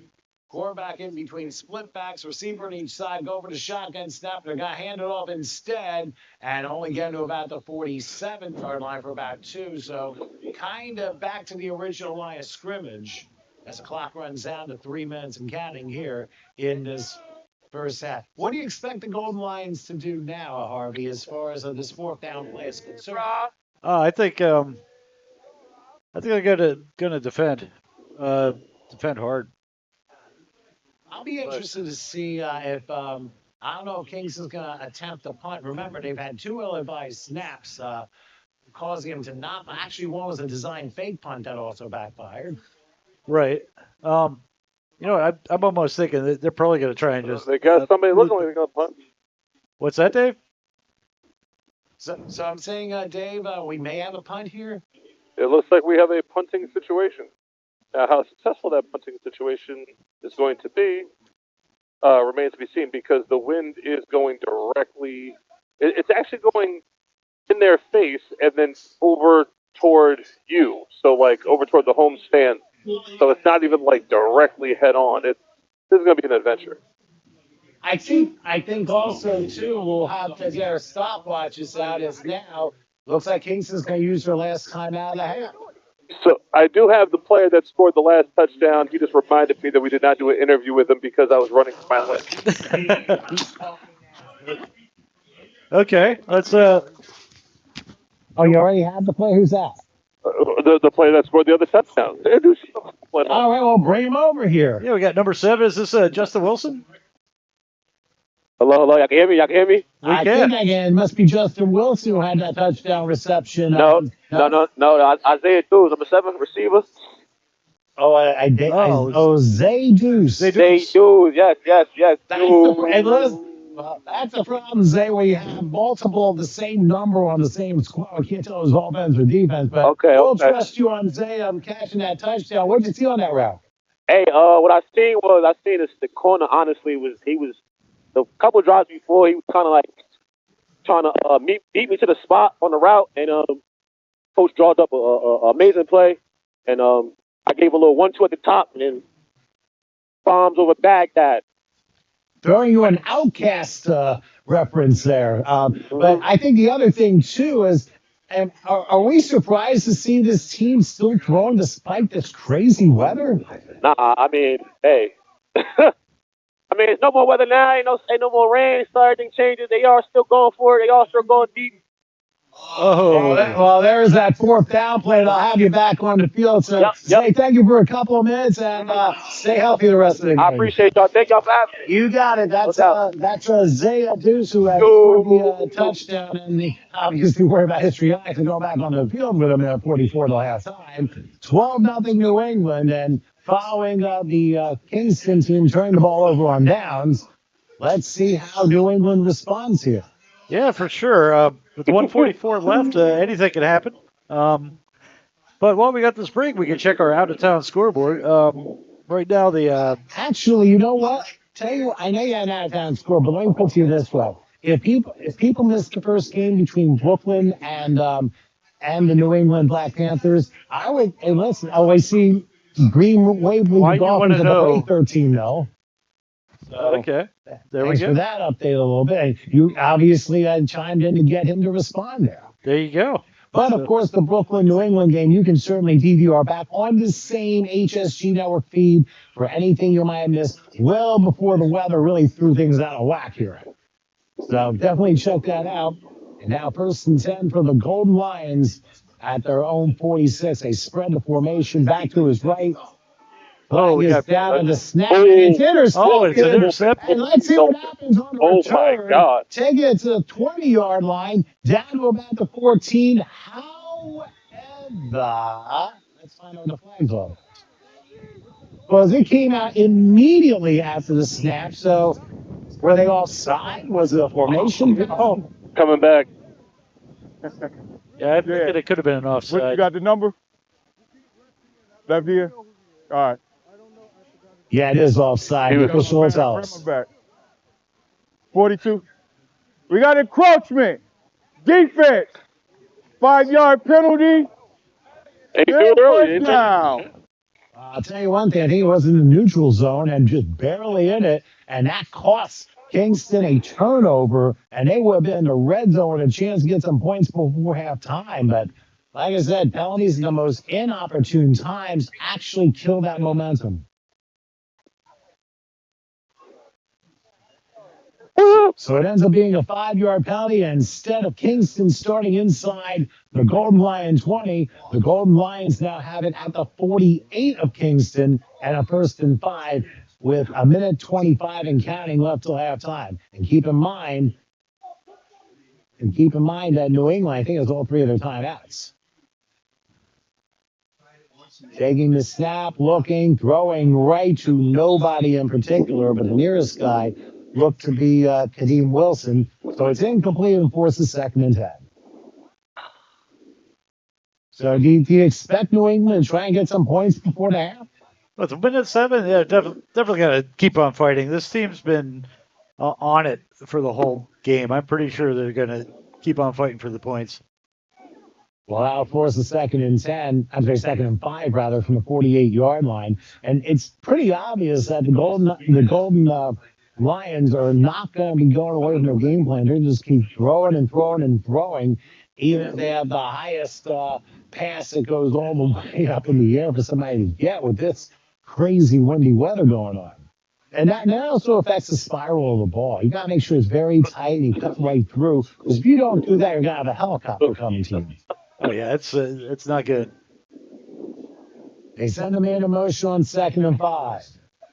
Taking the snap, looking. Oh, the pass that was blocked. Oh, that's an going down to about the 40-yard line, to the 30, and down to the 25. That interception will count. There are no flags, and a big turnover for the Golden Lions to give Kingston a shot with 58 seconds left in the half. Why don't we go ahead and check? Yeah, we want to check the replay of that one, see what happened. That was a great tip. Let's see who tipped it, though. He takes it and watch it. Oh, yeah, it was tipped right there. What you thought about that? What was that, 42, I think? That's 42. That's Raquan Sanders. And he was able to get pressure on the ball and deflect the interception. That is a great big play. And then, number 23, Ben Baez, he's the one who caught it, got into really good position. Now, well, the first time didn't work, but the second time sure did. And the ball spotted the 27-yard line. Now, here's the problem. Kingston doesn't have any timeouts left. So they don't, but they're pretty. Oh, they do have one timeout. I thought they took one early, but. So let's see what they decide. 58 seconds is still a lot of time. We know New England has all three of their timeouts. Kingston, from what we know, has one. Here is a little bit of a screen pass. They're going to get out of bounds. I can't do that. No, he's not getting out of bounds. The 26-yard line. Clock in the red, under 50 seconds left. So now they're going to have to go up-tempo here. I guess they're saving the timeout for the next one. I don't know how much time they have. They got to get a couple of plays off here. Down to 30 seconds. Not showing urgency, which is obviously surprising. This is not a lesson in time management here. Here's a low snap. Back to snap. Gonna throw passes. Caught. Down to the 24. Still not a first down. And now. Yeah, not a first down and not out of bounds. So they're going to have to use their timeout or they're going to lose the. They don't have a timeout. They're running out of time here. The clock. So there is no timeout, and they just clocked it. And now they spike it with 3 seconds left in the half. So now we're going to see what they do. And this is the ultimate end of half Hail Mary play from the 24-yard line. And I think what's going to happen now is the Golden Lions are going to call timeout and discuss what defensive play here. We're going to keep it over 2 seconds left in the half. So what do you think, we're going to ask Harvey first, what do you think the Golden Lions, rather, are going to call on defense? Oh, Golden Lions are probably going to try and blitz, though, because... I got 23 with me, the one with the interception. Oh, okay. Tell you what, let's go down to Dave. Why don't we go down to Dave and get 23. His name, according to my list here, is Ben Baez. Well, Ben, who had the interception, what did you see on that play? You obviously got some defensive help. Yes, indeed. I got bias here. Here you go. Right there. All right, where is Ben? I'm here. How you doing? I'm doing all right, Ben. Crazy Tom here. That interception, you sure got some help by your old lineman. What happened there? The play before that, it got brought back. Coach was trying to send me on a blitz. I told my linebacker, no. Every time I see a trip coming my way, it's either a slant or a screen. And I just jumped it, like I know to do. And that was a very important play, give you guys a chance with one play left here in the first half, unless there's a defensive penalty. But how do you feel your defense has played here in this first half despite the incredibly adverse conditions? I think defense is holding their part. For us not having any practice really together, and this being a brand new team, we honestly only had one practice together, and I think we're doing absolutely good to a team that went to nationals last year and went as far as they did. Well, Ben, obviously fourth down went incomplete, but hey, you got another shot in the second half. Thanks for joining us for a few moments. Thank you. All right, Ben Baez, the one-way interception for Kingston as we've reached halftime. Your thoughts, Harvey, on what has been a very memorable on multiple levels first half of play? Yeah, we had it all there. We had rain. We had some really good passes. Exciting interception. We had a lot of everything stuff, was no good. question. It was All right, let's definitely a go good game. group. We're going to throw halftime here with the New England Golden Lions leading the Kingston Lions by a score of 10-0. So let's enjoy a little bit of a halftime piece. We will come back for the second half in a few minutes, so please stay with us.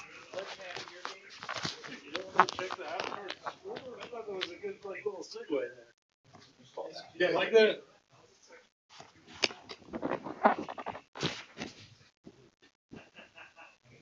We still last year.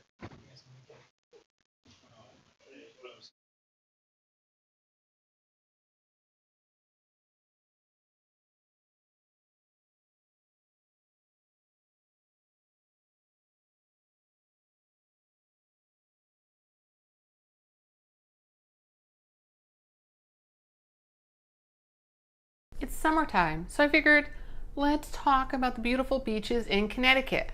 Let's slather on that sunblock and get started.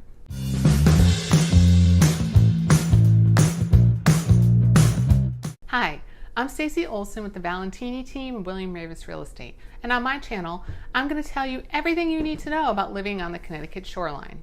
West Haven has the largest publicly accessible shoreline in the whole state of Connecticut. Honestly, there are so many beaches there, I don't think I'm going to be able to get through all of them, but I'm going to highlight a few of them in this video. So to start off with, West Haven beaches have ample parking.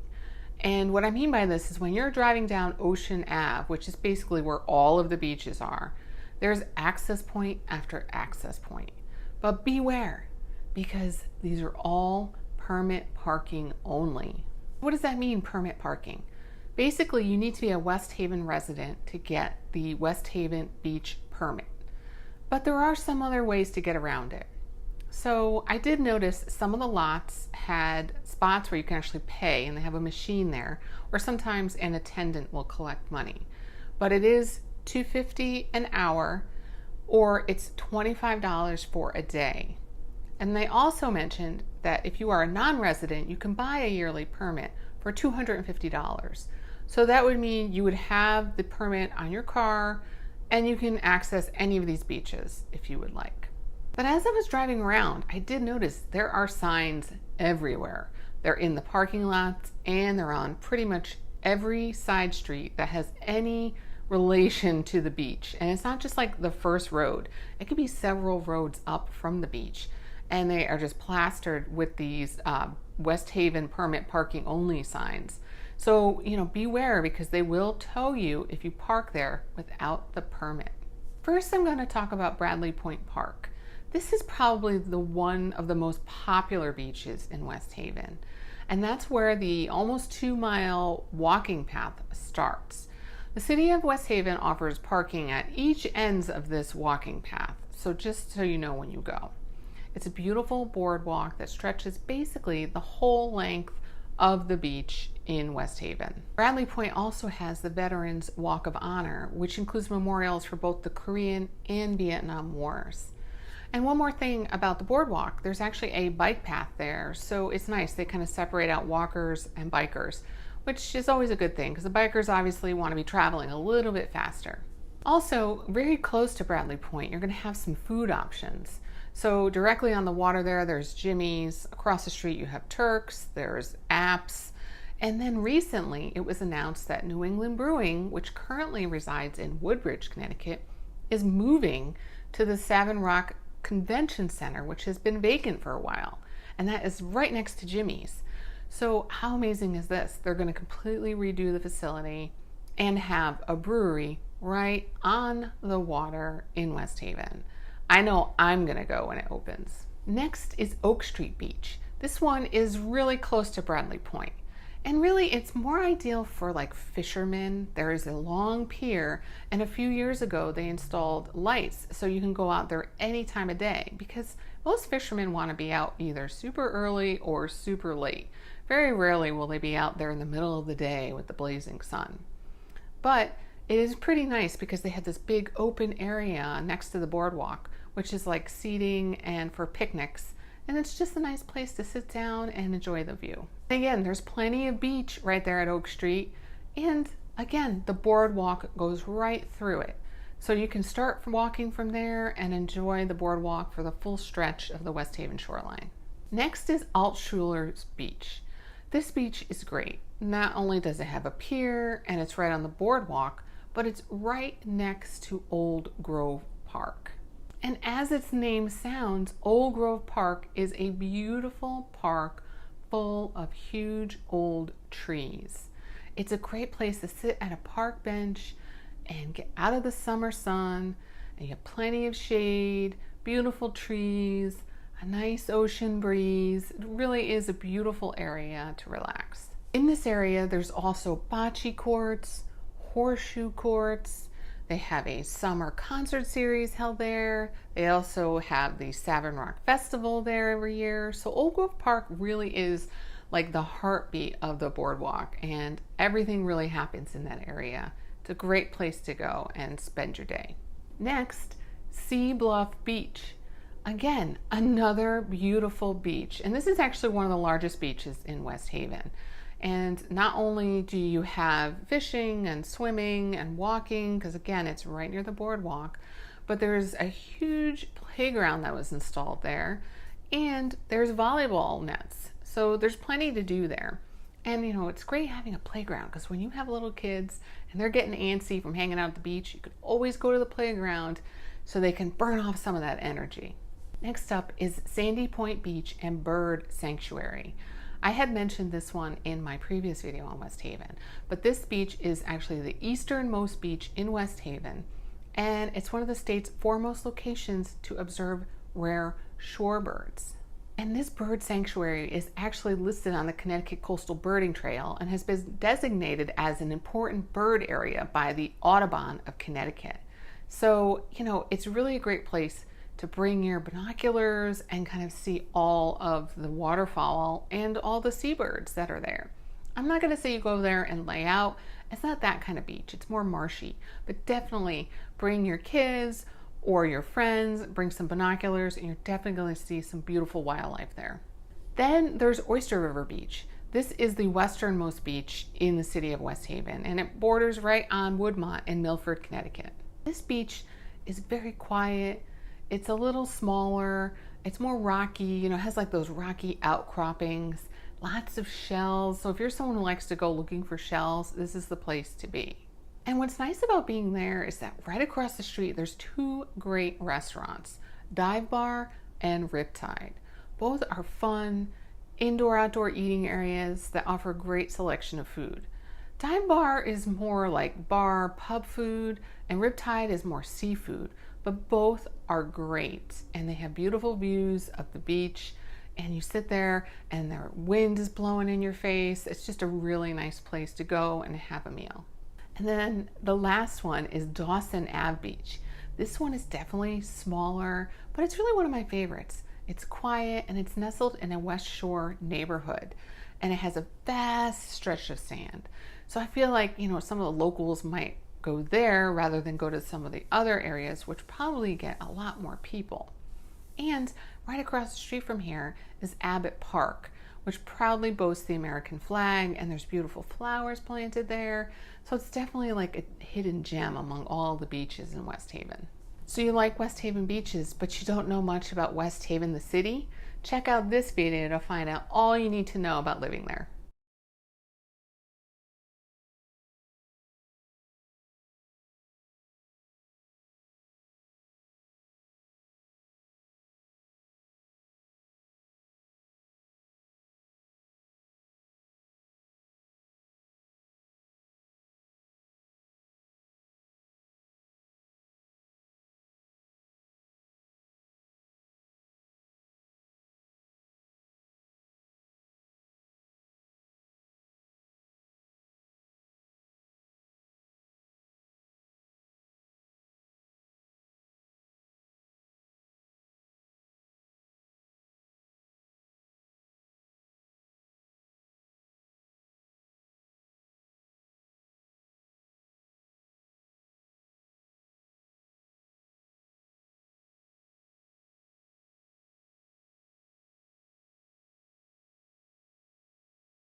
Okay, we are back here in windy West Haven, Connecticut, and the Veterans Memorial Stadium here. About ready to start the second half of Game 2 of our doubleheader. The New England Golden Lions with a 12-0 lead over the Kingston Lions just north of Poughkeepsie, New York. And I'll tell you what a change of scenery compared to about an hour and a half ago. A big storm just blew through with like nearly 60-mile-an-hour wind gusts. They still played in it because there was no lightning, but it was a very challenging bid for both of those teams. But anyway, I'm Tom Wilkins along with Harvey Gaber, Dave Harrison, sideline report outside, and Howard Gaber taking care of the controls. What have you seen in the first half, Harvey, that was the most interesting, taking Mother Nature out of the question? Yeah, taking Mother Nature out, I still got to say it was the passing. They both teams have some really strong quarterbacks, and it shows. And putting the rain back into the equation, to watch them trying to pass in the rain, that was impressive. Even though I don't think neither of them got anything accomplished except for an interception. Well, as I was mentioning, Harvey, when you throw a very tight spiral, you might be able to get through all the heavy winds. And usually, the stronger the wind, it becomes a bit more daunting of a task. Any slight bit off, and it becomes like a helicopter rather than a regular football. So, yeah, but the winds are still going to be around. They're supposed to stay around 20 miles an hour the rest of the night. So, are we going to see more passing, or do you think the running game's going to play more I of a think role? they've already proven that they're going to use that air offense all the time. But I do have to say one thing that's pretty impressive on the right side of your screen. There is a total diehard fan who's there watching the game. She's just sitting there. She's been there almost the whole game, watching it. Everyone else, top right corner there. everyone else, I think, are sitting in their cars watching us on the HSG network. So for those in your cars, honk your horns. I want to hear you. Well, don't do that right before kickoff. That would not be a good idea. Oh, it looks like we're just about ready to go underway here on the second quarter and second half, you second man. half. As here we go, the kickoff, and the wind really Beautiful took right kickoff. there to about the 10-yard line, going to about the 20, running to his own guy, and then crash landing at about the 23 as his knees went down at end of the play. And now it'll be the Golden Lions ball to begin the second half, first and 10 from there. Dave, you're with us. What are your halftime thoughts? I'm freezing cold. The wind is like kicking. It's actually like going across the field to the near side. And it's like a really biting cold wind. It looks as though the Lions, the Kingston Lions. Yeah, which black, ones? the Battle of the Pride here. The Kingston Lions, they've weathered the storm, so to speak. And at halftime, I got a chance to like kind of see what they were doing and hear what they were talking about. They are a very spirited bunch. They are very upbeat and are basically saying, man, we get a couple of practices under our belt. We could be winning this thing right now. Well, a whole bunch of things could happen here, Dave. We'll come back to you here. First and 7 is 23 as they trip on the left. And now they got a handoff right. And a good job by Kingston's defense, able to bring the back down pretty much to the line of scrimmage. And the one who had the tackle was the 00 Jameer Gibson. Made a nice tackle there, Harvey. Yeah, that was definitely a beautiful tackle. That was That was what? That's it. I'm sorry. I was distracted. I was trying to multitask. Either that, you couldn't do that under Mother Nature's regime. No, I could not. Anyway, second and 10. Ball's at the 23-yard line. Let's see how they line up. They're going to go spread, it looks like. Once again, it is Larry Garcia, who's the quarterback of this New England Golden Lion team based up in northern Connecticut. Let's see what they do. The snap, takes it, goes back, looking, gonna fall off his back foot, and in and out of the hands, incomplete. Looked like everything was kind of shifting backwards there for a moment. And that pass intended for Christian Ramsey. He just couldn't get his hand on it, but not necessarily the best pass with all your body weight going backwards and trying to get your arm forward. Yeah, it is hard to connect because even though the rain stopped, it's still a very wet field, and it's still hard to get footing on that kind of field. So props to him for even trying to get his hands on it. Well, at least he gave it a good effort here, but it's 3rd and 10 for the Golden Lions. And let's also not forget, you're going to have to deal with a wet ball. Obviously, not as soaked as it was when all the downpours came midway first quarter. And we had a first half adventure that reminded me of Trenton back some years ago doing a broadcast. We had pretty much everything in the kitchen sink in one quarter. 3rd and 7 to 23. Here's Garcia in the shotgun. They triple him up. Gonna throw, looks like a lateral. It's gonna be caught 25-yard line and out of bounds. We haven't called him yet. Number 31 for the Lions and for the Golden Lions, and you don't have a name for him. Big play here. What's that, Dave? Looks like they're gonna go for it too. Well, I was just gonna say, and with no puncher, they have to go for it. By the way, Dave, who is number 31 of the Golden Lions? I'm on the opposite sideline, so I don't have a visual on that. I'm on the Lions sideline. He's on the Kingston sideline. I'm on the Kingston sideline, indeed. This is a big play right here. At halftime, by the way, I was able to speak to the defensive coach, Stitch McFall, and he commented that defense is tightened up. It's looking really good, and they've come out big in the second half. Biggest thing that they were coaching up during halftime, getting a 3-and-out on the first drive, and here's their opportunity. They're going to need a 4-and-out to get incredible field position. We'll see. Garcia in the shotgun, 4th and 6 from the 27, and he's got punch. Oh, it was a punch. Surprise, surprise. And almost Randall Cunningham picked up at the 38, slaps through one tackle, goes past midfield. He's going to get a nice return out. He's 40, slips through another one, and all the way back to the 29-yard line. Basically a 2-yard net. So almost as good as a turnover on down. They're both. And Kingston will have incredible field position at the opponent's 29, 1st and 10 to try and get back into this game. Yeah, being able to negate the kick, and it was a fairly good kick. It took a good bounce to it. But well, let's take a look at a replay. Instead of talking about it, let's look at it. Yeah, let's go ahead and do that. That was the surprise pooch punt. So we thought it was going to be just a regular pass play. And we had the lone setback there, and he just booted it. And he booted it all the way to about the 39 took a golden bounce down to the 40. And then he slipped out a couple more tackles. And if you think about it, yeah, he was one tackle away from getting to the end zone. Very likely. At the same point, think about this.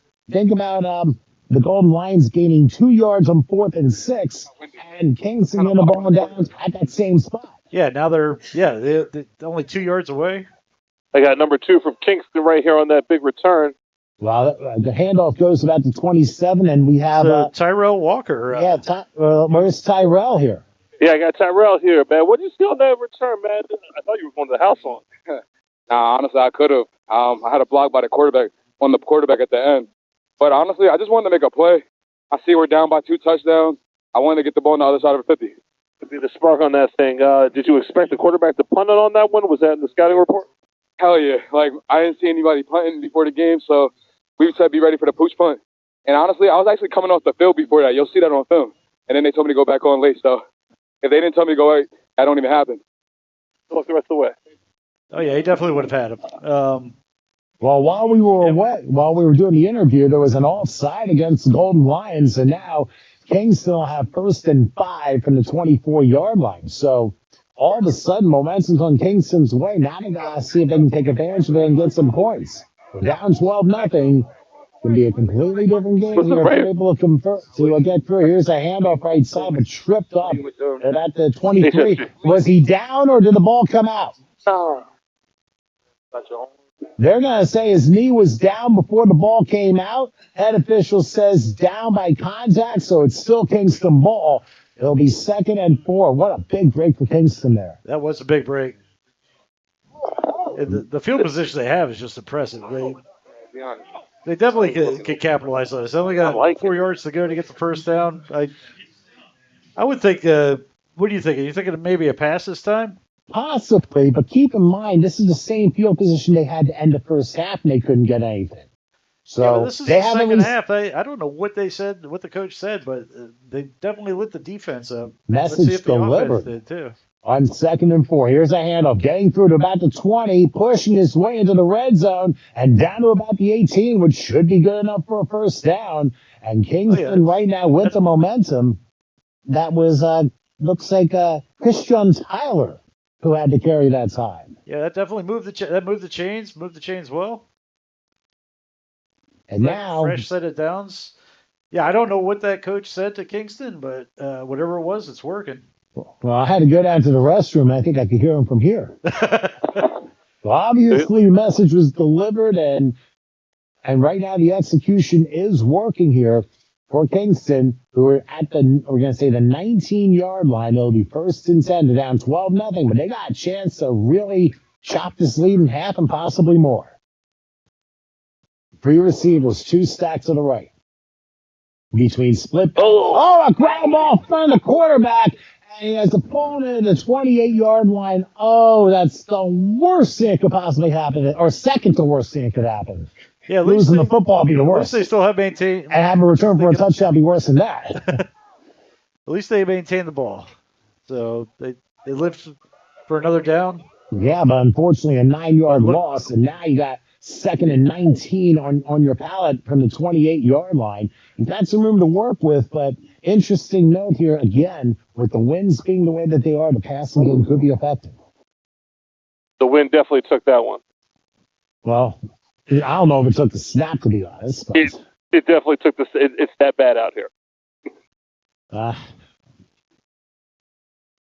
we're looking at some of the people down there, and there's a lot of cloth flowing there. 2nd and 19 from the 28. Back to pass, looking for a block, and now rolling right, and then losing the football again. And then he fall on it. I think he did about the 34. So unfortunately for Kingston, they were in the red zone, and all of a sudden they read their way out of that zone. They lost 16 yards in the last 17 yards actually in the last 2 plays. So not good. Held the ball too long. Well, we hold the ball too long, and obviously there's a good chance for it to pop out. And here, with 3rd and 25, Harvey, what do you think is going to happen here on this 3rd and 25? 3rd and 25. Hopefully they're not going to do what they just did on the last 2 plays. That would be terrible if that happened. They've got to make something happen. You got some kind of positive yardage and just put the plays together. Probably the best thing they can do right now. 3rd and 25 from the 34-yard line. We'll see what the quarterback does in the shotgun. The wind is kicking right now. Well, so is the defense. They're coming in. The pass ends up being well past the intended receiver and closer to a Golden Lion defender who almost intercepted it. I saw you. So it ends up going incomplete, and that'll make it 4th and 25, and that's a mighty long way, especially in these conditions, Harvey. Yeah, I don't think they really have a chance of doing anything. I'd probably just try to punt it because there's not really. I can't see a way into the end zone from here. Well, the wind, I think, is at their back. So if they just do a light kick, let the wind do the rest. I don't think they're at their backs. I think it's coming towards us, towards the HSG Network booth, and it definitely looks like east to west. So especially you see a couple members of the coaching staff and their pants kind of going east to west, pretty much. Well, we'll see if they do it on 4th and 25. They got a big mountain to climb on one play. Are they going for it, or you think they are going for it? He goes back to pass, short pass, and the receiver slipped, and it ends up being incomplete. So Kingston turns the ball over on downs. What turned out to be a promising drive. They end up blowing the wrong way in the wind, and the Golden Lions will have it from, I believe, the 34-yard line. So, Dave, do you think anything was done by the Golden Lions to change their defensive scheme here on that last drive? No, they got a lot of assistance from the wind on that one. I can't even lie. Number 15 was actually open on the far sideline on a streak. The ball just is going to get knocked down by the wind, as you saw in the 3rd down play. Even on the 4th down choice, I would have liked to see a punt there, to tell you the truth, especially if you have so much time left. Punt the ball, try to pin them deep. because right now any ball in the air is literally going to be tossed into the garbage can. Promise you. Well, anything that goes up in the air may likely not come down. So now 1st and 10 from the 34-yard line. It's a crosswind that everyone's dealing with right now. Let's see what Larry Garcia does. A quarterback, they play faking now a pitch out. Coming around the right side. What a trip up for a 1-yard loss. They got what believed to be Sidney Franklin coming around the right side. He's get turned up down for a 1-yard loss. So 2nd and 11 coming up. And I'll tell you what, if anything, Kingston's defense, I'll tell you, Harvey, Kingston's defense has been very impressive here in the second half. It's a totally different defense. And it doesn't seem like they have much personnel changes between defense and offense. So that makes it even more impressive that they're taking it to the Golden Lions the way they are. And don't forget, they did force a turnover earlier on that interception back in the first half. 2nd and 11 from the 33.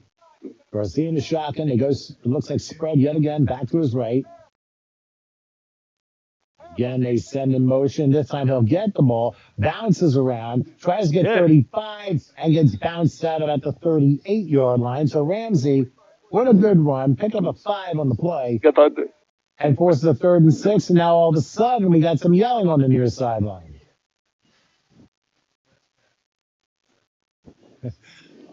So the defense came over the sideline, and I get back over here like that was a force field or something like that.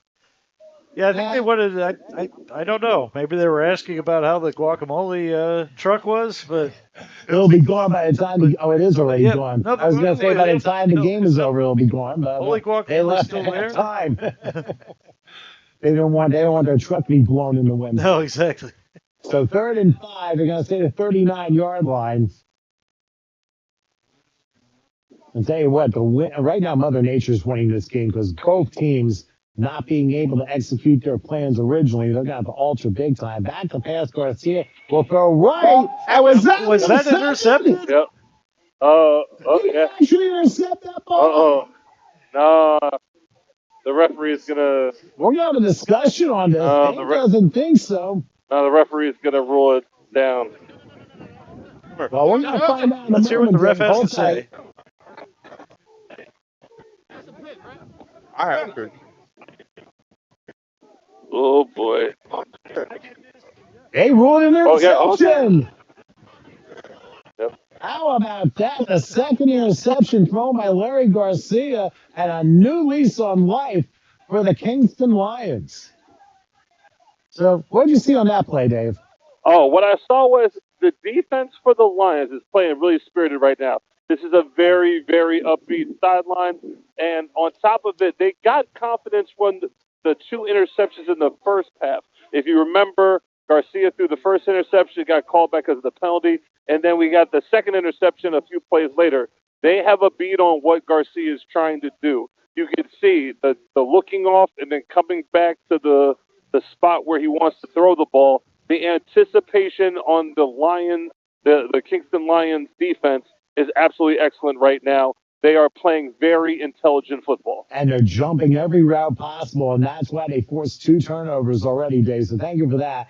Now they're going to go modified here, 1st and 10. They're going to hand it off, see if anything changes, and not right at the moment. Goes for no gain.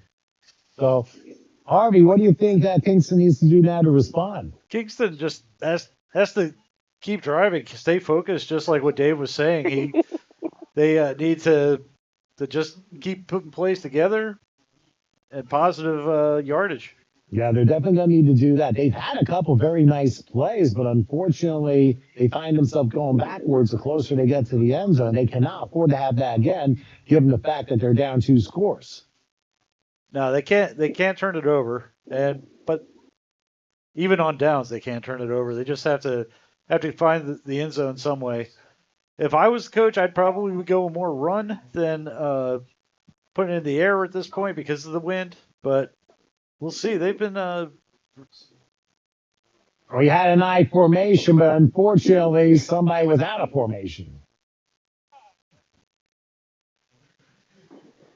So another 5 Get yard down. So another 5 yard penalty for a false start. So it is 2nd and 16, a 1 yard loss, and then the middle of the line all move, and all the Golden Lions did was play the role of the official by saying false start. So now it's 2nd and 16, and this is going to be a very important next couple minutes for these Kingston Lions. Ball is at the 47 of New England, and I'll be interested to see how they decide to do it, because eventually they're going to have to pass the ball and fight the wind at the same time. That is not going to be an easy task. Let's see what they do this time. They're going to go 3 wide slot left, it looks like, and we'll see if they do the modified formation again. Looks like they offset it. So here we go. 2nd and 16 from the 47. Taking the snap, play fake. Lob at the middle. Pass is indeed caught at the 35-yard line. They're going to get most of that yardage. And a gain of 12 on the play. That was a nice catch by 13 that time. Cam Abalos just had a pretty nice game, and he's come up with some clutch catches here, Harvey.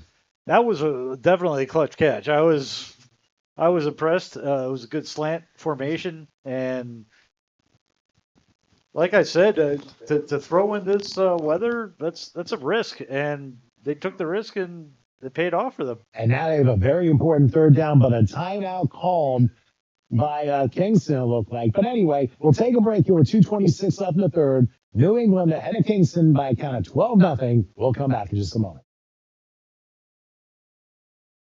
Ah, adulthood. A time full of questions. Like, why is sleep so elusive? How did you end up here, where choosing fruit is the most interesting part of your week? And of course, the thrill of energy upgrades. Rebates, tax credits. Where do you start? Introducing the Clean Energy Hubs. Get connected to a real person, ready to help you with rebates, tax credits, contractor options, and more. At least there's one part of adulthood we can help you with.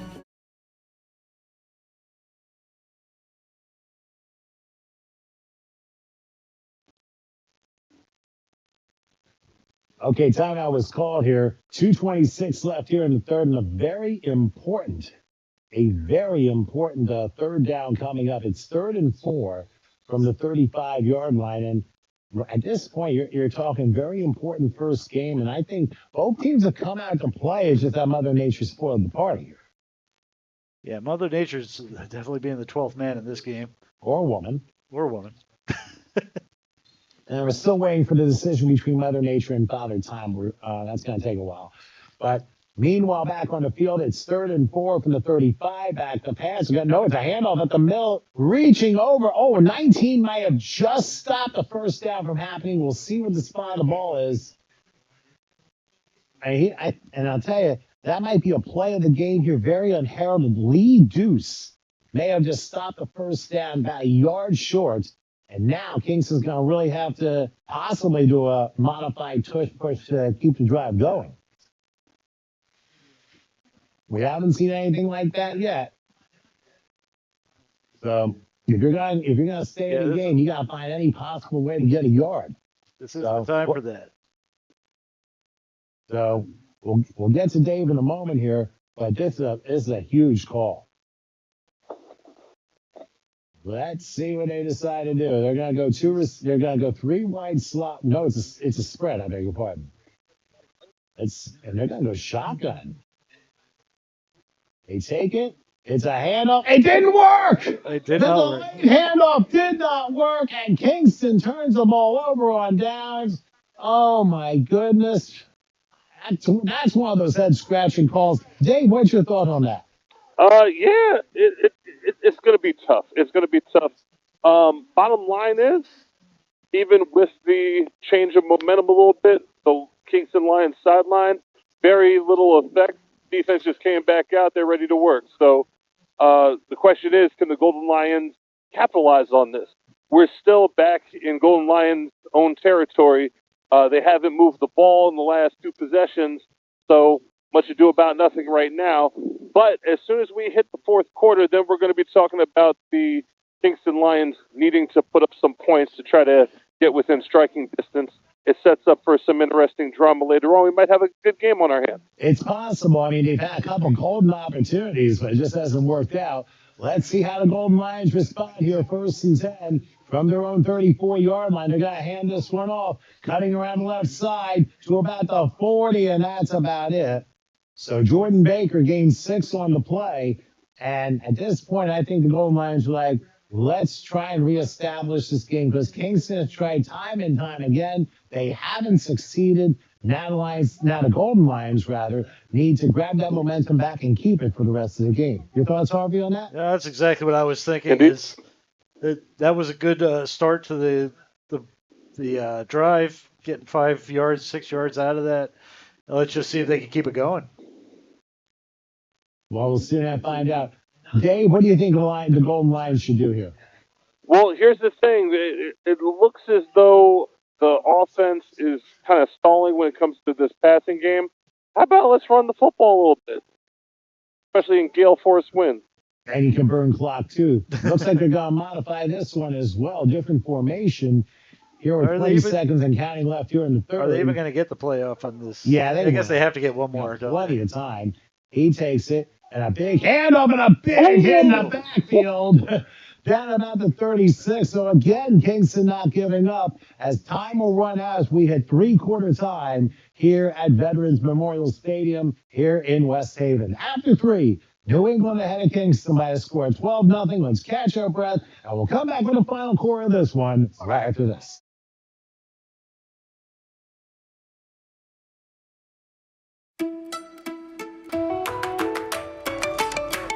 Seriously? Hello? Are you awake? Why do you do it? You're ignoring the cones and the work zone. Don't you see the flashing lights? Caltrans is working right there. Right next to your speeding car. That's my dad. My mom. That's my papa out there. Wearing only one of these. Please slow down. Pay attention. How would you feel if that was your family? Flashing lights mean move over.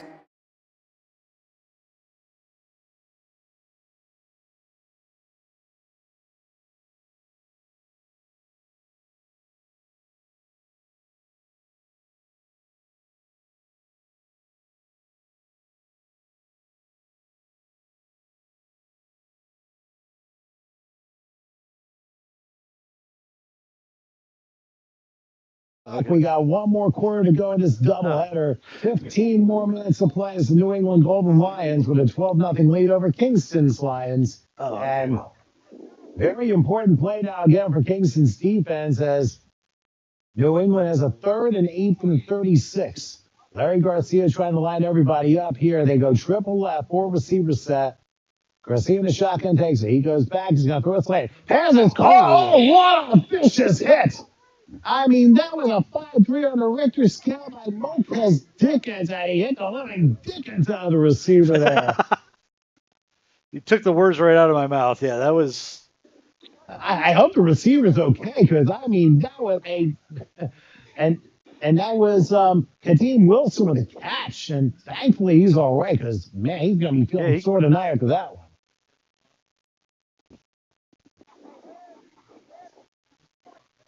So the game gets them to the 43. They're still a yard short. The question is, will the quarterback poach punt? They'll do the same formation as before. Big play for Kingston. Let's see if New England can counter. Back to pass. And he's not ready to fire. And he's a one-hopper. Incomplete.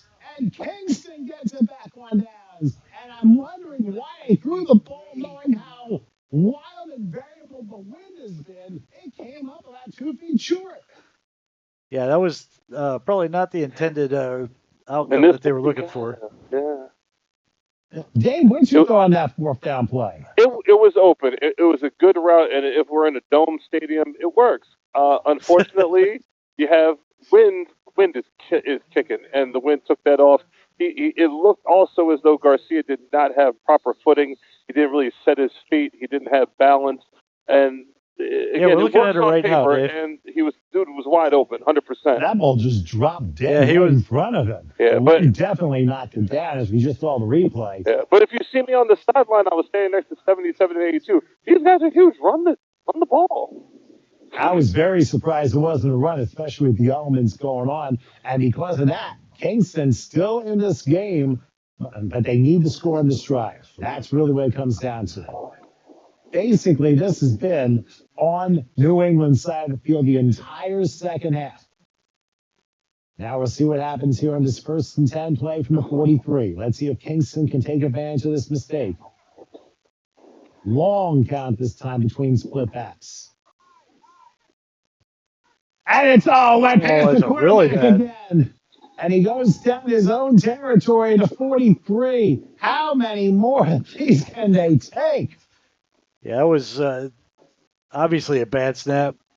That's been like that all game. That was probably what, the 4th or 5th bad snap that they've gotten, and then the 3rd fumble or having to fall on the ball throughout the whole game, too. Dave, any reasoning for this happening?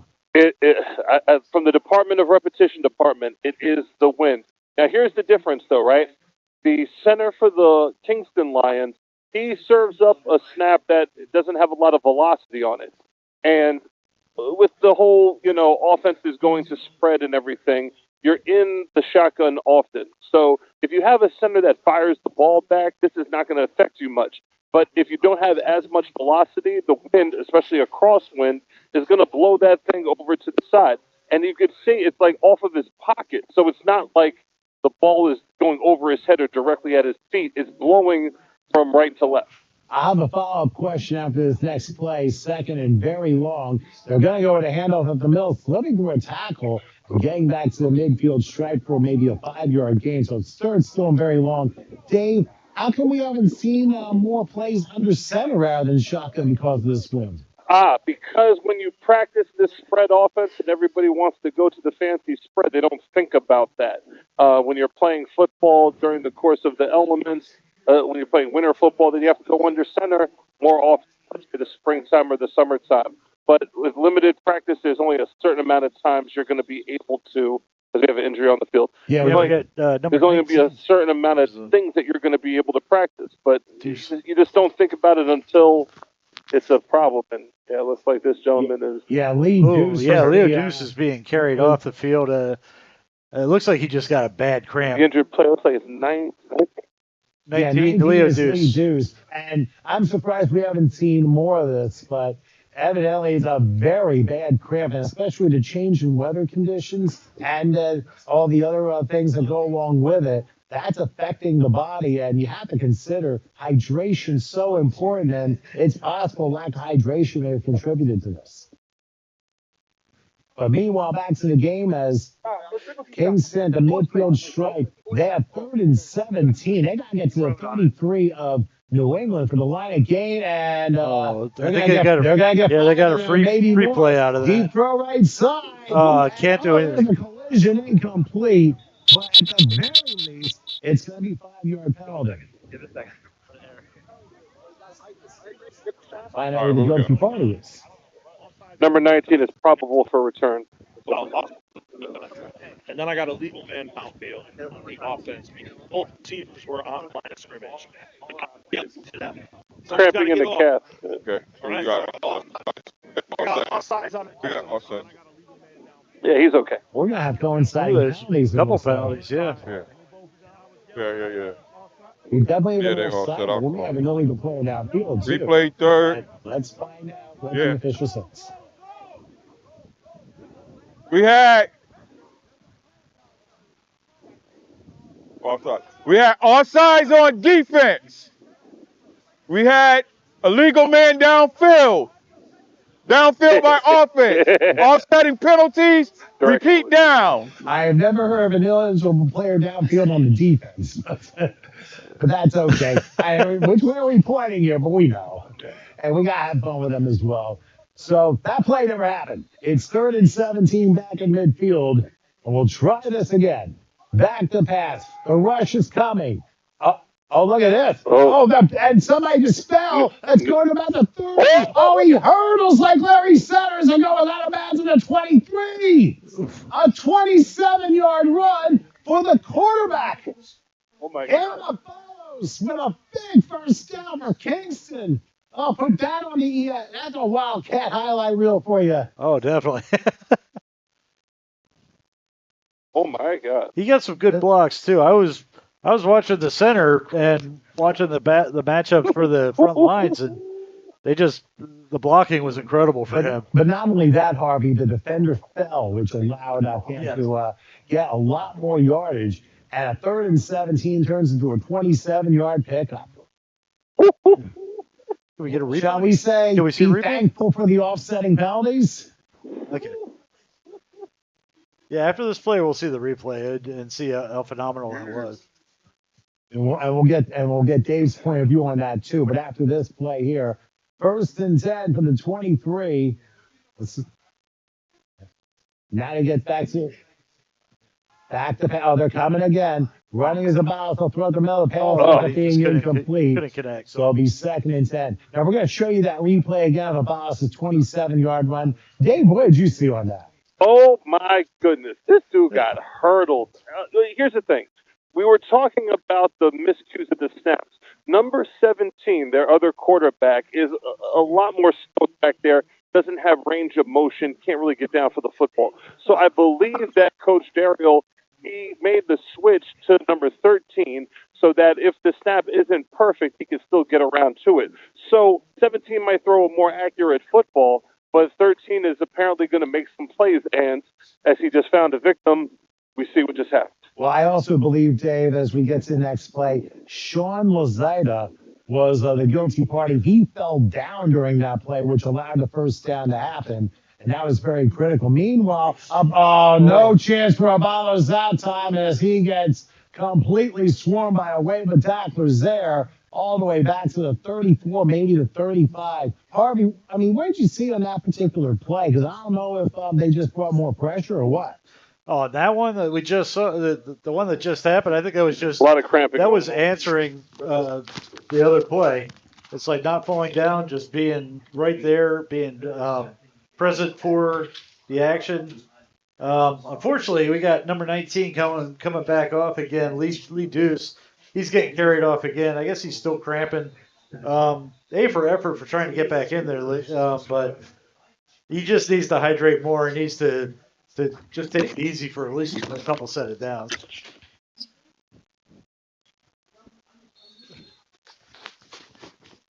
People in left and right here now.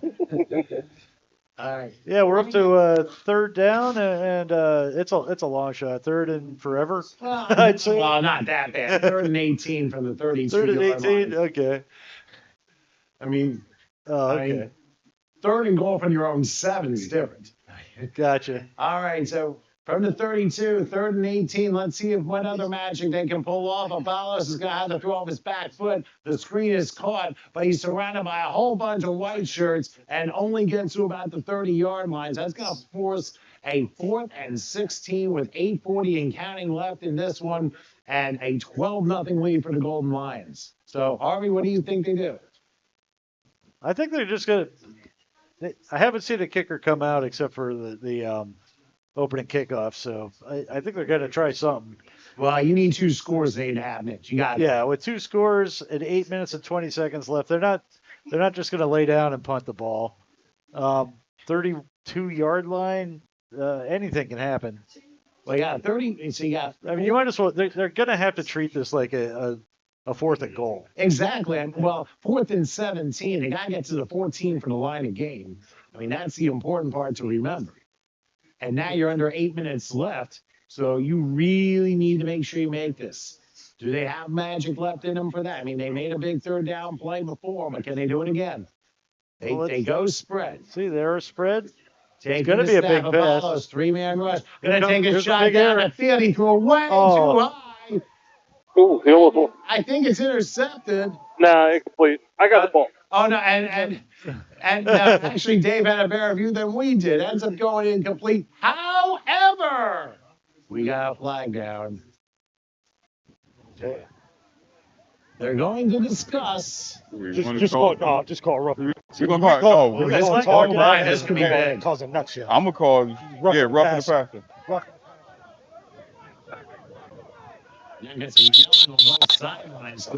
Hey, we about to walk off. I don't care. Walk away. We got unnecessary roughness. Roughing the passer on offense, number 21. That is a major major blow to the Golden Lions. 4th and 17, roughing the passer, and Kingston still keeps the ball and a new set of downs to go with it. Unless, Dave, oh, they are moving to 6. Okay. I was worried this league that maybe it goes to 4th and 2 instead, but it's an automatic first down. Yep. No, that's a big one. Roughing the passer, just like the play call says, it's unnecessary, and that could cost the Golden Lions at least one touchdown. This could be the change in the game that Kingston's been looking for. Well, Kingston's been trying the whole half. Oh, I nearly dropped snap, and now he's dropped down the 25-yard line. I mean, self-inflicting mistakes left and right. Dave, do you agree with that sentiment? Well, that one was a little bit different. There was a shift going on the Golden Lions front line. The tackle looked like he slid over 2 gaps. And the exchange, I know the center's eyes got off of what he was doing and concentrated on what was in front of him.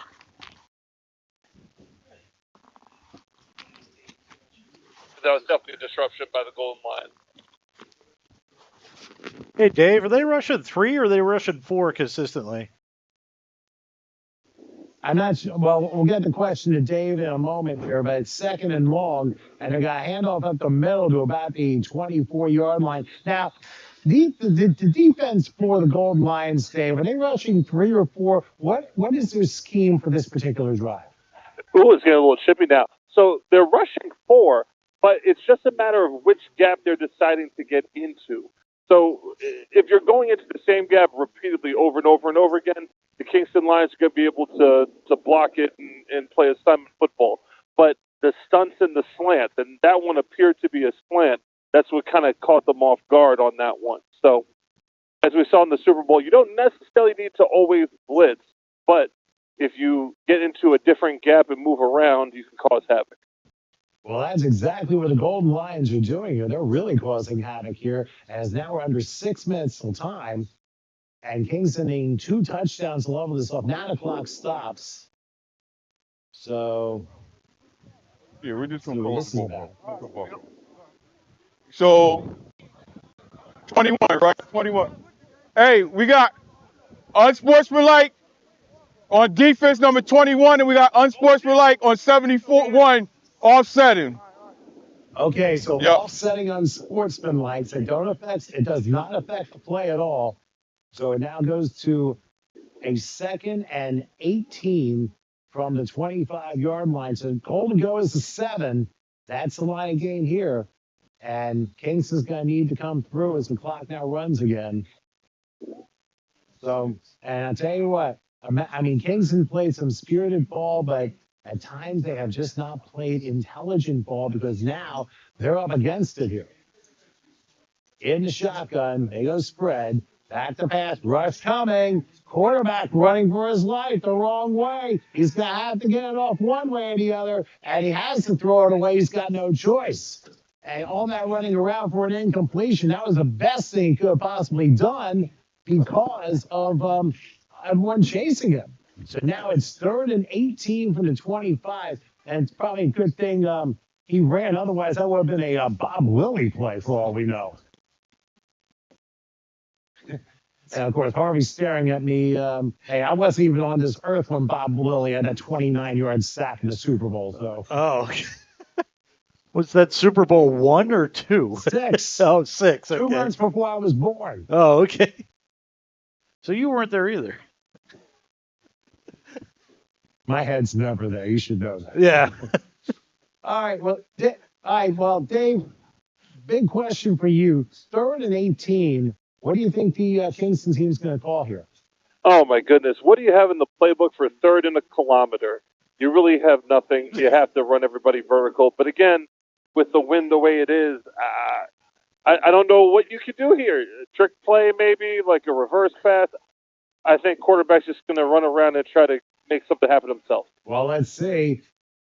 Oh, the pass is caught and going to about the 15-yard line, which isn't bad. That's not a bad move. They get half of it. Pass is caught by number 12, Valentino Smith. But now here's the big problem. You're down to 420 and counting, so they can't just lift the ball across and get themselves to the 7. They've got to get this last 9 yards to keep the drive going. So, so with the clock being a factor, Harvey, what do you think they call? They're going to have to do something quick. And like I said, they haven't had a sense of urgency. This reminds me of the second half too, or the second quarter, right before the end. They just didn't move as fast as I thought they should to try and use the clock to their advantage instead of disadvantage. And that's where your time management comes in. This could be big here. 4th and 9 from the 16. Ooh, another bad snap. But now here they come again. Looking, he might run. Oh, he runs his own guy, slips on the tackle. Gets to the 10. He's got first down out of 2. Wow. Oh, my goodness. He just wiped out several GPS systems with that run. Because, he was going all over the place. He needed 9. He got 15. And it's first and goal from, I believe, the 2-yard line. Now they don't have much room to work. Harvey, let's look at the replay. What got him to run? That was incredible because I didn't think he was gonna hold on to the ball that long and finally find the hole. And that's the key, is just keeping your mind about it and running through and finding the hole. That was an impressive run. Very impressive. Yeah, that number 13. Who's that? That's Camabalos. Yeah. Quite a series here. Yeah, he's making a name for himself. Let's see if they can make a name for himself. First and goal. Here we go. And the keeper up the middle. Did he get it? They think he did.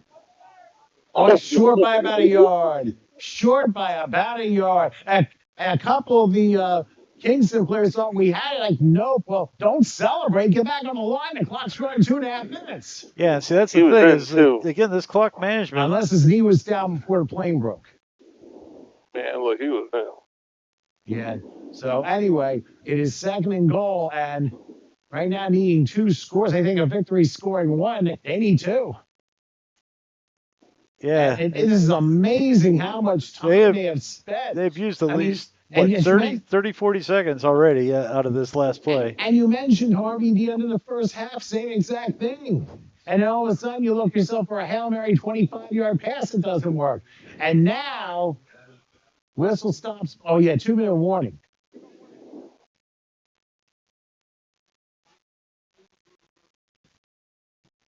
So we'll reset the clock on the 2-minute warning.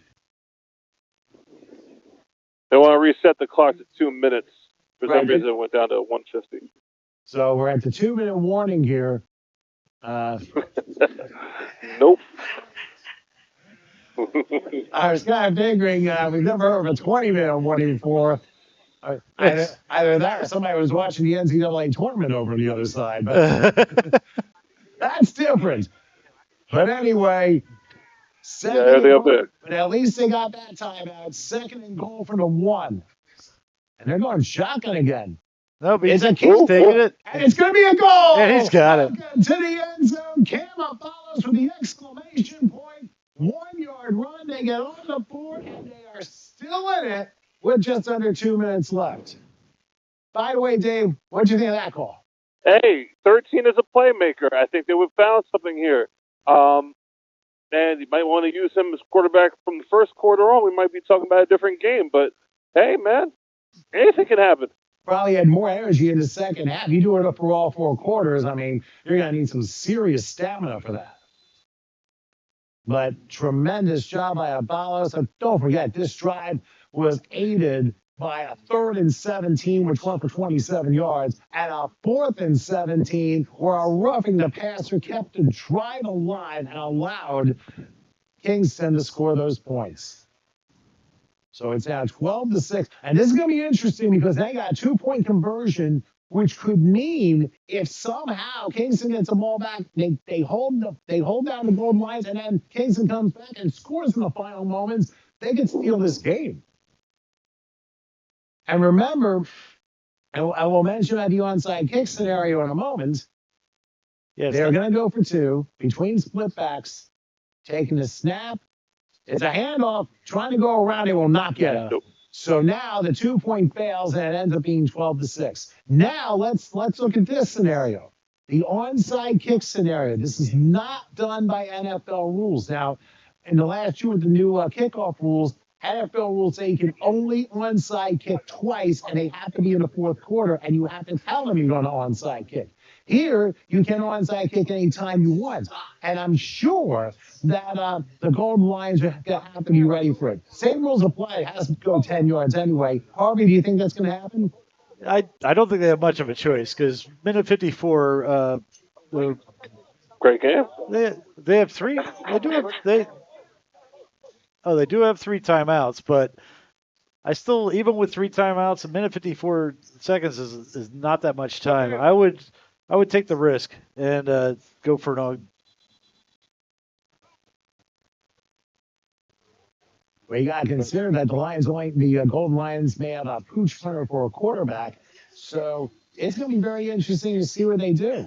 So we're going to go back to a little old school football, not this dynamic kickoff stuff. Yeah.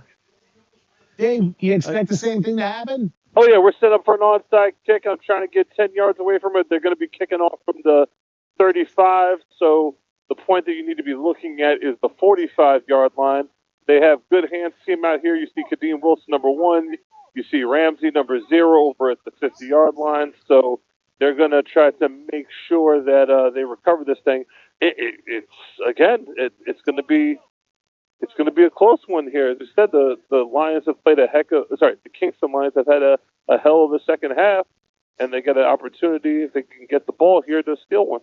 It could very well. Now, keep in mind that the Golden Lions got their hands team, and it's going to be a little bit more difficult with a wet turf and potentially a wet ball. Let's see what happens. They approach the tee. There's your onside kick. It's good. It rolls. And then I think the Golden Lions recover it at about the 47-yard line. Golden Lions. It was a good try. It just kept going and going, but eventually a Golden Lion finally took over. It was just a matter of getting it, securing the ball, and now the Golden Lions have it first and 10 at their own 47. Yeah. Good execution. Dave, are you able to get Abalos 13? 15 from Black. Let's see if Dave maybe can get a Cam Abalos here for the score if we have a minute. Unless he's playing both sides. 13? Yeah, that's a core of Cam Abalos. Number 13, right? Not 15. Right. 1-3. 1-3. I got him right here. Right. Well, hopefully Cam's with us here. Cam Abalos, of course, who scored that touchdown for Kingston. What a second half you guys have had. Can you describe the score? What was that? I'm sorry, I couldn't really hear you fully. That's all right, Cam. Like you obviously got that touchdown just a few moments ago. How do you describe that score that's gotten you within striking distance? Well, I was just trying to get our team on the board because I know we were starting off a little slow in the first half, so I just try to use my feet to my advantage to try to get a touchdown. Have you played quarterback before? Yeah, I played quarterback in high school all 4 years. Well, that versatility really was huge here. One more thing. One of the biggest plays in that drive was that 3rd and 17 scramble job where you ended like hurdling like Larry Centers. How confident did you feel about that run? I was actually pretty confident. I was on SportsCenter top 10 in college for Cardinal People. Well, where'd you go to college? I was all over. I went to SUNY Brockport my first year, played running back there. And I went to Hudson Valley my sophomore year, and then transferred to Lockheed in my last 2 years. So basically all New York State, right? Yeah, I was in New York and PA. Oh, in Pennsylvania too. Yep. Tell you what, the athleticism has done you good so far. Well, Cam, best of luck. Obviously, a minute 47 left. Let's see if you get the ball one more time. Thank you, sir. That was Cam Abalos, the quarterback for the Kingston Lions here. Now, Kingston just used the timeout after a 3-yard gain. Now go modified his spread, 2nd and 7 from the 49-yard line. Let's see what happens. Another run. And up the middle, 45-yard line, and down to about the 43, a yard short.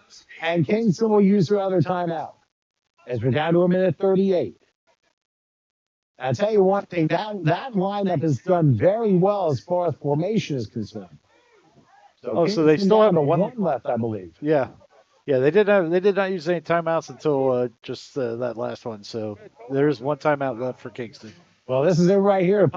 They've had a puncher's chance in this one, but I'll tell you what, even if Kingston does fall short, give them a lot of credit for the grit that they have shown in this game. They came back, they made a statement. I mean, obviously the weather really threw them off in the first half, but obviously, hey, you play with what you're given.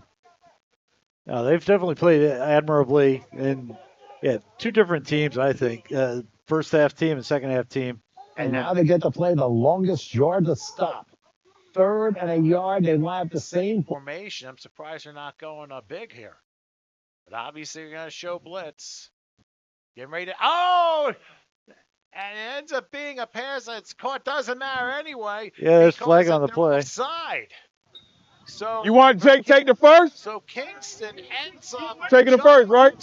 Taking the first. And that's First! Penalty. Offsides. Penalty is declined. First down. And even though it was like a 3-yard gain, it was still enough for a first down. Didn't matter. So the clock winds down, and now I think the Golden Lions can say, "Boy, did we dodge one." So, Dave, your thoughts on this one. We'll go to you one more time. Yeah, I'm on. Dave, you still there? Your thoughts on what has been a more entertaining game than we thought?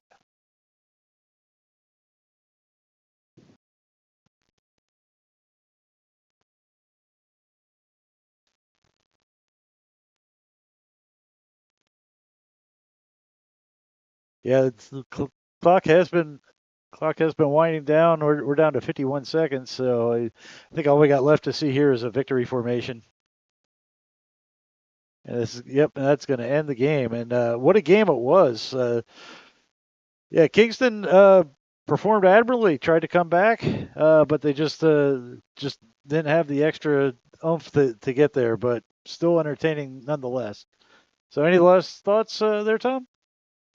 You know, it's funny that we had you talking, Harvey, and we had Dave talking both at the same time. You ended at the same time. And shall we say, this crazy night here in West Haven, Connecticut has ended on a crazy note, just like me. But what a doubleheader here for Big East football. And we thank you guys for joining us here on HSG Network for that. Your final score for this one, the New England Golden Lions 12 and the Kingston Lions 6. What a night. For Harvey Gaber, Howard Gaber, Dave Harrison, it's a crazy one. Tom Wilkins, thanks for joining us here on HSG Network.